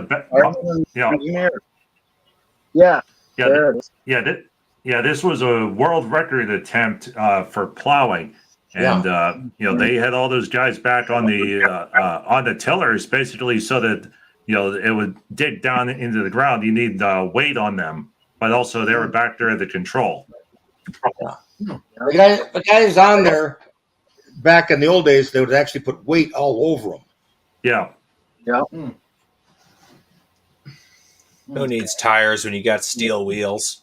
Yeah. I wonder if they're going to show you the picture of that really sweet young thing that's on there. Oh, yeah. Bib overalls everywhere. Yeah. Yep. Yeah. But they got one. I remember when I watched that some lady on there. She's really cute, and she's into it. She knows what she's doing. Yep. Wow. Look at all that belching smoke. Yep. Yep. The environmentalists are having a hissy fit. Who cares?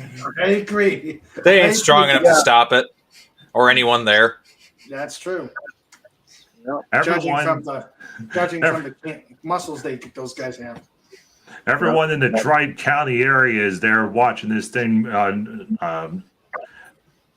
Watching this thing go up the field, and then all the ones that couldn't be on the tractor, they're in the chase vehicles off on the side there. Or folding. Yeah. Yeah. But take a look at what they're doing, and that thing is moving effortlessly. Mm-hmm. Yep. Wow. Those engineers knew what they were doing back when they designed these. Oh, you bet they did. Clearly, you can never have enough chain. Yeah. Mm-hmm. Oh, that's cool. Isn't that something? Whoa. Yep. I bet that farmer was very appreciative. Yeah. Wow. They're virtually breaking virgin soil. Yeah. Which is the hardest thing to break up. Yeah. The little guy from OSHA wasn't happy, I'm sure, but Well, they're not working for a major company. They're just dragging behind a big train truck. Mm-hmm. Yeah. And besides, the guy from OSHA, he was stuck 2 towns over.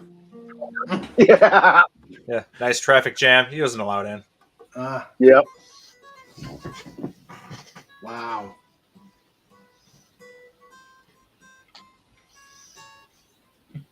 Wow, that is cool. I love YouTube. You can find all sorts of stuff, and the best part is you look right down. Every single one is John Deere equipment. Yeah. Yeah. Yeah. Back when they built stuff that didn't break. Yeah. Yeah. Break out your John Deere and see if I can do that. Well, you notice Cobalt Bald Eagle is on the side of the bunker there. Yep. Well, it is a mark of excellence to have an eagle on a tractor. Yep. Seal of approval. Mm-hmm. That was Case's emblem. Just goes to show the raw power that these great old machines had. Yeah. And of course, the mechanics on this with that governor spinning around on top and the flywheel going, just awesome stuff to sit and watch. Oh yes. Steam engines are fascinating. Absolutely fascinating. Which part was the governor? Was it the big wheel spin on the side? No, the spinny little thing on the stick. 2 round balls right in back of the smokestack. You'll see them spin around on their platform. And there's another one in the background. Yep. Just in case. They got And the of course, backup. everybody else is in electric golf carts. Yeah. It's how they balance the pollution. Yep. Impressive. Hey, Elon, can you make a electric battery powered? They can do this? Yeah. Probably not. Well, I could do it, just not for anywhere there's near the the girl. distance. Yep. Legata says, Yeah. I know what everybody's New Year's resolution is to be more optimistic by keeping their cup half full with either rum, vodka, whiskey, or other such liquids. Yeah. Oh, wow. That's just. Yeah. He's just riding the plow. Yeah. Looks like it wasn't digging in, so he had to really wait it. Yeah. Yeah. Well, he's just happy because he's riding the last one. If he falls off, he can't get killed. Yeah. Yeah. He just gets dirty. Yeah.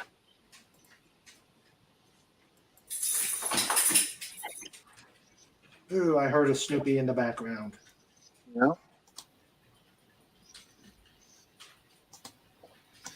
Yeah. And the wheels are just smashing the ground. Yep. Wow. Getting that traction. Mm-hmm. Yeah, the best part is you don't have to change any tires. Yeah. Yep. Oh, wait. Okay, I see it. I see the governor now. Yeah, it's right up front. Right on top of the steam dome. You can't see it there, but it's other side of where the whistle is. Yep. Wow. That's your flywheel there, operator, keeping the you velocity on the gears. That's it. Right there. It's a very effective design and very accurate. Mm-hmm. Yep. Even in like wind-up record players, they use something very similar to that to maintain the speed in them. Mm-hmm. Yep. So that's the thing. And in the old coal mines around here, you had the pump house for getting water out of the mines, and you had the steam engines for operating the lifts up and down the shafts, and for the air ventilation fans, which were enormous. And we used to go into some of where these old places were, and you'd find the steam engine itself sitting there. They had torched the main rod to it so it couldn't ever operate, but all the parts were there. And some of it got saved, most of it ended up getting scrapped. But it was fascinating to be able to go up and explore the thing and see how it actually worked.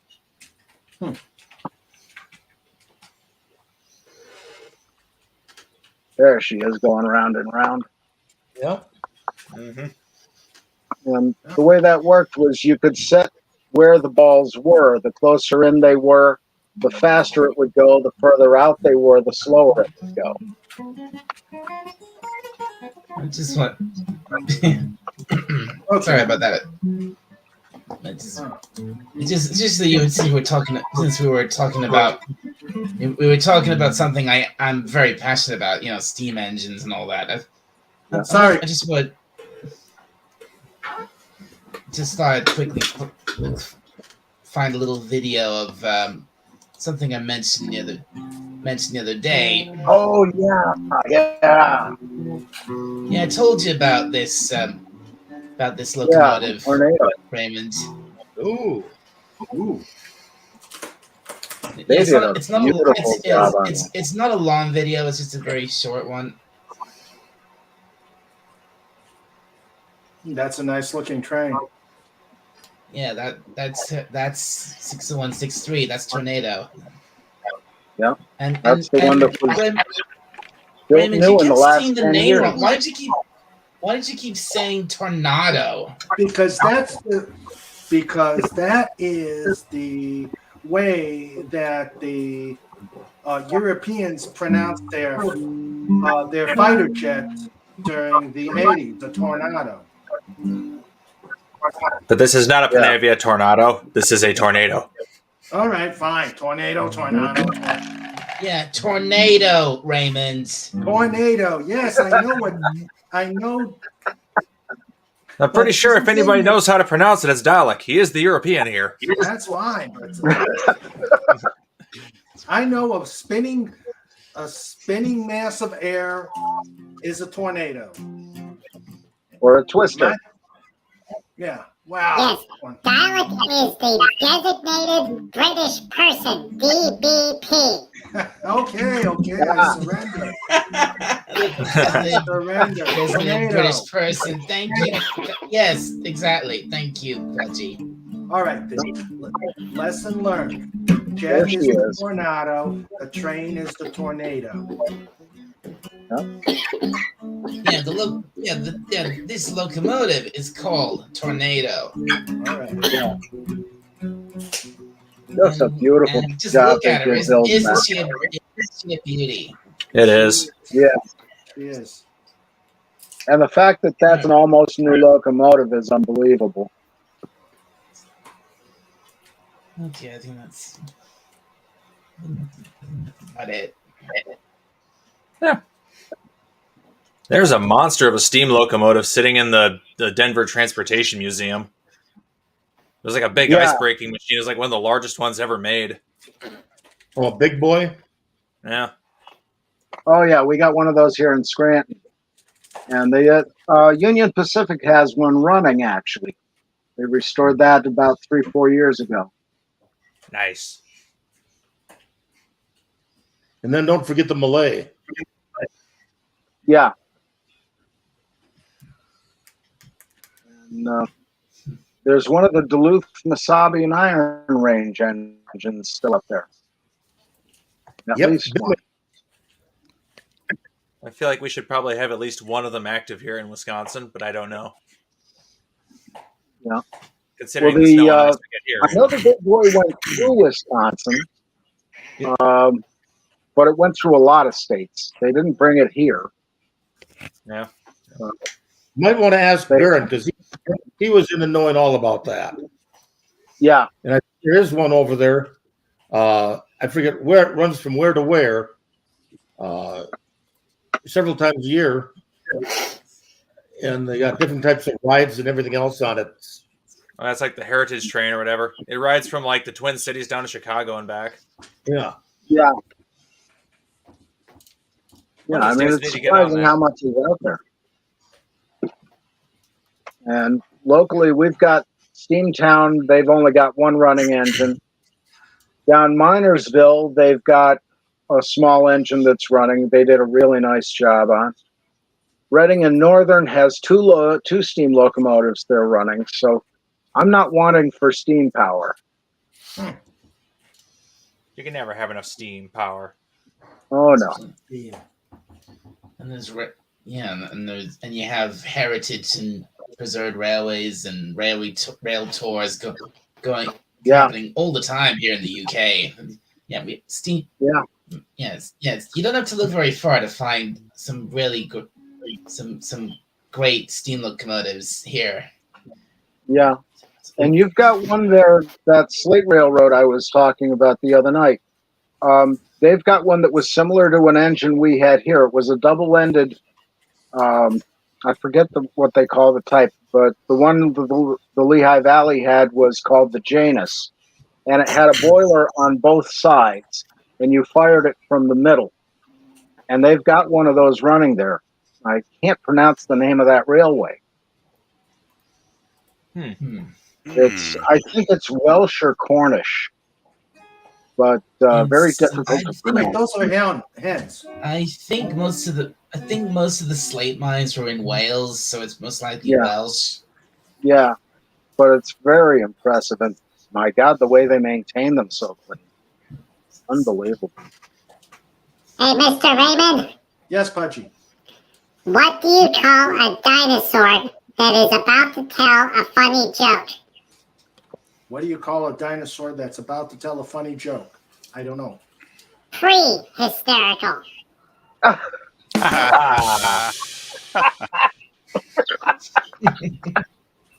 Awesome. Translation. Fit for hire, where are you? Oh, I'm busy sure. with the New Year's. I'm sure he is watching and planning. I was going to ask. I've just been listening into you guys. I've been busy doing some other stuff and just listening in the background here. But the steam trains are fascinating. Like I wanted to ask Dal, like, how many steam trains are still in operation in the UK? Probably a lot more than here, because I don't think we have any running in Canada anymore. How many? I would probably, if I had to guess, I'd probably say I think there's at least 100 steam locomotives still in use all over the country. That really, like I said, there's you've got heritage railways all over the place, and then we've got rail tours which happen throughout the years with with locomotives like Tornado and Flying Scotsman and other looks and similar stuff. I've heard of the that. Flying Scotsman. Yeah, the Flying Scotsman's pretty famous even here. Wow, that's so cool. Well, yeah, the Flying Scotsman's famous, and rightfully so. I never realized there were so many trains still, in existence, much less still operating. Oh yeah, well, I thought great. Canada had one running. The heritage, the heritage of Britain's railways is very much alive here still. You guys do look after your heritage very well over there. And in the I think. There's about 100 different locomotives being restored right now or in their 92-day inspection, that they tear them down and rebuild them for, safety purposes. Right. But you've got running steam locomotives almost all over the country. I don't know if California runs anything right now because they're California. Yeah. But Canada, I know they've got the 2816 up there, and I think one of the Jubilee locomotives. Oh, so we do have some running still then. Okay, I wasn't aware of that. Yeah, I believe they are still running. I know they ran one of them a couple of years ago on a test run that was really important. I don't know if they ran it since then. But, yeah, you can look up on Facebook almost anything on Canadian Steam, and you'll find what's running and not. Yeah, I'll have to check that. I do have Facebook, so yeah, I'll have to At Promontory Point, they run the two engines up, recreating the what into the rails. Yep. Okay, Snorter Poop has found a photo of the local. And that's not even and that's not even going into the steam. Sorry, Raymond, but that's not even going to the number of locomotives we have here that are just simply preserved, not just never mind running. Yeah. Well, that's it. That's it.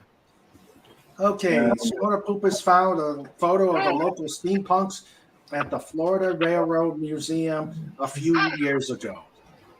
Beautiful. Yeah, that is gorgeous. Yay! Looks like an old alcove. Very nice. I can't remember where it is, but just outside of Denver, going to the west. Yeah. And up in there, they got a, what would you want to call it, like a railroad museum type thing? Mm-hmm. And they have a steam one that runs a loop around the track. But the other big thing that they have there, too, are those...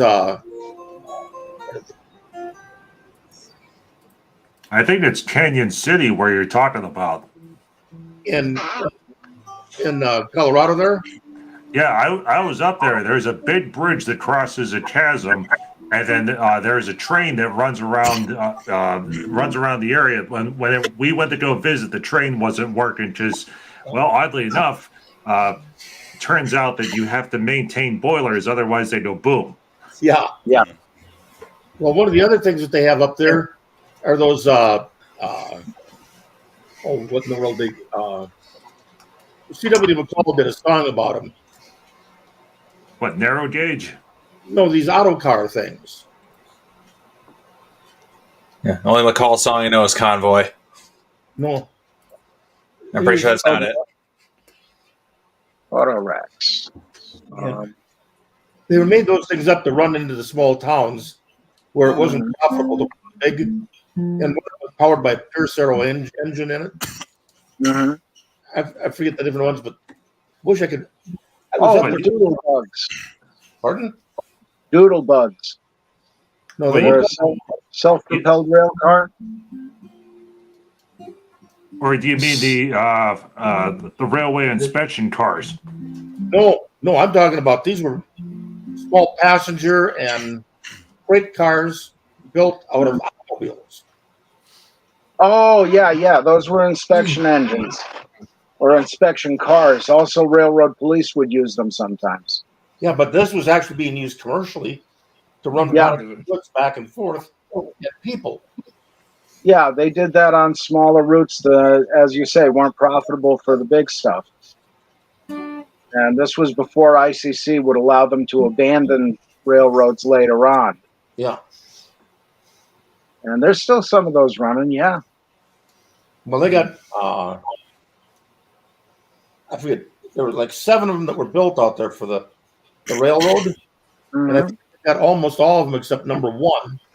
And some guy actually built number 1 from nothing, and made it exactly to the blueprint spec. Yeah. Yeah, down Chestnut Ridge in Palmerton, where I used to live, they used to have a rail bus, and it was all wood, except for necessary steel framing and structure and wheels. But that still exists. I'm not sure where, but it's in good shape. Hey, that sounds pretty good, Lenrod. Just doodling around. Yeah, every Christmas time, there's a. It started off as just as like a big joke, but eventually turned into a semi-serious thing. So there's a bunch of private collectors that have the railway inspection vehicles, and they're like 2-seaters, maybe four seats tops, and the scooters. And a group of guys got together. And they got permission from CSX and the other freight companies, and they run a 25-mile stretch. So they start in the one town, and then they go down through the rails, and the whole way they gather Christmas presents for Toys for Tots. Oh, that's neat. That's cool. So the first year they gathered presents, they gathered enough for 4 vehicles. Well, this year they had 18 of them show up. Wow. Dang. And it turned into a Christmas parade during this 25-mile stretch. So they started at 6:00 in the morning, and it took them until 8 p.m. at night to get to the final part. And the one freight train patiently waited, 26 miles down the line for this parade to go through. So 8:00 rolled around. There was a official Marine designee there with a truck to pick up the toys, and then they were racing to get all these railway inspection vehicles off the tracks because they got to take them one at a time to the crossing to get them on their trailer and off the rails, and then move out quick. We've had some of those groups come in our area. They run on Reading and Northern now and again, and it's just fascinating to watch them go.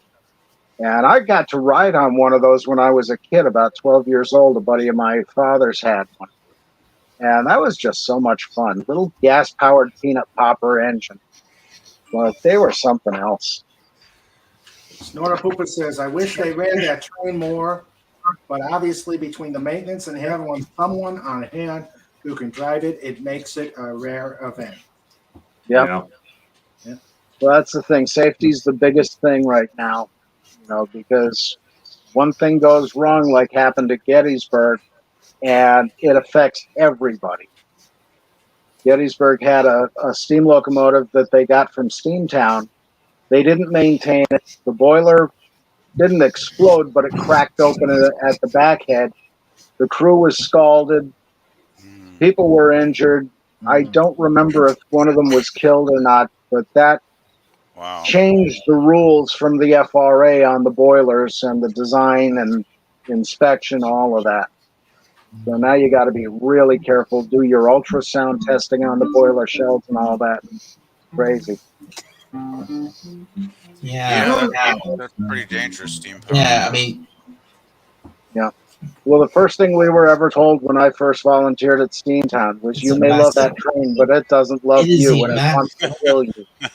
It is a massive. Yeah, it's a massive and very expensive job to, and never-ending job to maintain these old steam locomotives and day in, day out. It is a constant, never-ending job. Yeah, and the paperwork and everything, it's just like with the old airplanes. They have to go through their inspections, metallurgical. Yep. I mean, Raymond, you know all the stuff they got to go through with that. Yep, an annual inspection where they basically tear down the airplane down to its frame, inspect every little bit, and if it's for hire, then it's even worse. You got 100-hour check and 50-hour oil changes. So yeah. Yeah, there's a lot involved in preservation. You know, it's it's very expensive, but somehow they do it. It was sad to see that wreck they just had a couple of months ago with the B-17 and the I forget what the other one was. It was a train. Hold on, what was it? A That train? was the B-51, wasn't it? No, it was a P-63 was the plane that came down. 63. Okay. Which is even rarer because they didn't make many of those. It was okay. So it was a trainer. Wendy's back. Let's see how she's doing. Oh, she finished her nap. Hi, Wendy. You feeling better? What's going on? I fell asleep, and then the fireworks have started up around here. So. Raleigh is kind of in the middle of nowhere. So this is where everybody comes out to shoot fireworks. Oh, lovely. Yeah, we haven't heard that many fireworks. The thing, but we have a fireworks store down on the main road. I'm like, oh boy, wonder if the idiots are going to start shooting off soon. No, they probably will. Between my house and the hospital, there's like 4 fireworks stands. Wow. Yeah. Welcome to the train show with Mr. Raymond. We've been talking trains. Oh, trains. I don't know anything about trains. I'm an idiot on that. Steam engines in general, but yeah, it did turn into trains. Yeah. How did we get into the train? How did we run on the train track? I don't mind. I don't mind. I love trains, as you know. Yeah, trains are cool. P-63 King Cobra. Okay, thanks. Yeah, that's the one hit the B-17, and that was so sad. That was. I don't think they came up with anything. Sandra could put in the chat if they put something. If they've put something. The NTSB. I heard about the NTSB put out a report. They said that the guy that was supposed to be talking to all the pilots, he got the B-17 and the other plane. He ordered them into their wrong lanes, and so that's why they crossed over each other. Okay. It's because the guy that was supposed to be coordinating it all ordered them into the wrong lanes. So the coordinator was responsible. Oh, that's It was the air traffic control. Oh no! I imagine he must have felt pretty bad. Well, actually, during air shows, it's pretty much they've coordinated the airspace. Yeah. Well, and that's what they were saying was, that the B-17 should have been in an A lane and the other was supposed to be in a B lane. But on the recording, you can hear the guy calling the B-17 into the B lane and the other one into the A lane. And with that King Cobra, he couldn't see the plane underneath him. Right. Because of the way he was banking and the way the vision goes. Yeah. Because the B-17 was coming in and cut across, and then he was cutting out. Yeah, and the B-17 came in right under him. Yeah. Oh, that's terrible. Here's the website for the museum. There's Snort's. Cool. There's the site for the museum. And Carla's Carla's telling me don't question it, just go with it. Okay, I can do that. And this is your guys' show. Yeah. I'm just the host. Snorta Poopa says choo choo. Well, we like airplanes too. Yeah, true. Yeah, that was sad though. I didn't know they usually it takes them longer to do the report, but I guess they Well, they had everything on recording from the guy that was coordinating the flights. And I still don't know which B-17 that was. I hope it wasn't Sentimental Journey. I don't know which one it was. I just come across it, and it was like, the NTSB report was in, and I thought, wow, that was fast. So I started reading it, and I thought, well, no wonder it was so fast. It was pretty cut and dry. They were ordered into the wrong lanes by the guy that was coordinating, and they had it on recorded. And he should have known better. So what happened to that guy that messed up? Like, I imagine I don't know if they did anything to him. I'm sure he probably felt like hell. Yeah, I'm sure he probably won't be doing any coordinating. Putting him in jail isn't going to make him feel any worse. Yeah. Hello, Comic Relief Crusader. Welcome back. Hey, I'm back. Hello. Heyo. How do you? Hello. Hello. Gee, almost Again. I thought you were gone. Well, but I came back because we're such a because draw. I love you. Yeah. Because it's where the cool people are. Clearly. I'm going to end it with you. You do kind of want to have some place to go on New Year's Eve, you know. Yeah. Snorta And I'm Poopa just says at home, so.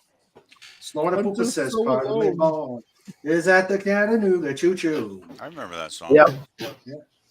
Legata says, "Planes, trains. Oh no, not automobiles next." Start the car talk. Oh yes. Oh, How about boy. segways and hoverboards? Yeah. Oh, what's that? Oh, who is typing? Not me. Okay. And right now we are at. Hold on a sec.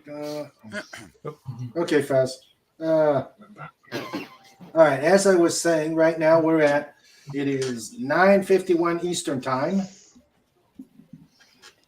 So we got 2 hours and 9 minutes before the ball, or before our version of the ball comes down.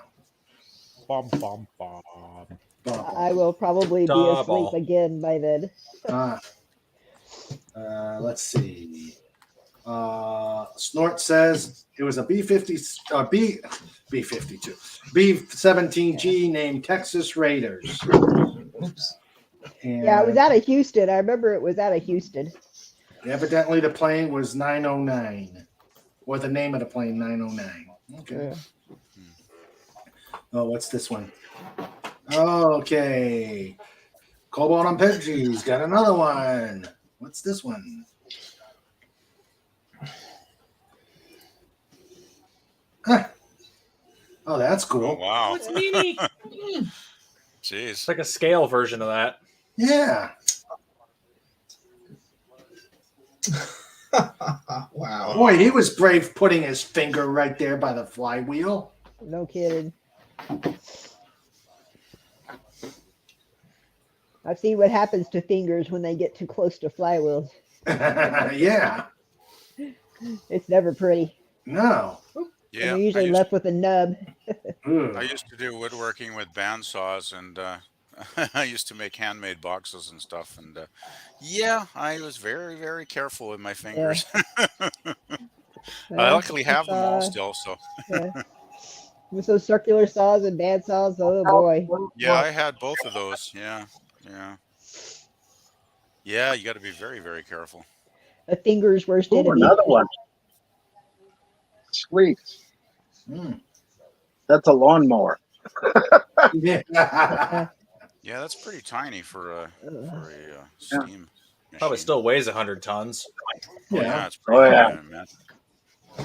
That's cruising right along. Yeah. He's on a good pace. Just hoping that structural Well, the guy is integrity. walking and keeping right up with it too. You If can you see the ever- guy's shadow. He's walking and he's keeping right up. So it's not Here's that. here's a bit of advice for you all. If you're a train fan, if you have a real fascination for railways, and you ever come to the UK, go to York and visit the National Railway Museum. Yeah, I've seen pictures. Really nice. Do you have the website, Dalek? Put it in the private chat. I'll put it out there. Oh, wait a minute. Are you a wrench? Let's see something. Dalek, type something in the chat. Why, that's not good. The front of the boiler keeps popping open. Yeah, I see that. Yeah, that's the smoke box door. It keeps Yeah. flying open. Yeah. It's a new latch. Yeah, mini tractor replica. I just rebuilt what's like a hay baler replica. It's like 1/3 scale of a full-size mechanical hay baler. Huh. Yeah. Some guy brought it to my dad's shop expecting him to fix it because it wasn't working quite right. And he didn't have time to work on it, so I worked there for the week and I got it working. It was one of those machines that's meant to be strapped to like a belt that's attached to a tractor and run that way. Oh, yeah. The old Bull of the Woods type. Yeah. Well, the way that tractor was working, it really needed a counterweight in the front to offset the weight of the driver in the back. Yeah. You hope that seat has its structural integrity because there's a pipe right under it. Yeah.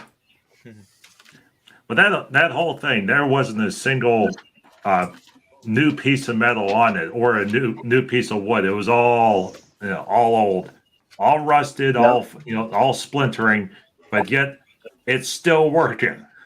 Yeah, and it didn't blow up in his face.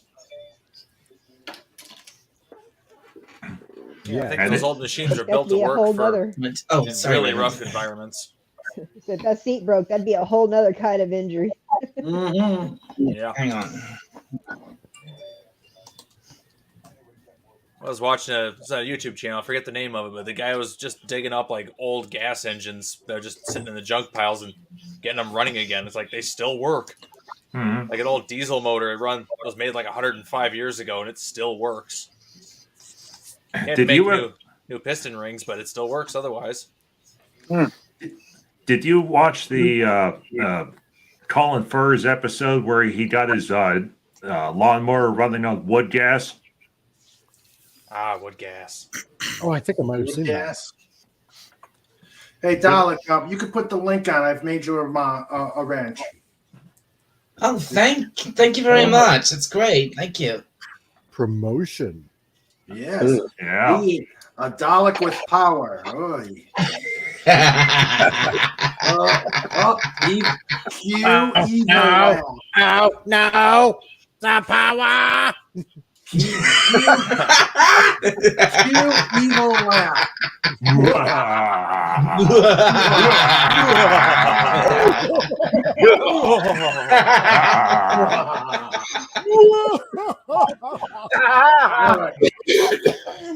I'm trying to figure out if I'm really still asleep and this is a dream with all the evil laughs. And right now, YouTube is really confused.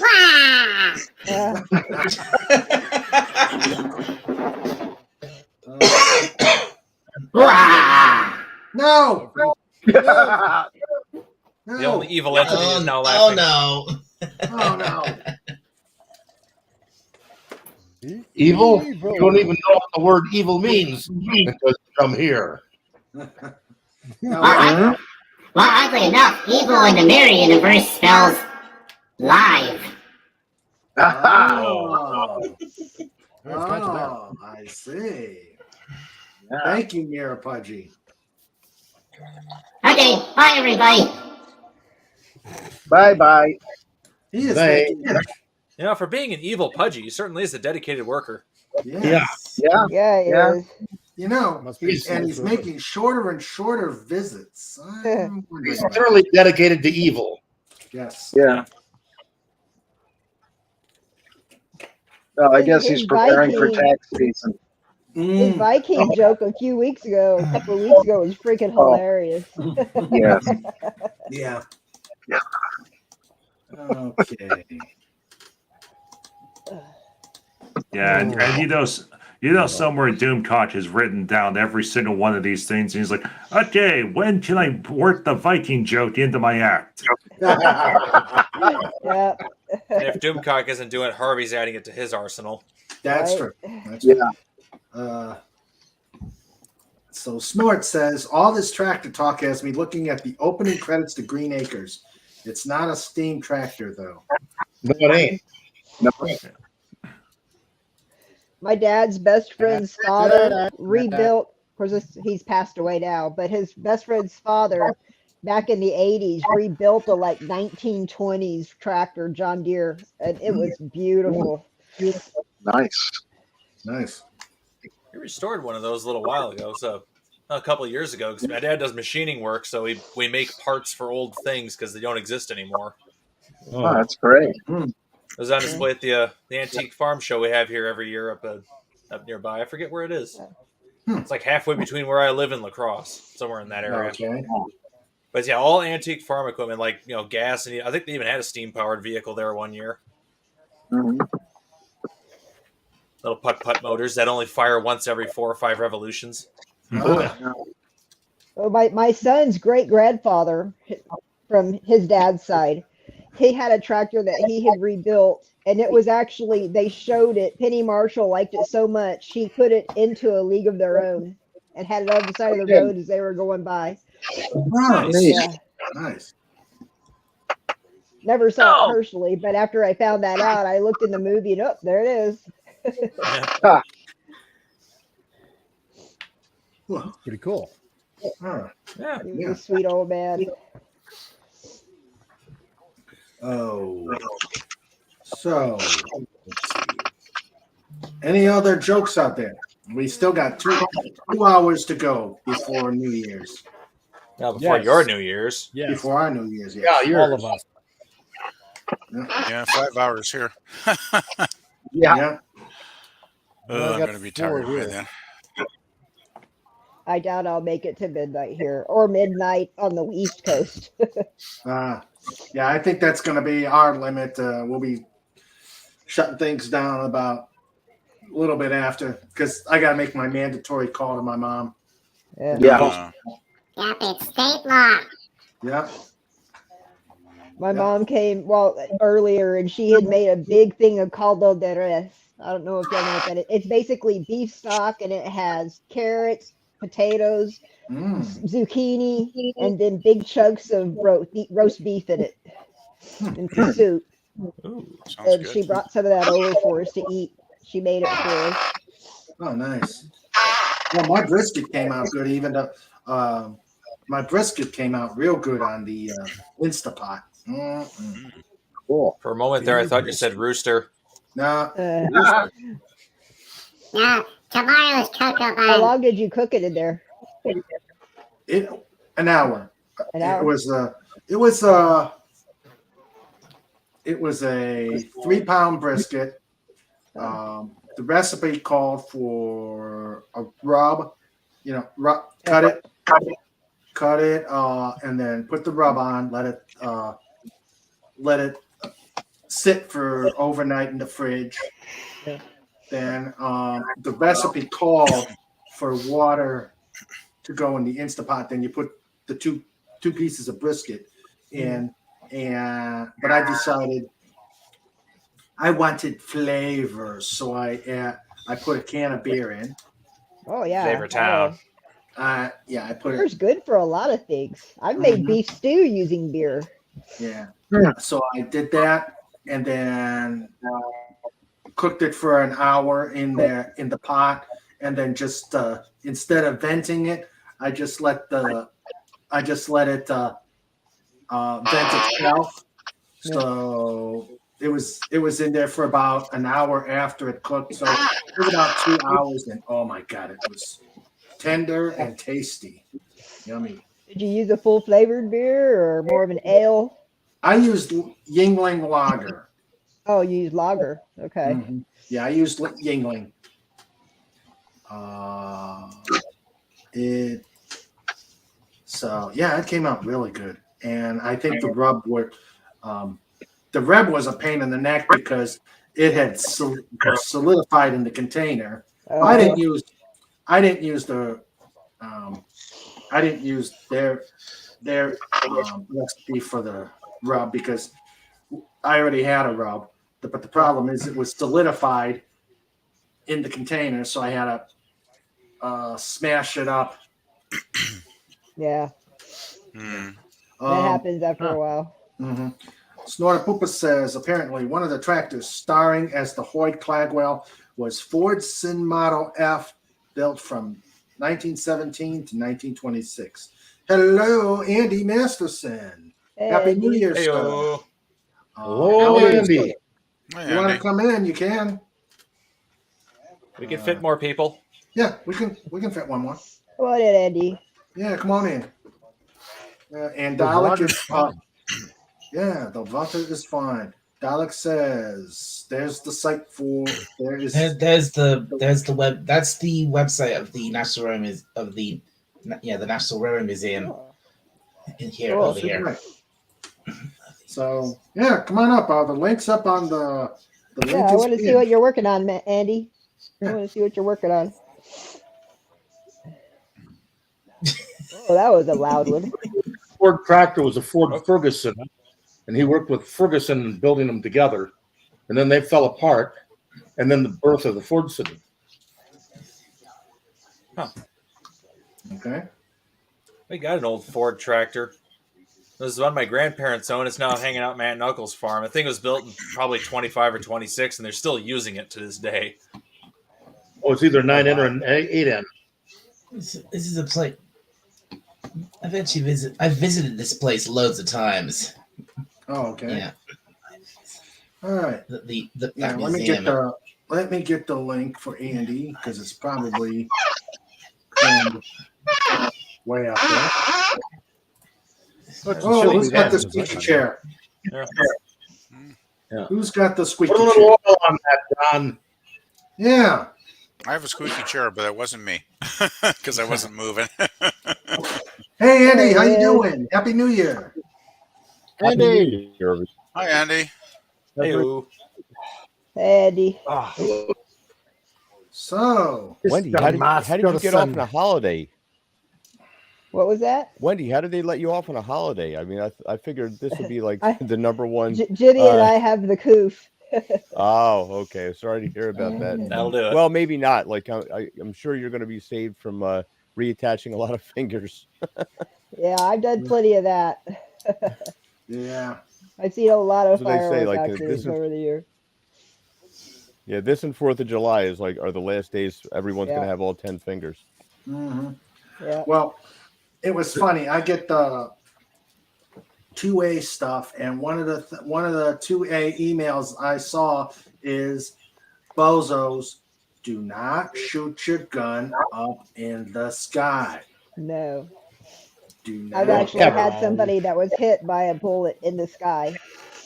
Because in the sky, stupid because it came down. Somebody had shot up, and it came down. It hit them on top of their shoulder, shattering their collarbone. Ow. And, lucky. It's amazing. You're responsible for every round going out of your gun. Of course, the cops never found out who did it, of course. But thank God the guy could have been hurt so much worse. Yeah. A trajectory coming straight down like that, even if it misses the head, it can hit so many vital things if it goes through you. Yeah. And when it comes down, it's coming down as fast as it went up. Exactly. Yeah. Yeah, it's amazing how people don't know about gravity yet. Mm-hmm. Yeah.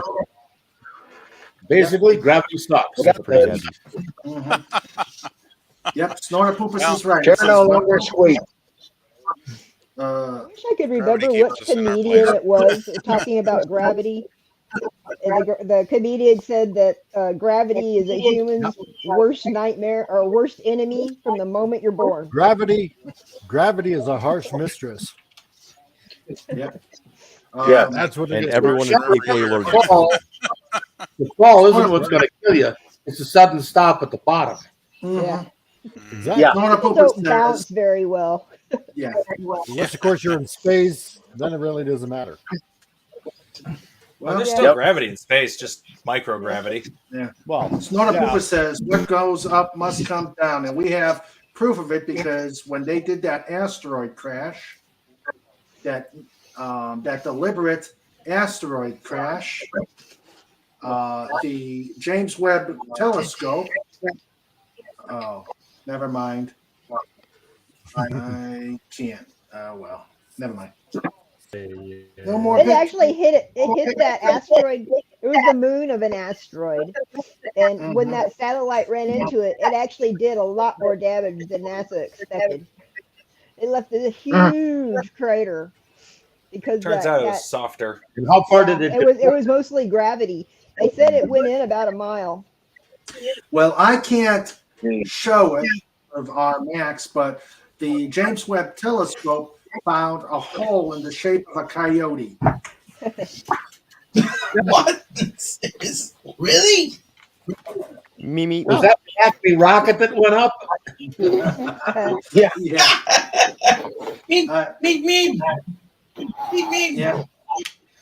Pierre Kelly asks, "Are we over 4? We're past 5 now." And Snort says, 5 hours. Wow. We still got more to go. Yep. We're going all the way to midnight. Yep. And Pudgy got more adult giggle juice.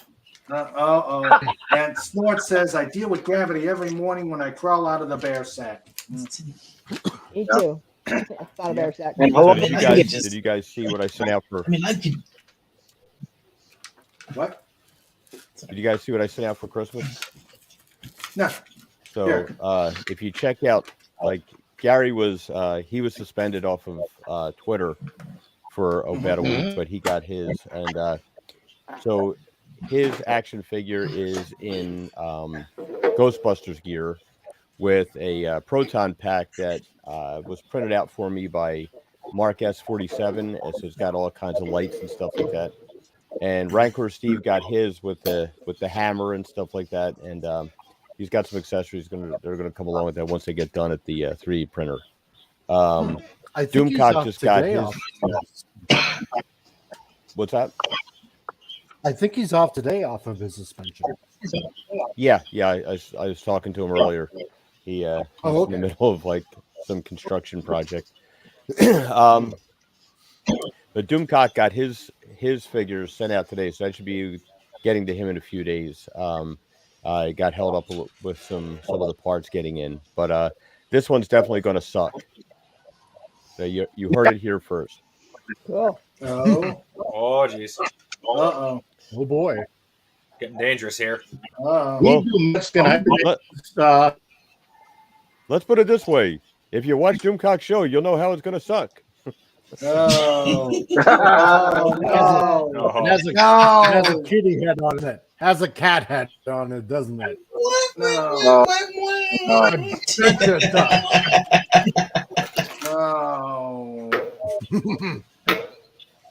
I know what you're going for, Andy. Yeah. No, I can't wait. I'll put some pictures still out. At least Pudgy isn't a mean drunk. Oh, try it, Pudgy. Hey, Andy, did he do Mexican Iron Mans? Oh, which one? You know, the Mexican Iron Man was this guy here. Oh yeah, cool. Oh yeah. Well, I've done 3 figures of Mexican Iron Man so far. Oh man, it's got. I have. Well, the first thing he wanted me to make 3 copies of the Mexican Iron Man outfit. It was basically just a repaint but I resculpted the head inside, so it wasn't Tony Stark, but it's Mexican Iron Man. That wasn't like the repaints and stuff like that. So Doomcock's got one, Mexican Iron Man's got one, and he sent one to Robert Meyer Burnett. But I knew that was going to take a while for all those things to get delivered. So in the meantime, I made him a Darth Pappy figure, which is basically Mexican Iron Man in this, like, in this Mexican style Sith Lord outfit with some really flashy cowboy boots. And like he's got the poncho and stuff like that, and some lightsabers, and he rides this Sith speeder that's got a taco truck on the back with a little droid that cooks tacos on it. Oh God! And this rabbit chicken tacos. This one, yeah, rabbit chicken tacos. This one will be going to him when he gets back home, but he's going to be away for a few more weeks, so I have to, and he's going to come with some accessories on there, which may or may not be something about like, a repelling gear so he can escape out of windows when jealous husbands come home. Is the joke getting away from husbands? Yeah. So I've got those ones done. I've got right now I've got 6 other things that are like in the process of being done. I was hoping to get them done by Christmas, but it was just there's only so many hours in a day, and there's only so many days I can sleep for 4 hours each day before I collapse. Yeah, somebody needs to mute their mic because there's a lot of echoing out there. All right, yeah. But the chair no longer squeaks. Yeah, I've got everything muted here. So. Oh, that was me earlier. I'm sorry. I had to unplug a figure that I was recharging. Okay. It was talking away, and I had to shut it up. Snowbot says Cobalt has been contributing to the delinquency of a minor hedgehog. Hey, no, I'm not. Yes, I am working on. He's a major hedgehog. Yes, I am working on bottle number 5, but Pudgy's only getting maybe a teaspoon out of every bottle. Oh, okay. Yeah, that's still a lot for a hedgehog. Yeah, that's true. Although I must recommend that if you are looking for a fruity type adult beverage, Angry Orchard, it does taste really good. All right, give me a second. I'm going to check to see who's echoing. Oh, and hi, Andy. Hi, Andy. All right. Hello. I thought I was muted for a second there. I bumped into my thingy. Oh boy, Mr. Andy's here! Yay! Yeah.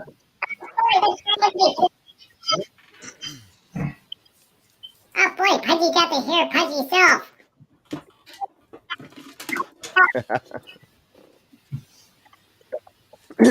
So is everybody all set for 2023? Oh yeah. Oh yeah, looking forward to it. Oh yeah, I've had enough of 2022. I got it ready, and some cold cuts and some buns waiting for me. So I really got a chance to go and hang out with Gary and Steve out in California. I hit Orlando and hung out with Drunk 3PO down there a little bit. It's been pretty good so far. Yeah, the entertainment sucked, but the good thing was like that they had carte blanche to do whatever they wanted, and they did, and everybody rejected it. So that's a good thing. See, this is why I need to move down to the States and basically end up hanging out with all you guys down there. Yeah, I know. Yeah, we are spread out pretty good, but yeah, we are all over the place. Yep, we are. Well, we can all hang come to out here, Pennsylvania. We're like Canada light. So Andy, when are you going to do a certain dolphin? Never. Let's see. How can you capture the mighty awesomeness of a king dolphin? Yeah, I will have my current docket cleared up in about 3 weeks. 2025. Yeah. No, I can definitely fit that in this year. It's just a matter of right now, I've got Tom Connors. I'm finishing up. I have Lorena Creole. She's got a request in for one. Oh, really? Who's let's see, who else did I have on there? Wow. Krista Nova, she asked for one. Then let's see, I have some other Doomcock work that I got to get done. Because I'm also working on filling a couple commissions of Doomcock figures. I'm doing a certain crime fighter, but they don't know about it yet, so I don't want to ruin the surprise. So he can't hear about it. And that'll get my initial thing cleared up right now. Then I have two personal friends I'm making things. One in the UK, my friend Dean, and a local guy here, Tom, that helps with diorama bases. So that's 9 figures right there that I got to get done. Wow. Let me interrupt real quick. Old man, you have a happy new year, and you take care, sir. Yeah, happy New Year, old man. Happy New Year. Happy New Year to all of you. Yeah, Feast heartily. Bye-bye. See you next year. Take care. Yep. Take care. Hey, Mr. Raymond. Yes, You're on Budgie. your way. Once What, again, Budgie? I remind you, you're on the way to it. I'm already there. Okay, Budgie, what's up? Can Pudgy ask Mr. Andy a question? Certainly, go ahead. Mr. Andy, how much does it cost to make these figures? Ooh, okay. So it depends on the figure, Pudgy. Okay, so for example, we'll look at Mexican Iron Man here. Okay. Something like this. This is a basic body, but it's not like a Ken doll Barbie. This thing has over 30 points of articulation. You can put him in any kind of position you want, and it'll hold it like that. And, there he is, like playing his air guitar. So this costs about $18 for just the body. Then there's the shoes cost about $10. The head sculpt is a process it can take anywhere between I've gotten done head sculpts anywhere between 4.5 hours to 2 weeks it's taken me to get a head sculpt down. Wow. Depends on the figure. Then I have to make a mold of it. Then I have to cast it, then paint it, and get that done. Then there's the box that goes along. The box is usually pretty inexpensive. It's like probably about $10 total in vinyl and things like that. The packaging that I put on it. The outfits are pretty cheap if it's not involved. But then you've got the Doomcock figure that you have to buy all the rivets for the deluxe version of it. He's got like 125 rivets that all have to be placed on there by hand, and I think it's about $15 in just the rivets that come in. If the figure's wearing gloves, that's usually another $20 for a set of gloved hands, which usually comes with about 4 hands to it. So that builds up a little bit. So probably like on the Doomcock figure, there is $85 worth of raw materials that goes into the figure. The other ones are probably more along the lines of about $60 in raw materials for each figure. Oh, okay, so you figure probably like Mexican Iron Man had to pay $100 a figure. Well, Mexican Iron Man, he let's see, the ones that were like I don't know if you can see this Iron Man behind me here. This is the base Iron Man figure. Hang on a second. Get him.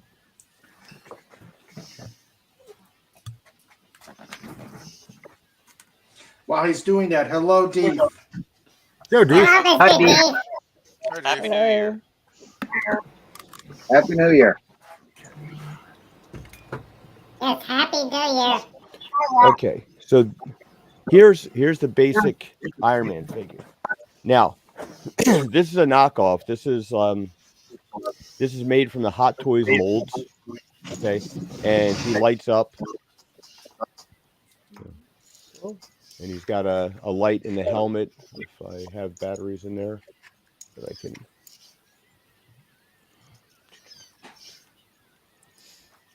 If it doesn't work, Pudgy, take your word for it. Oh, so anyway, now this figure here, this cost just for the body. This was $90 just for the body. Whoa! And then it took about like a whole can of green spray paint plus masking everything out to turn it into like the Mexican looking version, which like a green, white, and red outfit. Yeah. So that was pretty expensive. But he sent me a bunch of cash for the to order the bodies in, and then he sent me more cash to for all the repaints and packaging and doing all that stuff up. So that was a long process though. Yeah, you don't have to give the exact figure. Pudgy was just curious. But thank you for the explanation. Yeah, then there's like I did a drunk 3PO figure, but because he's a taller guy, I had to order a more expensive body. So this way, like if you got drunk 3PO standing next to Canadian Spider-Man, they're not the same height. So so you do in it real to life, scale? they're not the same height. Yes. Yeah. Oh, so nice. Like for example, Rancor Steve is a little on the shorter side, so he got a smaller body compared to. So when you stand his figure next to the Gary figure, they look like they do in real life. Wow. Andy, you gave me such a good idea. Oh my God, thank you. Uh-oh. No. This is good. This is good. Okay. So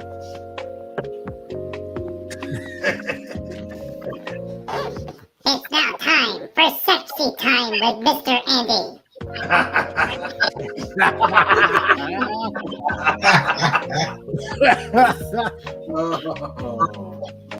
There's all sorts of sources of naughtiness behind him. Ooh. Look at those boys. I mean, you can pose them however you want. Oh. I'm gonna keep my eye. So Andy, just out of curiosity, when you're getting, God, this is gonna sound so weird saying this, but when you're ordering body parts, yeah, I know, but do you get them from?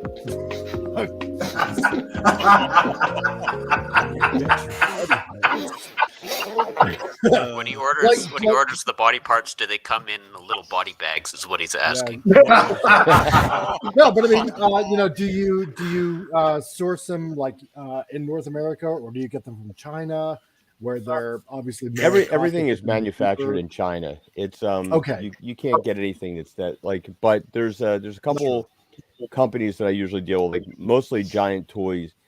They operate out of Hong Kong. Yeah. And I can get a pretty decent price off the base body. So it's usually anywhere between $17 to $18. And I'll order 4 or 5 at a time. A lot of the other stuff I'll pick up off of eBay.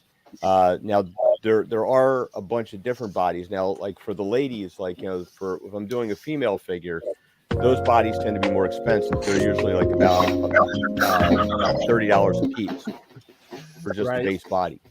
So because what I was going to say is because I work with a guy in China as well through X Transbots, Keith, and he also knows a lot of toy manufacturers. If I can, maybe I might be able to source more inexpensive parts for you. Oh, if that's at all possible, if you're interested.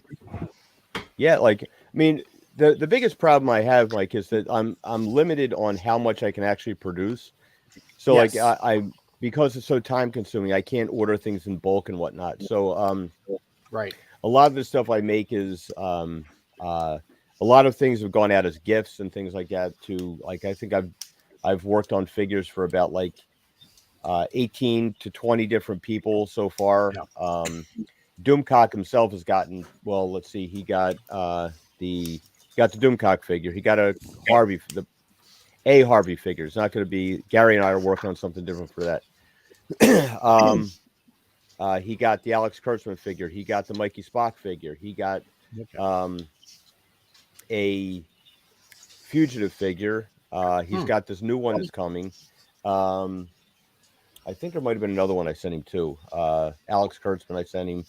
So I'm trying to like flesh out this whole layer. My goal is to kind of flesh out like Doomcock's universe for his fans, like so that like you could have like your rogues gallery basically. I plan on doing things like Doomcock's arch enemies, like Flo from Progressive, Kathleen Kennedy, Ryan Johnson. That's a good one. Awesome. I was really looking for like Hobbit bodies so I could make like J.J. Abrams and Ryan Johnson. You're going to need Morlock bodies for that one. Yeah. So you're going to do a Doomcock figure, but with Doomcock's head and Arnold Schwarzenegger's body carrying a minigun. There you go. See, that's the coolest thing about this, Steve, is that you can take this, you can pop these heads on any body you want. And like I did this with Mexican Iron Man, like I have a Submariner figure that I did, a custom because I wasn't going to take the one that they made, and I just popped Mike's body off and I stuck it on top of that one and put the picture out there. And of course, all of his friends had a field day with that, like reposting and whatnot. So that was a lot of fun. And you can pop these things on and off anything you want because they all basically have the same kind of attachment. Hey, Andy. Yes. I have an idea. I don't know how difficult this would be, but it would be a lot of fun if you could get it to work. Okay. Ponder this. An Amazon Fire TV remote control built into the toy. So that way you'd be able to use the toy to control the Fire TV. Oh, nice. Yeah. I would have to pawn that off on Marcus 47. He does all my electronics work because I don't know anything about that stuff. I am trying to work on doing I'm hoping that Gary does a video of his Ghostbusters figure because the proton pack is really impressive. He's got like I did the cosmetic work on it, but he sent me all the equipment down, and it plugs into a USB port, and the lights go around in a circle in the back, and the wand lights up. And what I had to do for the wand was I had to get the 3D print, cut the tubes off, drill into the body so they could connect, and then put metal tubing to replace that with a little colored acrylic thing so that it would shine like a little bit of a different color. But it came out really cool looking. So we're working on doing something like the Mexican Iron Man figures come with a sound base that you can press any of these buttons, and it says it's got these sound chips in there of different things that Mexican Iron Man said, like like oh no and things like that, and like he does the old rapid chicken and all that stuff, and with his all of his catchphrases. So the reason why I bring this up is, can you imagine?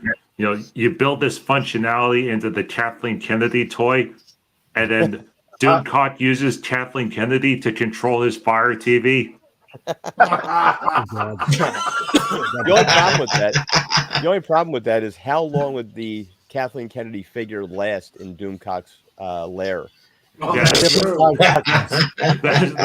video. Before it's like plunged with like pins and whatnot. Yeah, probably start on fire as soon as he touches it. Last month just gave Andy an idea. Last month I sent Ethan Van Sciver. I sent him as a figure of himself. And about a year ago, I was going to send him a figure of Kelly Sudaconic. Kelly Sudaconic. She's the one, like, if you don't like my politics, don't buy my book.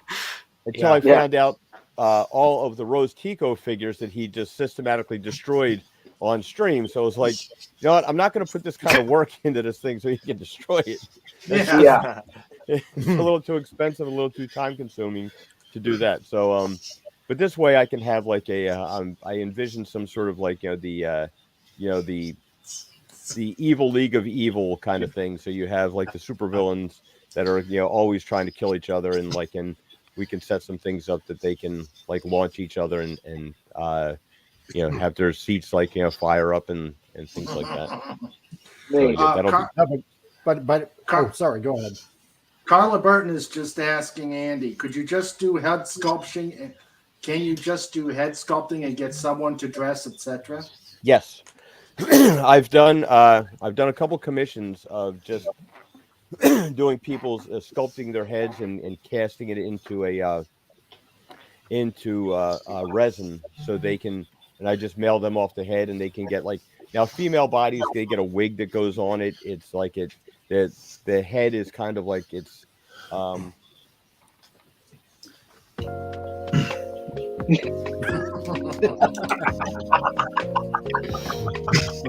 you can see the the way the head's shaped. So you can pop a wig on the back of that, and that way they have like rooted hair. But it's not like Barbie hair. It has like a you can see like the wig fits right on it because the wig is attached to this like this headpiece. So you pop that on there, and it has it looks pretty good. Like once you get it all set on there correctly. But that's an interesting thing that just for like the female figures. There are some male figures. What's that? Oh no, I was just wondering. So is it like vinyl hair, or is it like horse hair, or? It's definitely like a synthetic, like it's a doll hair, but the way that it's like here I'll grab the.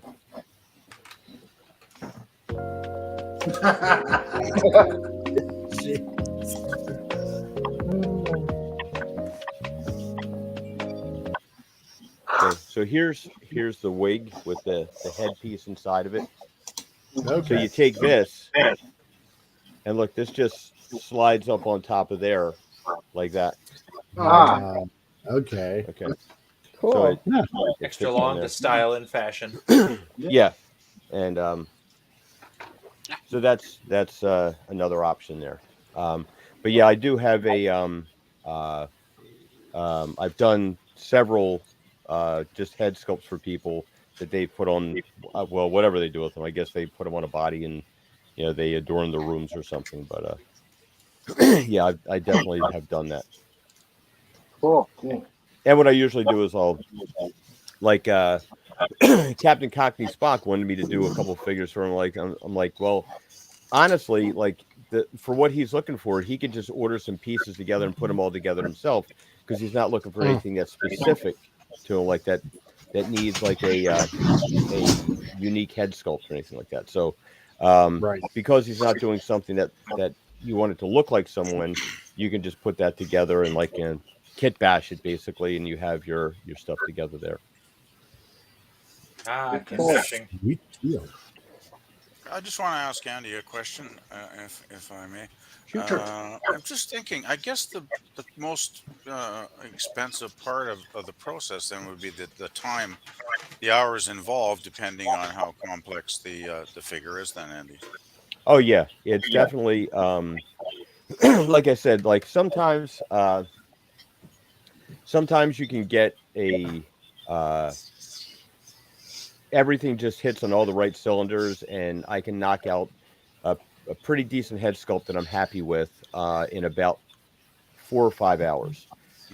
Most of the time, it takes a lot longer than that. Most of the time, it's like, and now like Gary Ambrosia, I had to do his twice because I made one, and then I got it all finished, I got everything cast, and I was like, that's not accurate enough. So like I got a hold of him, got some more reference pictures and stuff like that, and then did it up again, and then I was much happier with that one.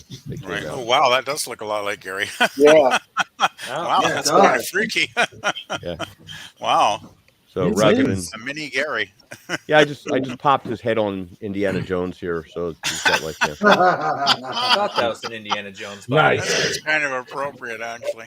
And here's Rancor Steve's head. Oh, It makes it even geez. more manageable. Yeah. These are great. So yeah, So that I guess was the ones that take like 2 weeks, those are going to go up in price, I would think. usually what I do is I try to be a little more economical because most of the people that I'm making these things for, they're friends of mine, and I'm not trying to I mean, you could go if you were to hire a professional sculptor that makes these things, you're probably looking at minimum about $500 for for these things, and I've sold them for about 150. So, Wow, and that's that's with reasonable. that's with the expense of buying the silicone, making a mold, and pouring the resin in, and then sitting and painting them by hand. So Right. that's it's I'm basically making like about $8 an hour. Yeah. Wow. Yeah. That's Well, at least it's well, more you than should be minimum making wage. more than that, Andy. So Not For New the skill Jersey. you got, for your skills, man, your skills alone are worth more than $8 an hour. Jeez. Oh yeah. Well, I try to when I first started doing this, it was just as a lark, and just because I thought Doomcock would like the figure of him, and I didn't expect a response. I had no idea. I mean, I had just discovered YouTube, and I was like, oh wow, these guys like action figures. Let me throw some of these things together and and put them out there, and all of a sudden I was like, whoa, all these hey, wow, what about this? What about this? And the cool thing is, it's introduced the collecting hobby to a lot of people because it doesn't have to be that expensive. I mean, you can go and you can buy a Hot Toys Captain America figure for $280, or Wow. yeah, I mean, now they are worth it. They are these things are works of art, and Oh yeah, they are. they're amazing. See this here? You can actually pop the face off of this thing like this. Yeah. See, and then he's Wow. got swappable expressions. You can have the teeth showing, a smile, or even a just a neutral expression that's here. Yeah, Hot So you Toys have, is really good. Wow. yeah. Now they are the cream of the crop, So but Hot Toys are also the top. Yeah. there's a lot of third-party companies that made this Sandman figure. Okay. And so this guy, he's got a Thomas Hayden Church likeness to him. He's got these things that go on his hands. He's a little hard to pose because they're kind of heavy, but this is only $150. Wow. Yeah, and there's this Indiana Jones figure here. This was $175 with all the accessories and stuff. He comes with two head sculpts, one smiling and one neutral expression. Now, did you have to get a license for that one, or No, how does that they are. That is Raider Jones. Ah, So he's not he's same not thing, Indiana only Jones. different. He's just Jones. So I see. I've got the Green Goblin, but he's the Green Menace. Oh. They do some things where they're not this. I got Baron Zemo from Falcon and Winter Soldier, and so this guy and he comes with an alternate head sculpt of Daniel Bruhl, and this guy was, I think, 160. So you're talking a minimum of $100 cheaper than a Hot Toys figure, and it's basically the same quality. But it's okay because these are figures that nobody's going to pay those kind of prices for Hot Toys. Yeah, Hot Toys kind of prices himself out of the market for lesser known figures and kind of background figures, which creates a great opportunity for these third party companies to come along and fill in those gaps for everybody. But if you wanted to just have a an action figure collection of you can very easily go on eBay and you just type in 6 scale heads and you can buy the heads individually. You get an outfit as long as you're not looking for a superhero thing.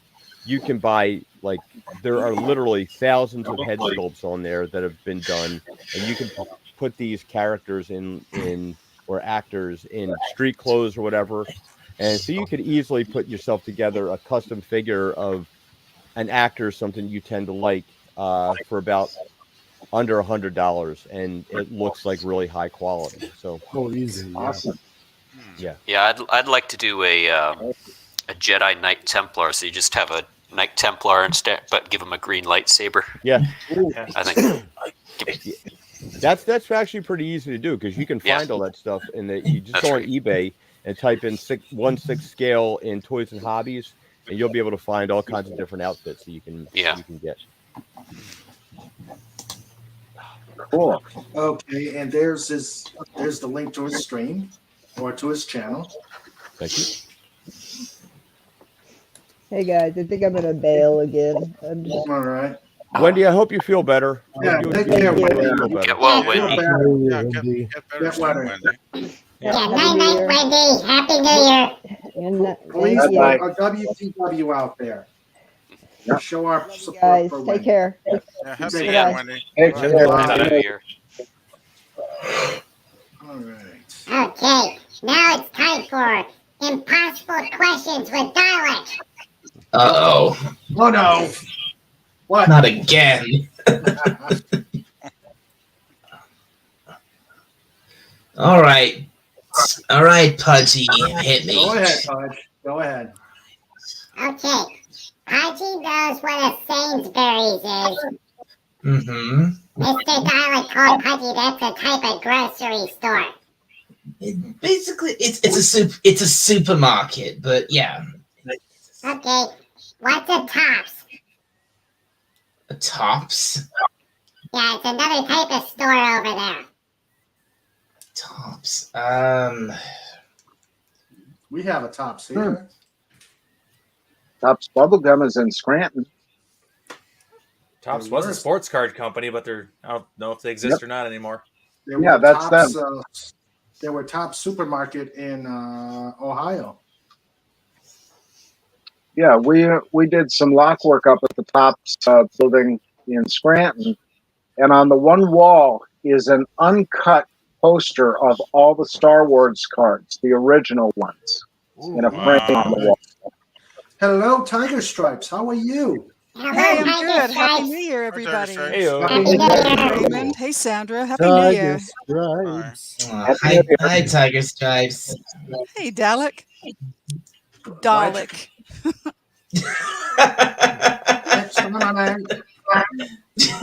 Well, we're glad you're here, Tiger Stripes. That's nice to be here. Happy New Year. Been roaming the streams out there, or? No, I was, the brother and I we make pizza Saturday nights and watch the tube, and tonight we're setting off fireworks during the commercials. Okay. Yes, we had I hope you're careful during. Me too.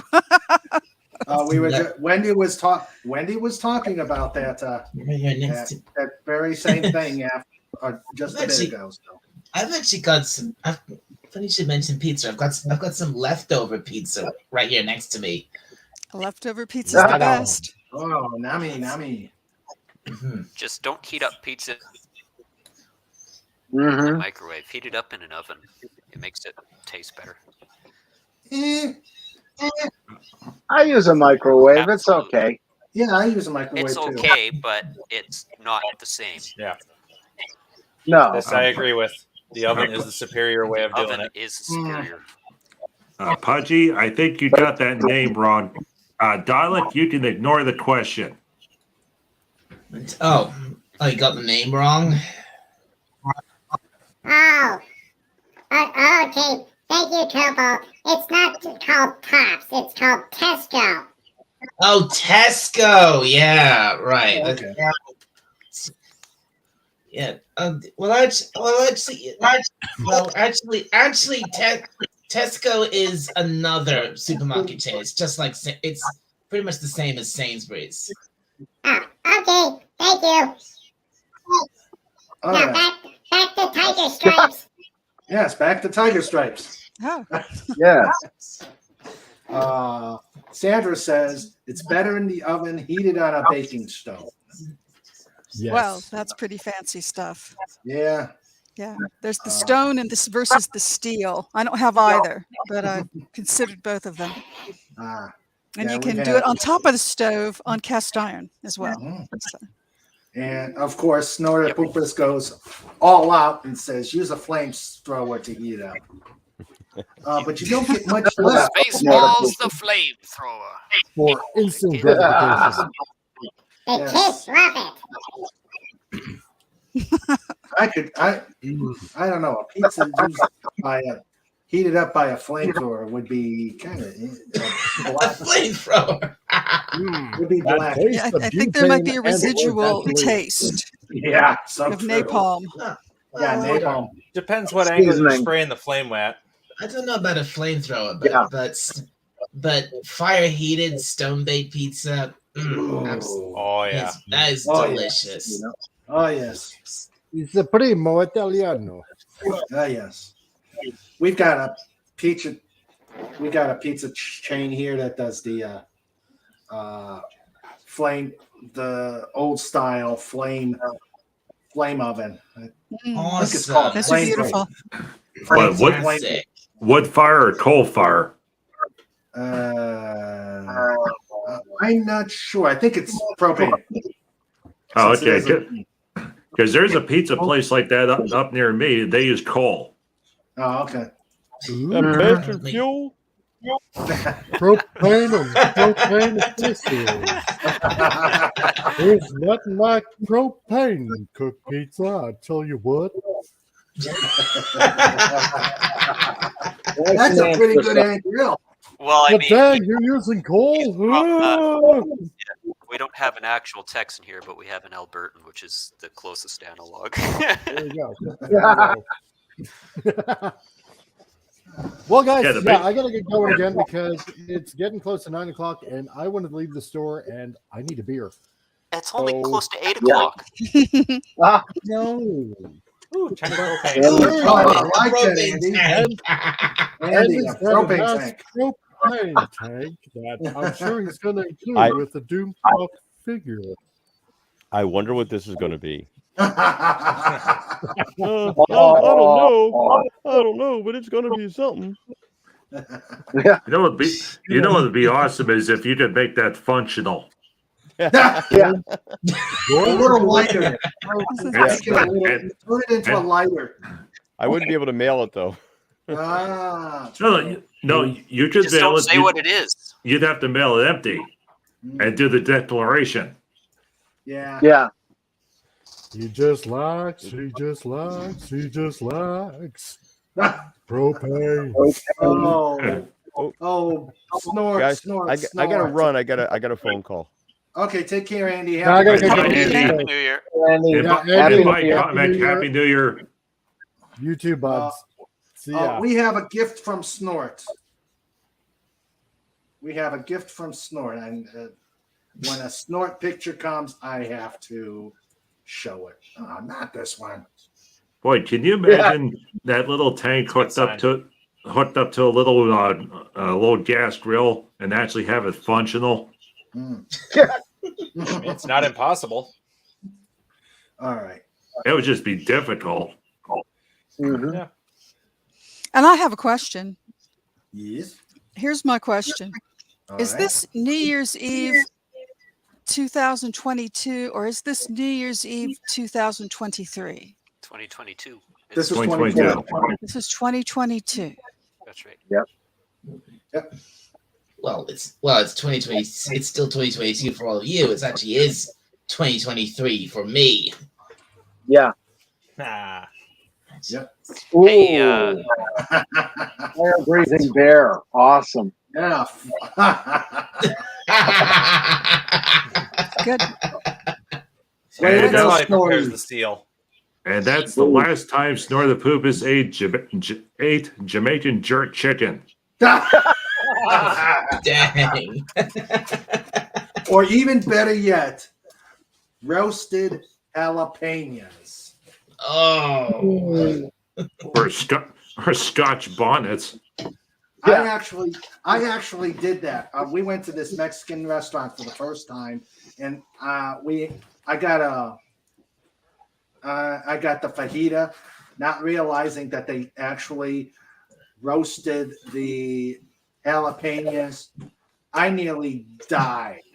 I nearly died. They were so hot. Nothing I could do got that heat out of my body. I mean, it was just I hear you. I went Oh, to boy. I went to a wing place and got the LA Extreme Nuclear Heat, and it was chicken wings marinated in habanero juice, and Oh then boy. and then it was served with a sauce that had Scotch bonnets on it. It was like, yeah, I died. Yeah. And then I Sounds came, intense. No doubt. and then I came back with a vanilla milkshake. Oh, that's good. Actually, let's make that a question of the evening since we got some time. Snort says, just a touch of heartburn. Yep. What Oh, is since here we at King Dolphin TV always talk about food because it's food is good. What is the best chicken wings you've gone to or had? Chicken wings. Well, the place doesn't exist anymore, but we used to have a place in West Pittston called the Ooh Ooh Bird. And they had really great wings. And my favorite mild sauce, because, I was born to be mild. They were great. But Tiny died and they had to shut the place down. But that was good. I think Quaker Steak and Lube up here. Okay. Dalit, do you guys do wings up there in the UK? What do you mean, chicken wings? Chicken wings. Yeah, I think we. I think we do. I think there's definitely places that have chicken wings on the menu. Yeah. Okay, but you haven't partaken. I probably have at some point. Yeah. Do they have El Diablo Demonica sauce on them? Ooh. Carla, you say that's a good question. What's your favorite wing? Tiger Stripes, what's yours? I just like wings. I don't have to have a sauce on them. They don't have to be a particular flavor. I just, Okay. as long as they're fried, I'm good. All right, so you don't have one in particular place. Oh yeah, definitely fried. I think I had some that I heated up from frozen. They came in a bag and they said that they were pecan crusted. Ooh. And they were pretty darn delicious. But that's Oh. the only thing I can think of that's a particular flavor. Yeah, you can't go wrong with the standard buffalo. Yeah. Yeah. But the bone's got to be in it, otherwise it's a chicken nugget. Yeah. Snort. This is a good statement. This is a good one.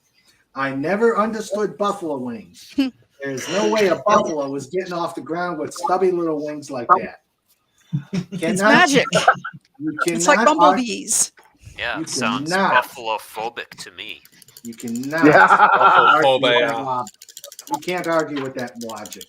Right, you know why? They're anti-gravity. Pleasant Valley, how about you? Any I particular hate chain? to say it.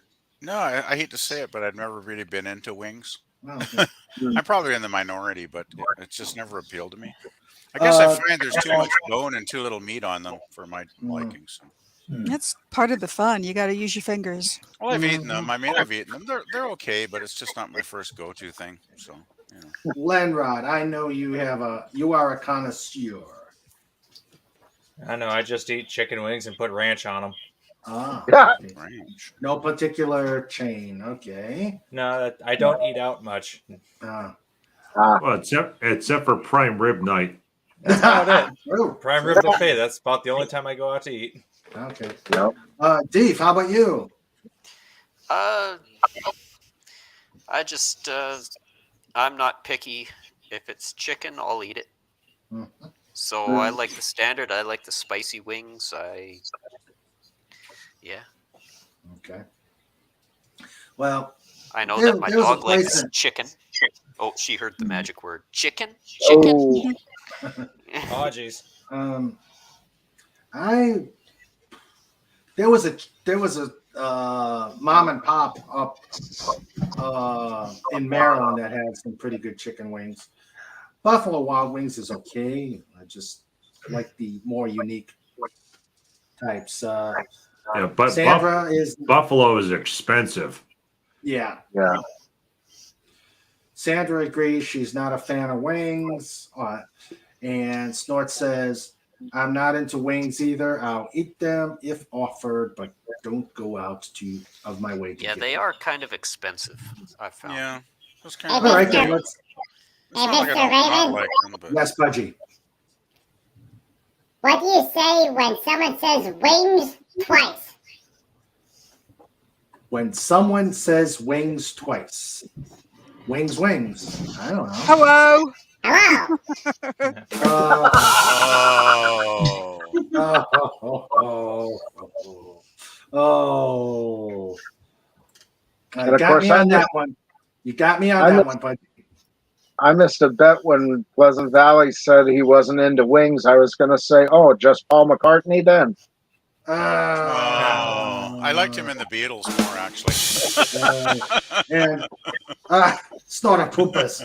I'm more of a legs and breast spare. I mean chicken, you pervs. Oh, Snort. Oh, man. That's a silly joke, Mr. John. All right, let's go. Let's stay on the food. This is food question. Quick food quiz. How about burgers? Oh, I love burgers. Yeah, burgers are Burgers. Steamed What hams. is your best? What is your best burger? Moose restaurant? burger. Lennoxville Diner. Okay. They're just up the road. They charbroil them. They're the right thickness, and they do them for exactly the right amount of time to keep the flavor in them. Just wonderful. Okay. There's Moose a burger. there's a place near me. It's like a diner type place, and it's burger, cheddar cheese, grilled ham, bacon, and then apricot jam. And you don't think the apricot would work on it, but it's real mild, and it's just enough to put a taint. Oh, and it also has a fried egg on it. Because why not? Because why not? All right. Why not? Let's Tiger Stripes. You burger place. It's controversial, but in and out. Ooh. They finally got around to getting them here in Austin, and my folks hated them. Mommy didn't like them. The brother doesn't like them. But that's my favorite burger. They make everything fresh right there in the restaurant every time. It's cooked immediately when you get there. It's a real clean flavor. Nice. Okay, Deef. Are we talking about a burger place or just Burger burgers? place. Burger place. Okay. It could be a chain restaurant. It could be. I like. We got two. Well, do you guys have Mr. Mike's in the States?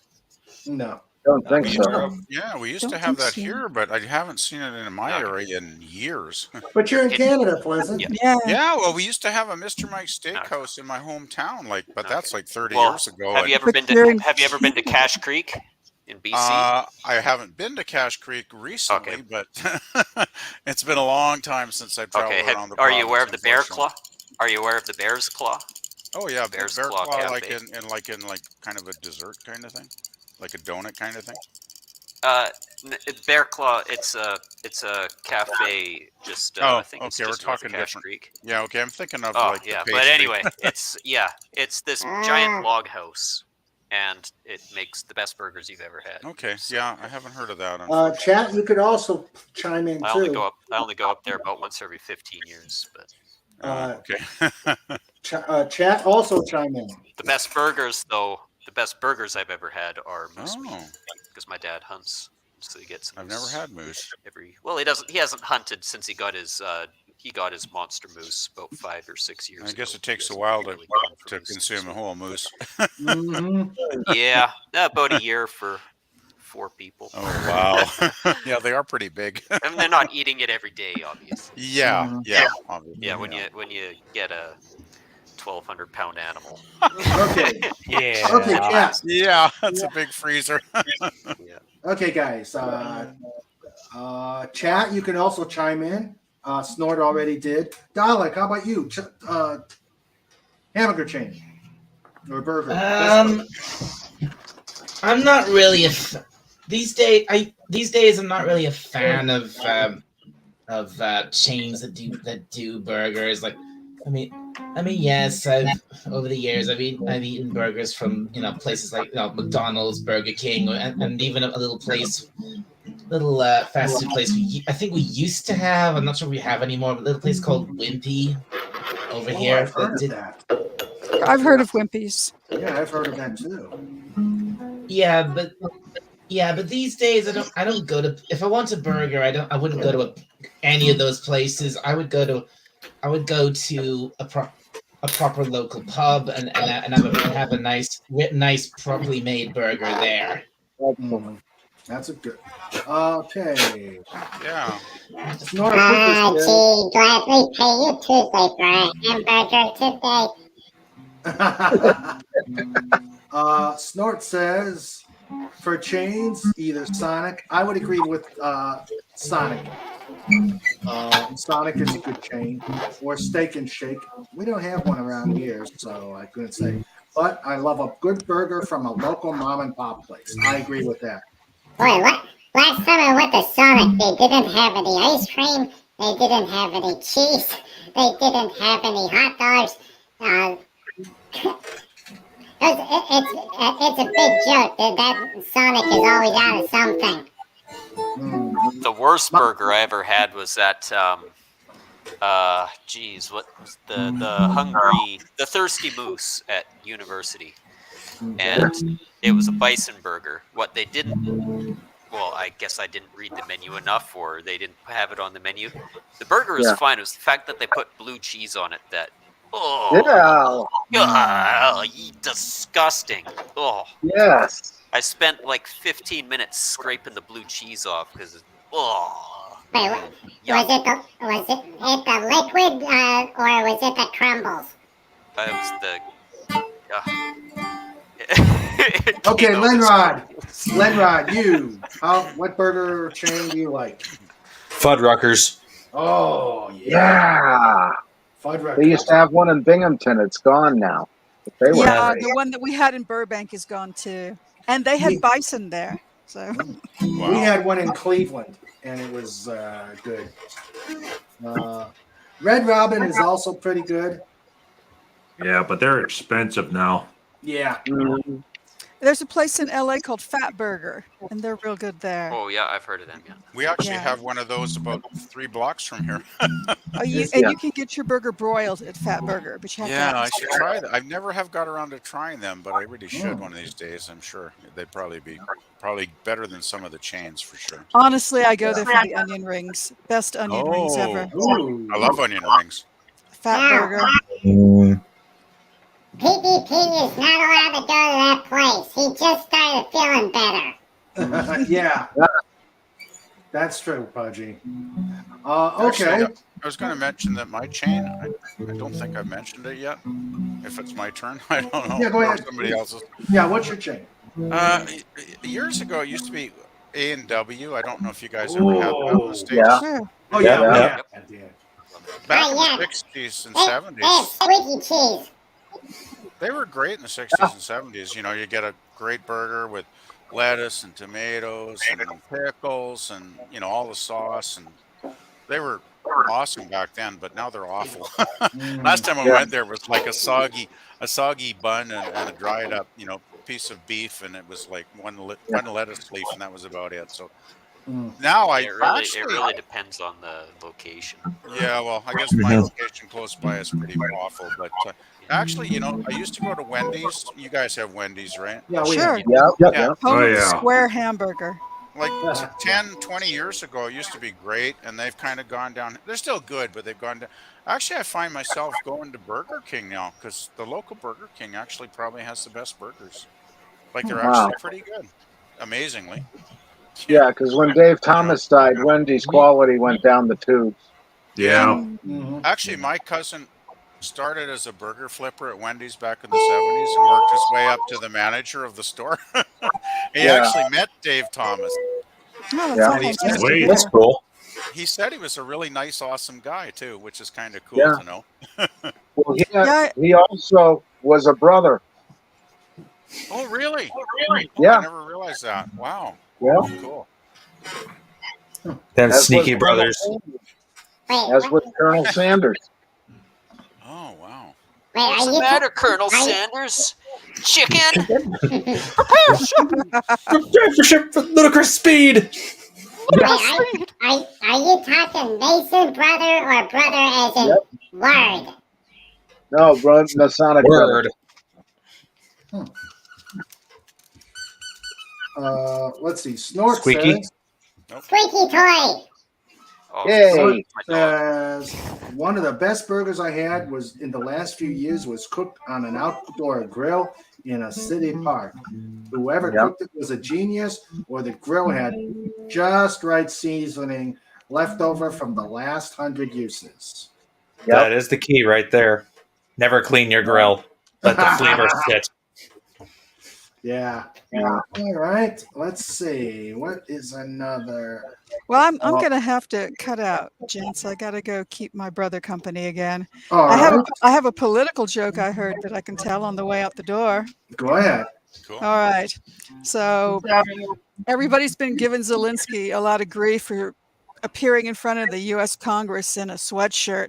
But really, you got to cut the guy some slack because somebody from the administration stole his luggage at the airport.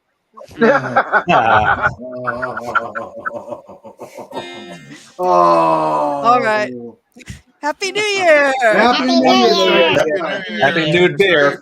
See ya. See ya. Take Bye-bye. care. Au revoir. All right. Let's see. Let's continue with the food quizzes. I really want some steamed hams now. Yeah. I just had ham No, today. you know what? You're making me want to cook a smoky. Yeah, I cooked some smoked ham in the oven today. It was really it's very salty though. Steamed hams is a Simpsons meme. Yeah. Uh-oh. There's like a bajillion videos of it on YouTube. It's like steamed hams, but it's insert theme here. Okay. Yeah. Snorter You have Poopa to have says, the Aurora turned exactly right. Snorter Poopa says Colonel Sanders rode those restaurants hard. The quality went down the loo when he stole it. Now, I think even he said so. He was the biggest critic of KFC. Yeah. Yeah. Once again, they were good in the 60s and 70s, and then it was like, whoop. Yeah. Not so much. There is a KFC.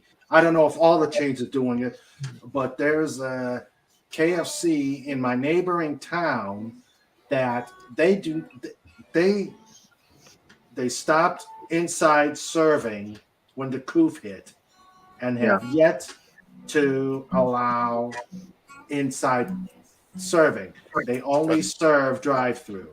That's weird. Really?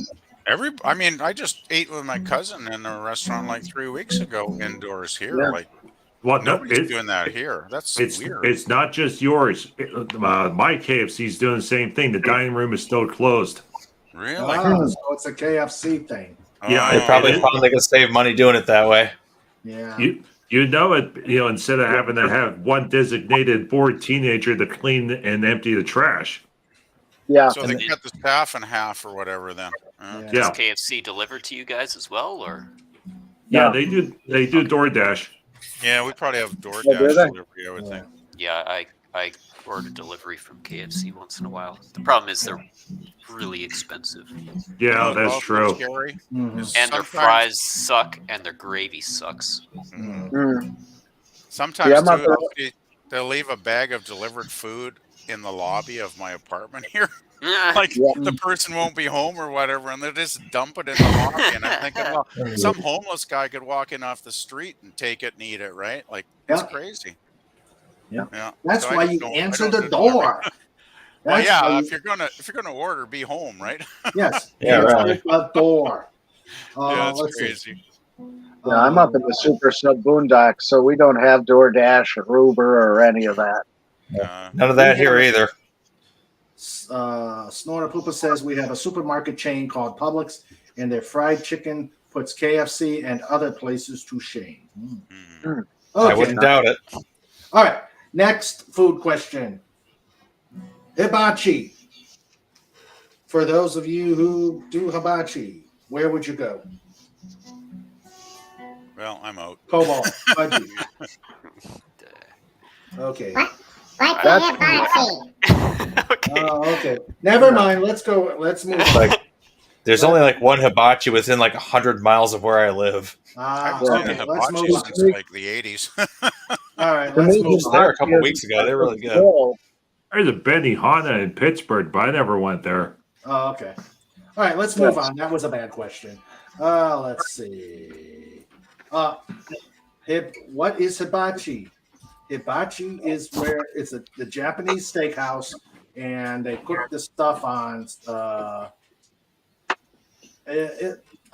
tables are the grills, and they cook the food in front of you. Grills, and they do all sorts of fancy dances and tricks with the food. Yeah, and it's all about the show. It's all about the show. The food is So it's like fondue. Don't we like chop your food up too? With yeah. Oh yeah, it's kind of scary. And do everything right in front of you. And toss your food. They try and toss your food into your mouth.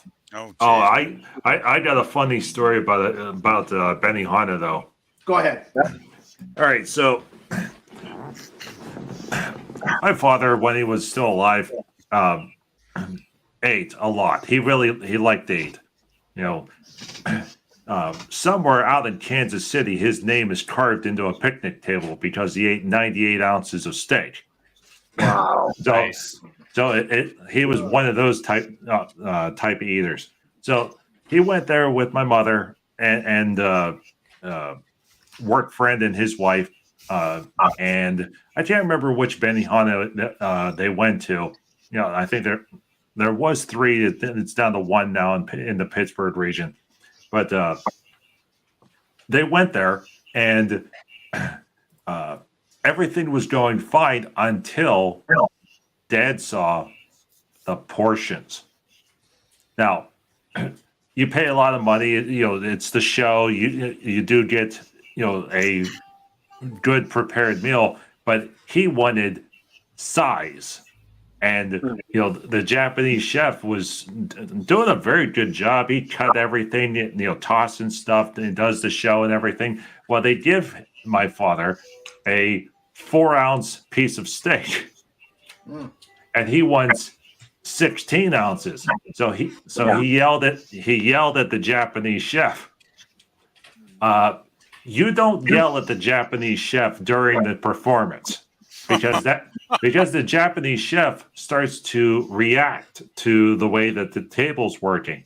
So they eventually, or that chef excused himself. The manager walks over and says, "Is there something wrong? Why are you yelling at my chef?" And my dad's like, "This isn't big enough." And the guy says, "Well, fat boy, if you, you know," so the Japanese manager, "Well, fat boy, if you want, you know, 4 times a normal person's portion, you're going to pay for 4 people's worth of food." How about that? Whoa. He was at the wrong restaurant. So it was rare that someone reacted to my father in that fashion. So of course, Dad made a scene, and the table was uncomfortable, and they finished up the meal, and you know, and then afterwards, you know, my mom was totally embarrassed. They pulled into another steakhouse, and they had the meal after the meal, and he was able to get his 16-ounce steak. Wow. Yeah. Well, the manager was damn rude. That's for sure. I mean, you don't talk to a customer that way. Well, the way the mob tells the story, Dad was being extraordinarily belligerent. So, all right, but still, you got to be professional. You say, "Well, sir, I'm sorry, but you know, we'll have to charge you more." You could have been a little more tactful. I mean, fat boy is a bit over the line.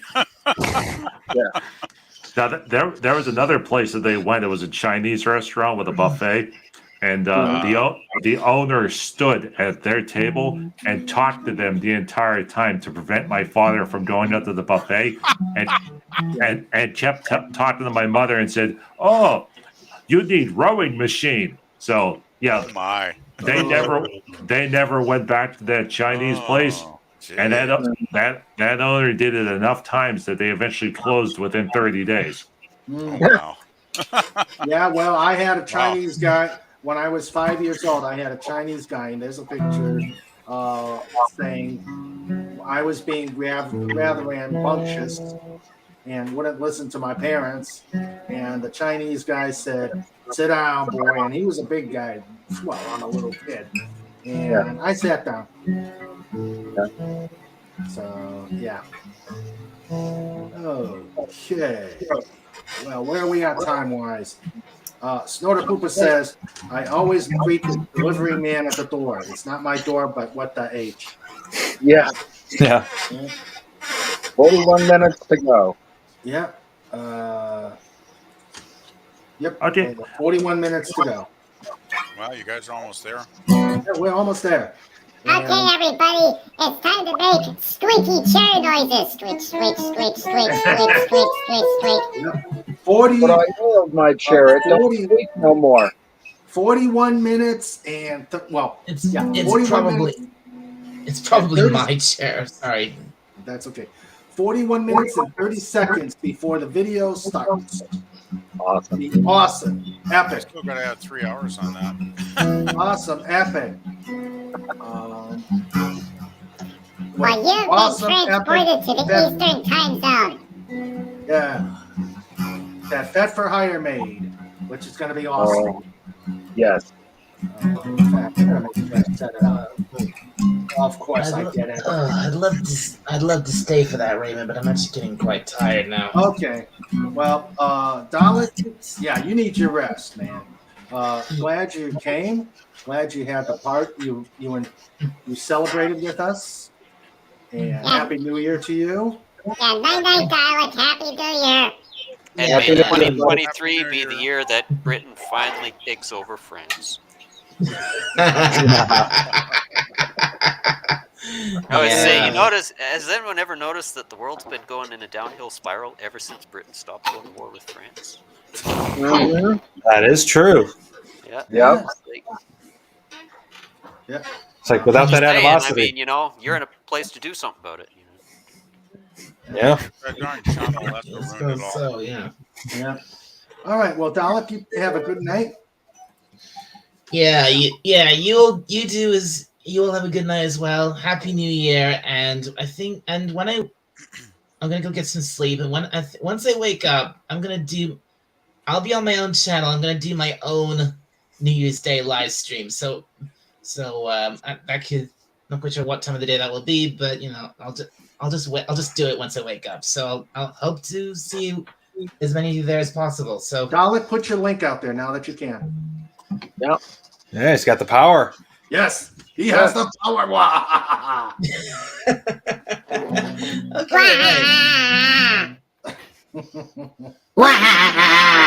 Ow! I didn't Now, understand him. here's a question. He's in England. Is it a wrench or a spanner? Oh, good question. Details, John. That's a good question. Details, John. Time for impossible questions with Dalit, part 7. The word spanner, the word spanner has more than one meaning here. Yeah. But yeah, it's probably a spanner. All right. You take care, Dalit. Yep. See you, buddy. Night, Dalek. Catch you later, dude. All right. Yep. I realized that Yeah, but before I go, here's a link to my channel. So anyone not cool. subscribed, please go subscribe to me. I appreciate that very much. Yeah. So and subscribe to Dalit, and he's got some good stuff going on.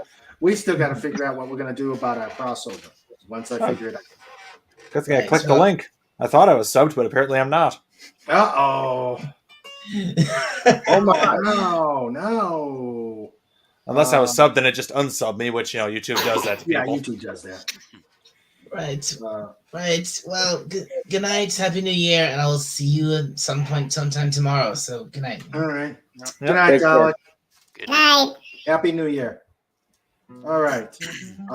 Now, good thing I actually looked. This would have been very embarrassing.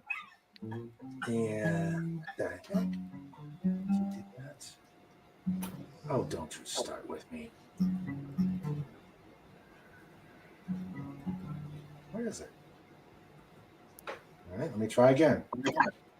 It would be embarrassing. Oh, that's fancy. Show. Well, you know what?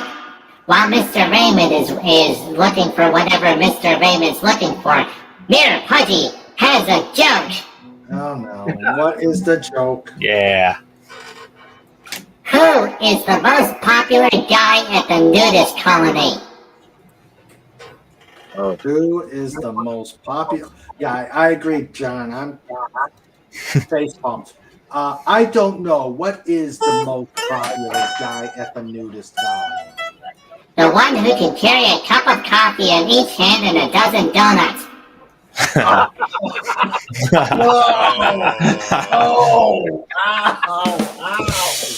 Oh, that was utterly wrong. That was so wrong on so many levels. Yep. On that note, I'm going to run up and get another snack. I'll be right back. All right, make sure it's not a donut. Oh, he left before I said make sure it's not a donut. I'm never going to think of donuts in the same way again. Oh, neither am I. That's ruined donuts forever for me. Yeah. Like, Milk was ruined for me once for a long time. Because I was. Oh, you knew a nudist guy with a. No. Who would do that? I was, you perv. No, I was having a conversation. And I was like, you know what? Sometimes I hate doing the dishes because if you've had a bowl of cereal and you don't completely rinse it out after you've used it, you know how the milk dries up in the bottom and it's a pain in the butt to scrape off. And my friend's just like, oh, you mean cow semen? I was like, no, I am never gonna drink a glass of milk ever again. Yikes. Okay. Yeah, but milk comes from female cows. Oh, so sorry, I that's not forgot. technically That's why it's cow semen, not bull semen. Yeah. I don't think cows can produce that. Snorter Pooper says snort. I'm getting too technical. Okay, it's a joke. Yeah. Snorter Pooper says Snoop Palm. Yep. Mirror Pudgy has all sorts of crazy jokes now. Oh no. Such as, why is diarrhea hereditary? Oh my. It runs in your genes. Oh. And just think, we've got a half hour. We've got. We only have half an hour to misbehave. We've got 34 minutes of these Mirror Pudgy jokes. Snorter Pooper says that doesn't work well with jelly-filled donuts. That's good. That's good. Oh, dear. Those become just regular pastries then. Yeah, that's true. Yeah. Well, they don't have donut holes, so that wouldn't work very well at all. That sounds I mean, you could balance them on there, I guess. We get a bunch of Just focus on all the pretty ladies around you, and you can balance it, right? Okay. Oh, you guys are going to get me. You guys are going to get this channel booted. Have you been demonetized yet? No, His next thing he's got like 6,000 subs. What? Well, that could happen. You never know. I don't want that many. This guy isn't afraid to say it how it is. Oh boy. All right. Well, as you know, whenever a lady takes her shirt off, she's covered in little squares. Yeah, that is true. Pudgy doesn't know what's underneath the little squares. It keeps saying Pudgy needs to upgrade subscription. You don't need to do that, Pudgy. Yeah, but that's money better spent on donuts. Yeah, money's better spent on donuts. Yes. Okay. Yes. Oh, Carla Burton says we need best jokes and worst jokes. Oh, Carla, all you gotta do is look at the kitty table, and the inhabitants of the kitty table to see the worst jokes. Yeah, What did the crows say when their buddy was about to be hit by a vehicle? Caw, caw, caw. Oh, okay. Dave, guess what? Guess where you're going. No! Guess where you're going. We have made it the multifecta. The multifecta, let's see, where is it? And you better watch it, Carla. Your picture hasn't made it to the Rogues Gallery yet. It's only a matter of time. Yes, it's only a matter of time. There you go, dude. Fresh donuts. Oh yeah. The Rogues Gallery. Poutine. I don't drink beer though. Let's see. Yeah. Okay, so yes, Carla, you may be next. I only drink the blood of my enemies. Ew. Yeah, maple syrup. That's right. So he's his own enemy? Yeah. Unless, of course, you're referring to French Canada, in which case, yeah, they're all enemies. Ooh. We're gonna have another referendum. I don't know what's so controversial about that statement. What's everybody saying "oh" for? Oh, they get upset so easily, though. Yeah, every time they get upset, they extort more money out of us. Yeah, they certainly try. Hey, let's put the politics down. Okay, guys. let's not get political. Yes. I have the ejection button. Eject! Yeah, we have 2 designated Canadian persons, DCP.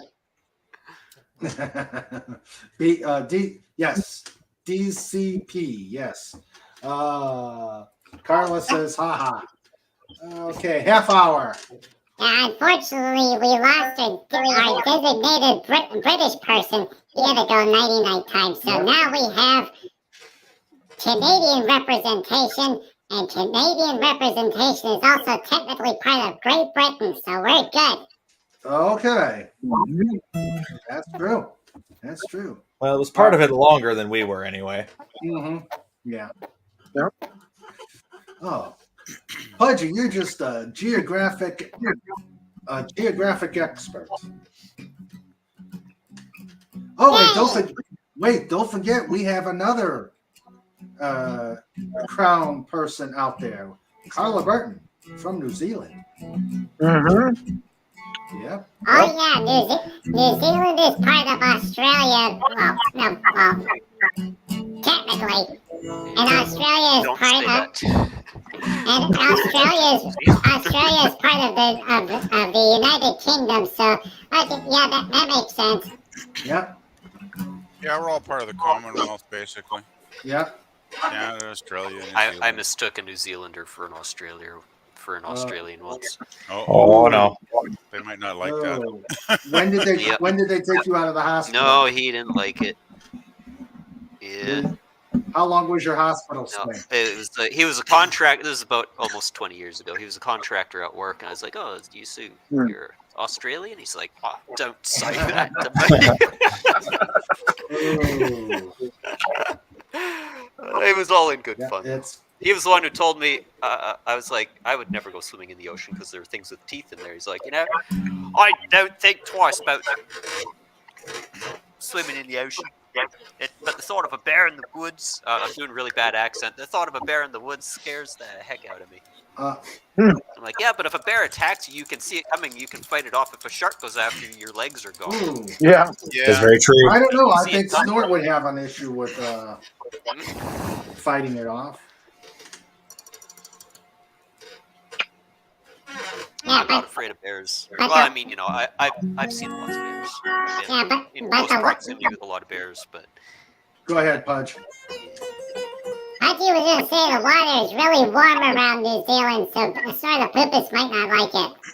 True. Speaking of Snortopupus and Pudgy, Cobalt, when is the next chapter out? I'm working on it. My writer's block keeps coming back off and on, but Yeah, working slowly but surely on Steel Resolve. That's going to be at least 12 chapters, and then it's leading into War Cry. Okay. Cool. Yeah, okay. Writing a book. And there is Snoopy. Hail the Snoop. Hail to the Snoop. Snoopy. Okay. Having a good sleep. Since it is less than a half hour, and I'm sure everybody in the East Coast is going to do their various celebrations after the video. I know I would be remiss if I'd probably get something thrown at me if I stay here at the terminal for the moment and forget our producer. Oh, Snort says, Snoop, wishing her a happy New Year. We're gonna Happy New Year, Sandra. Yeah. Happy New Year, Sandra. Happy New Year. Happy New Year, Sandra. Yes. It's that time. It's only. Yep. Yes. The show notes done now, so we can do the video at the appropriate time. Now, I'm going to mess that up. And since it is still the holiday season, we're going to do the fancy show notes from Carnegie Hall.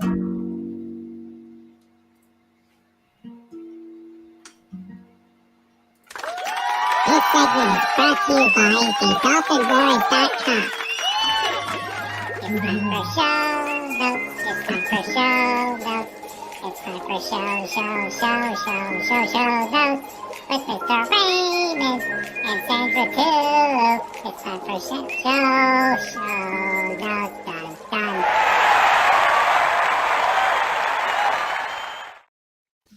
All right, here we go. Dun. Here we go with show notes. We've got coming up Wednesday, Deef comes and visits. You better make sure you get me a logo, a cover of your new book. Oh, yeah, just I'll clean off my paintbrush here and I'll send you. Okay. We have on the 11th, animal artist Adam Pask. He does a lot of animal portraits, and I'm looking forward to seeing his work. On the 14th is the second themed episode for Just Cause. It's Cartoon Character Day. What are we going to do? I have no clue. But that's what we do here. On the 18th, we're going to have Raquel Briggs come and join us and talk to us about her book, her new science fiction book. I got to get the title on that. I'll have to reach out to her. On the 25th, we're going to have the return of Outer Rim Praxium with Lady Malice. Hopefully she'll join. They do, if you were on before, they do lightsaber combat. So it will be another enjoyable time. And of course, every Saturday or Sunday, we will have Just Cause, because we just do. Sunday. No, not yet. I haven't announced the Sunday episode. Saturday. Yeah. Wonder who that echo is. Me? Still not coming from me. Pretty sure I got everything turned off. All right. So let me thank those people who have been on and have been great sports. This is going to be a record. This is Doomcock level. Yeah. This is already a record an hour ago. What? That was a record an hour ago. Yeah, this is a Doomcock level show. But I did this to celebrate the new year. Yeah, we're almost at 7 hours. Yep. Thanks to my co-host, Wendy Wetrovler Warrior. Sent your healing thoughts to her and Jimmy.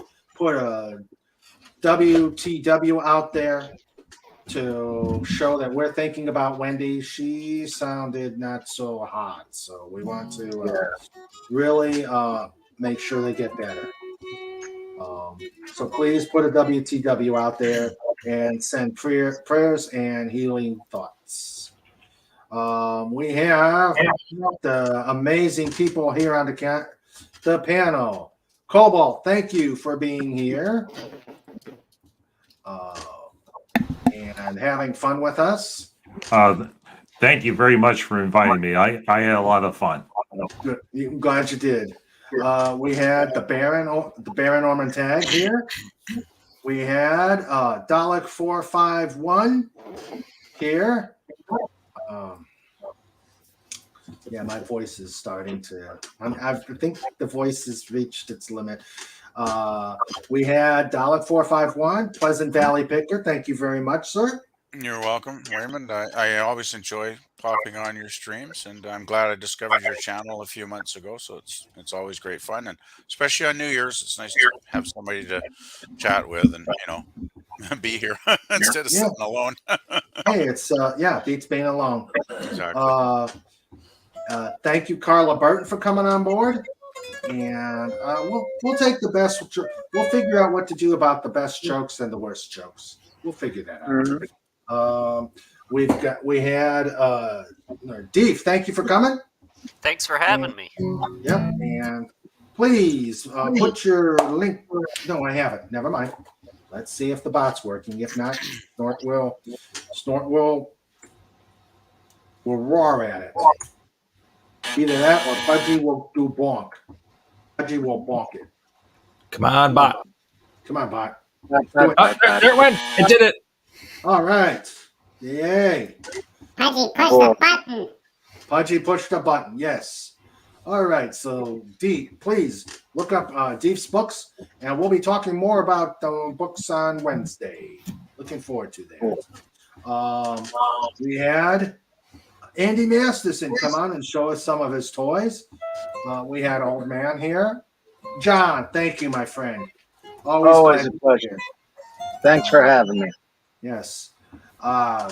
We fought, she tried, she got on, and I'm glad she did. Agent Pepsi won. Thank you for coming, and hope this is the start of more visits from you to the pod. And of course, we had our animal bullpen. We had Snoopy. Hail the Snoop. Hail to the Snoop. Up there he is doing his turn. I think he heard that. He's waking up. Yep. And now he's back down. Yep. Now he's back down. And then we had Mouse. Hail to Mouse. Hey, hail Mouse. Mouse. Yep. Hail Mouse. Okay. And unfortunately, we couldn't get a Slapshot sighting, but we will do that next week. Yeah, he's upstairs. Yeah. He's been having adult giggle juice too. How dry Slapshot is. How dry Slapshot is. How dry Pudgy is. How dry Pudgy is. Yes. Let's see. Hold on. Oh, and yes, Tiger Stripes. We had Tiger Stripes on. Yep. He came in and we had some good talk. So I think that's everybody we got on. Yes, Tiger Stripes is what, hon? Did you say something? Okay. Yes, we had Tiger Stripes and Snoopy and Mouse. And then the Wrench Team Supreme. We had Legatus Legionnaire, the first in, last out. We had Tim the Enchanter. We had Anti-Derivative Jill. We had Pudgy Hedgehog doing double duty on the panel and as a wrench. He had the power. Yay! Yeah. Pudgy had a lot of fun. Thank you for letting Pudgy come play. Yes, always, Pudgy. You are the official hedgehog of the Dolphin Wars. We had Lenrod on the panel and doing double duty as wrench.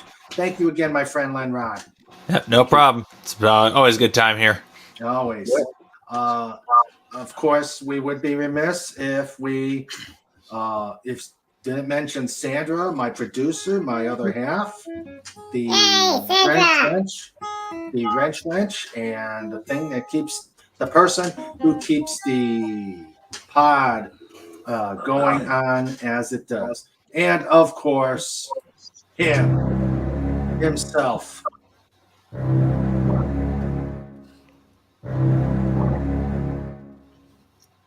Slaughter Pupas! Q-Bar! Hey,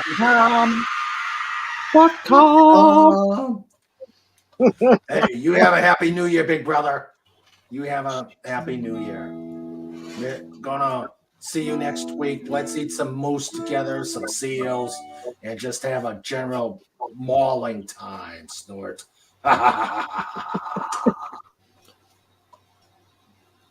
Where's the screen? I'll try, Pudgy.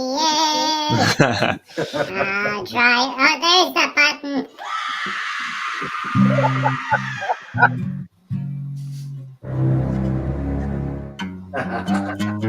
It doesn't get old.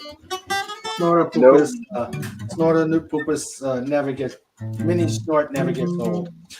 Snort says, "Happy new beer." All right. Spooky new beer. Yeah. Okay. And please, chat, if I've forgotten anybody, please let me know. I don't want to forget anybody. Tim the Enchanter says, "Hey, thought I would pop in one more time to say Happy New Year." Happy New Year. Happy New Year, Tim. And to the chat. Hedgehog hangover scheduled for tomorrow. And wasn't Tim the founder of the... How dry he is. Wasn't Tim the founder of the kitty table? Yes, Tim was the founder of the kitty table. Yes. Thank you, Tim. Yes, thank you, Tim. And we have the chatters. We had Dark Helmet. We had Fabio 100. We had Pat S. We had Matt G. We had Phantom Outsider. We had Deej Odyssey. We had Pierre Kelly. We had Pop Culture Creator. Happy New Year. He's still out there. Yep. We had Pop Culture Creator. We had Shooter 8323. We had Mr. Angel.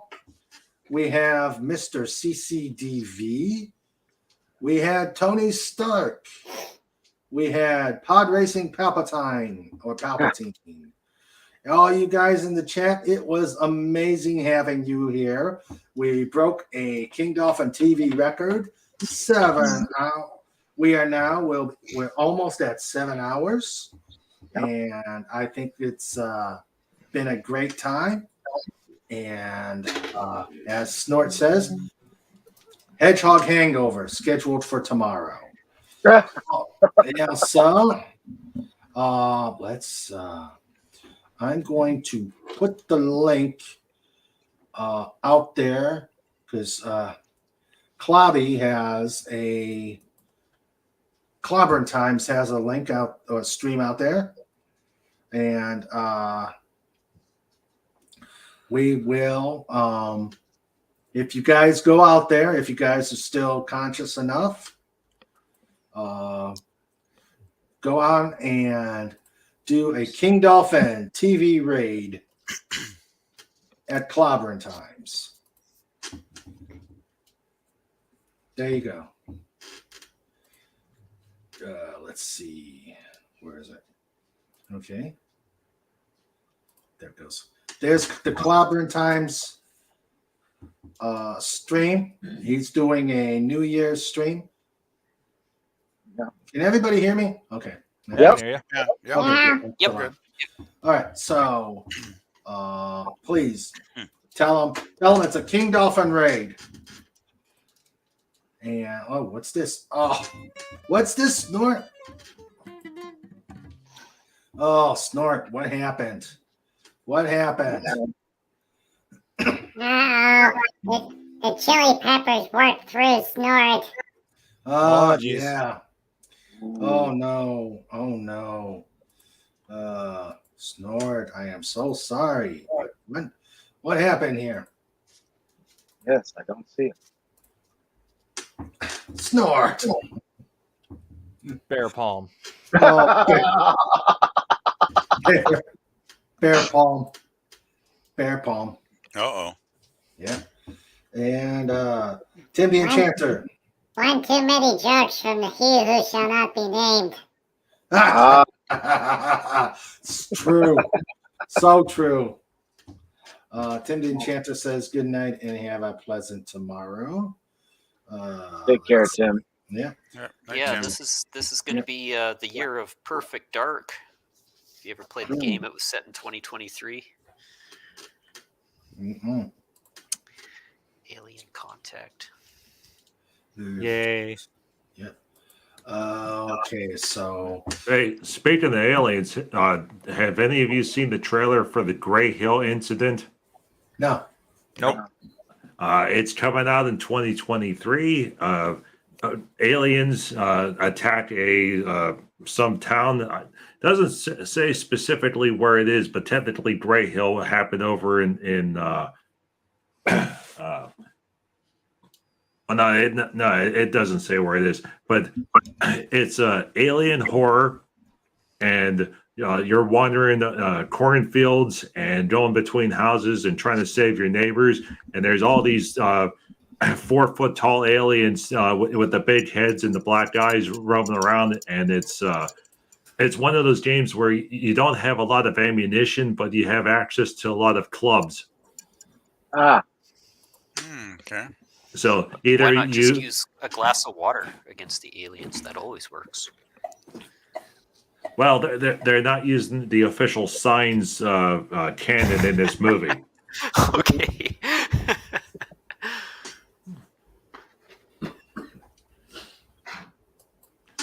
The game looks interesting. I don't know.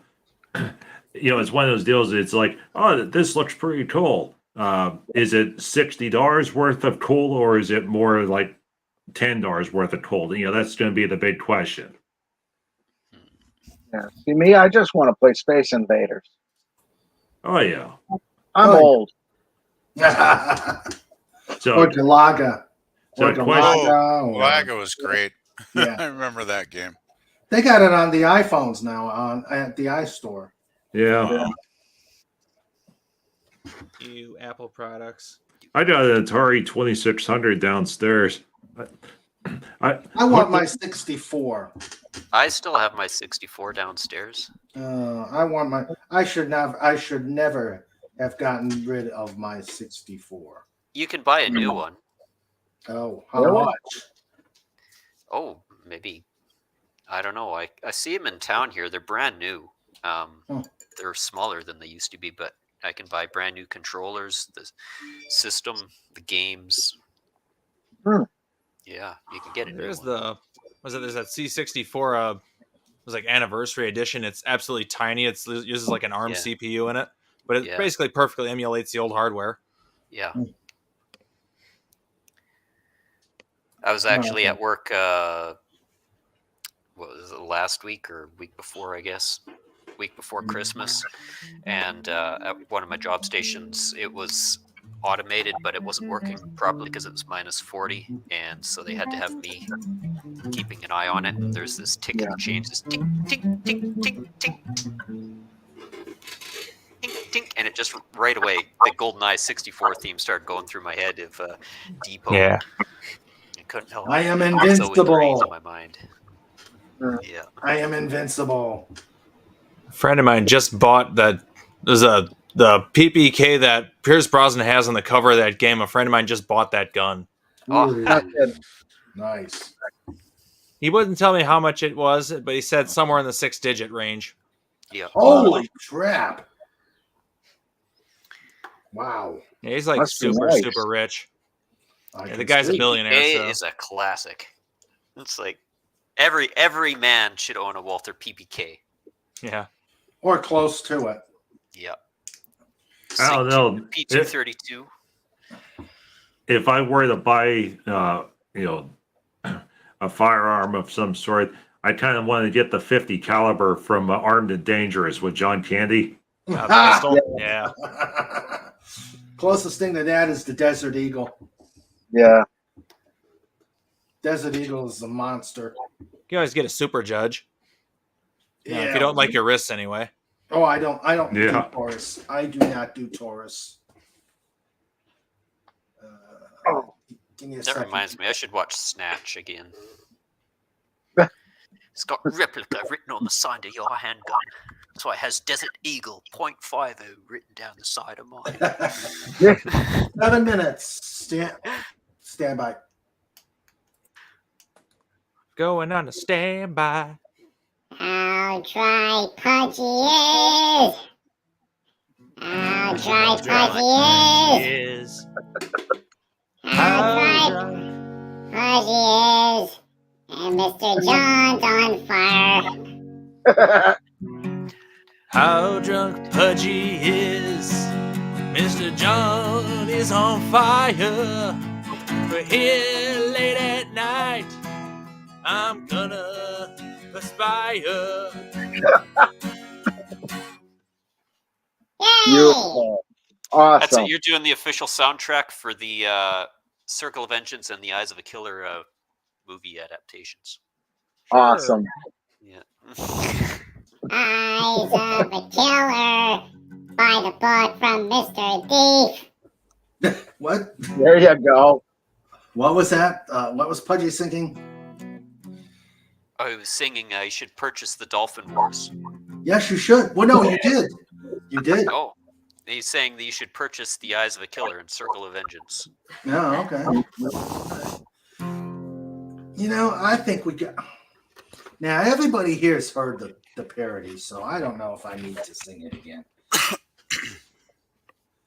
I know Sandra's saying, no! No. Oh, just because send me the lyrics and I'll play it. Huh? It might anger the YouTube gods, though. Yeah, that would. Al Capella was much better. Snortapoopa says, getting ready to fire off the news. Yeah. Oh, hey, Dave, earlier you asked about... What? What'd you say? When I was talking about Steel Resolve and Warcry, I write stories of Pudgy going on adventures. And all the stories are free. So, the current series is Steel Resolve, which is going to lead into Warcry, which is the...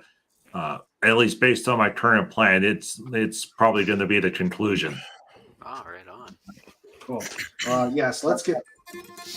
And that's not a pun. That's right on. It was not a pun intended. No pun intended. Okay. Please don't send me back to the kitty table. No. Where kitty table is closed for the night. There's the Pudgy Adventures.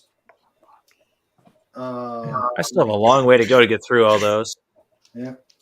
I just finished Christmas Catastrophe. And Dolly showed up. Well, hi, Dolly. Hello, Dolly. Southbound and down. No, don't you dare. What? Break out the squeeze bottle. Dolly's trying to crawl up on top of the laptop. Oh, okay. I thought you were going to say don't.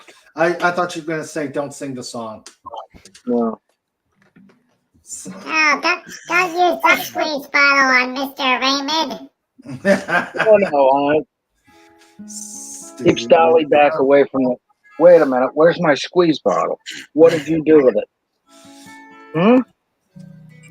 Southbound they go, loaded up and zooming. They're gonna go where the treats can be found. They've got a long way to go and a short time to get there. Pudgy and Snort going on that snack run. Keep your paw hard on the pedal. Snort, never mind those brakes. Let it all hang out, cause you gotta let run to make. The kitty table's empty, and there's eclairs to be had. And Pudgy'll bring it back no matter what it takes. Southbound to go, loaded up and zooming. They're gonna go where their treats can be found. They got a long way to go and a short time to get there. Pudgy Snort going on that run. Old Faye's got those ears on. Baron's hot on their trail, and they ain't gonna rest till they get those sweets. So Snort's gotta dodge 'em, Pudgy's gotta duck 'em. They gotta take their sweet stuff for the pod. Snort put that hammer down and give it hell. Southbound they go, loaded up and zooming. They're gonna go where the treats can be found. They've got a long way to go and a short time to get there. Pudgy Snort going on that snack run. Pudgy and Snort going on that snack run. Yay! Yeah, snack run. Yep. Yes. Hail to the snack run. Yes. All right. Carla Burton says, sing it. It will be the last thing we hear this year. I still got an hour and a minute left before this year ends here. Yeah. I got 3 hours. Got a minute to go. I got an eternity. I don't know if I'm going to last 3 hours. I might fall asleep by then. All right. Oh, well. I guess I'll go over to Klobby's stream. And Okay, make sure you say King Dolphin Raid. Raid, right. Raid. Well, you guys better all go too then. I'll be out. I'll be the only one there, and they'll be going, "Who's this guy?" We've raided his stream before. He knows. Snorty Poopus says Putty Tat. Okay, and all right, here we go.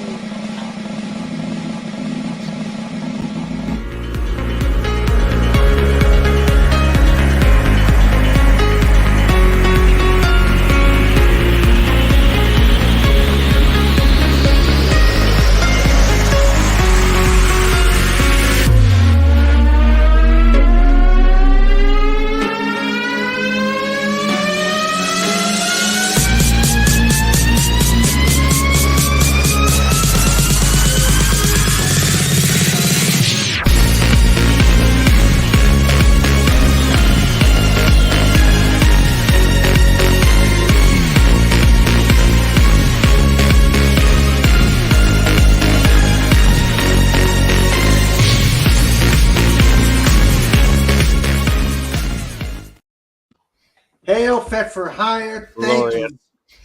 Thank you very much for that video. And it worked perfectly. I thought I was going to screw it up.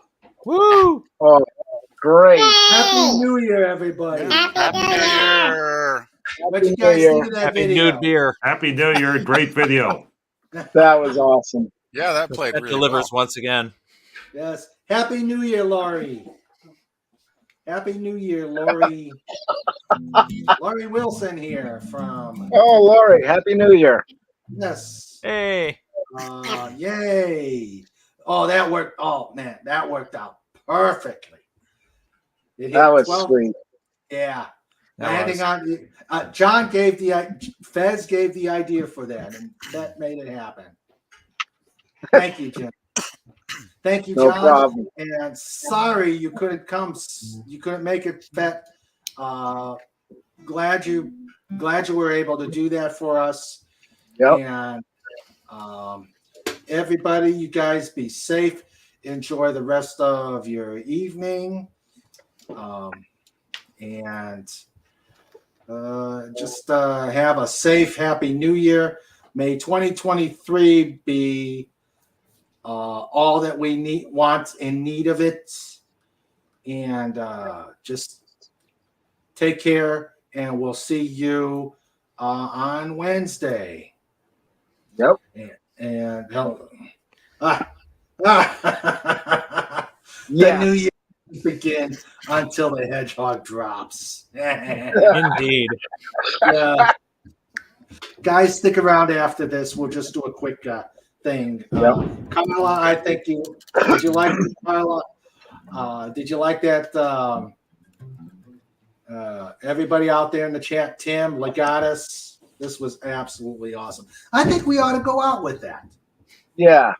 Yeah, I think we need to go out with that. Yep. Night, everybody. Happy Good night, New Year. everybody. Happy New Year, Good night. everybody. Yep. Happy New Year, everyone. Happy nude beer. Happy New Year. That's what people do on New Year's, isn't it? Drink beer and get naked. Okay. One would only hope. How dry it. Pudgy, give us a how dry I am. How dry Pudgy is. How dry Pudgy is. Good night, everybody. Thank you for coming to the show. Happy New Year. Happy New Year, everybody. Hedgehog hangover in 6 hours. All right.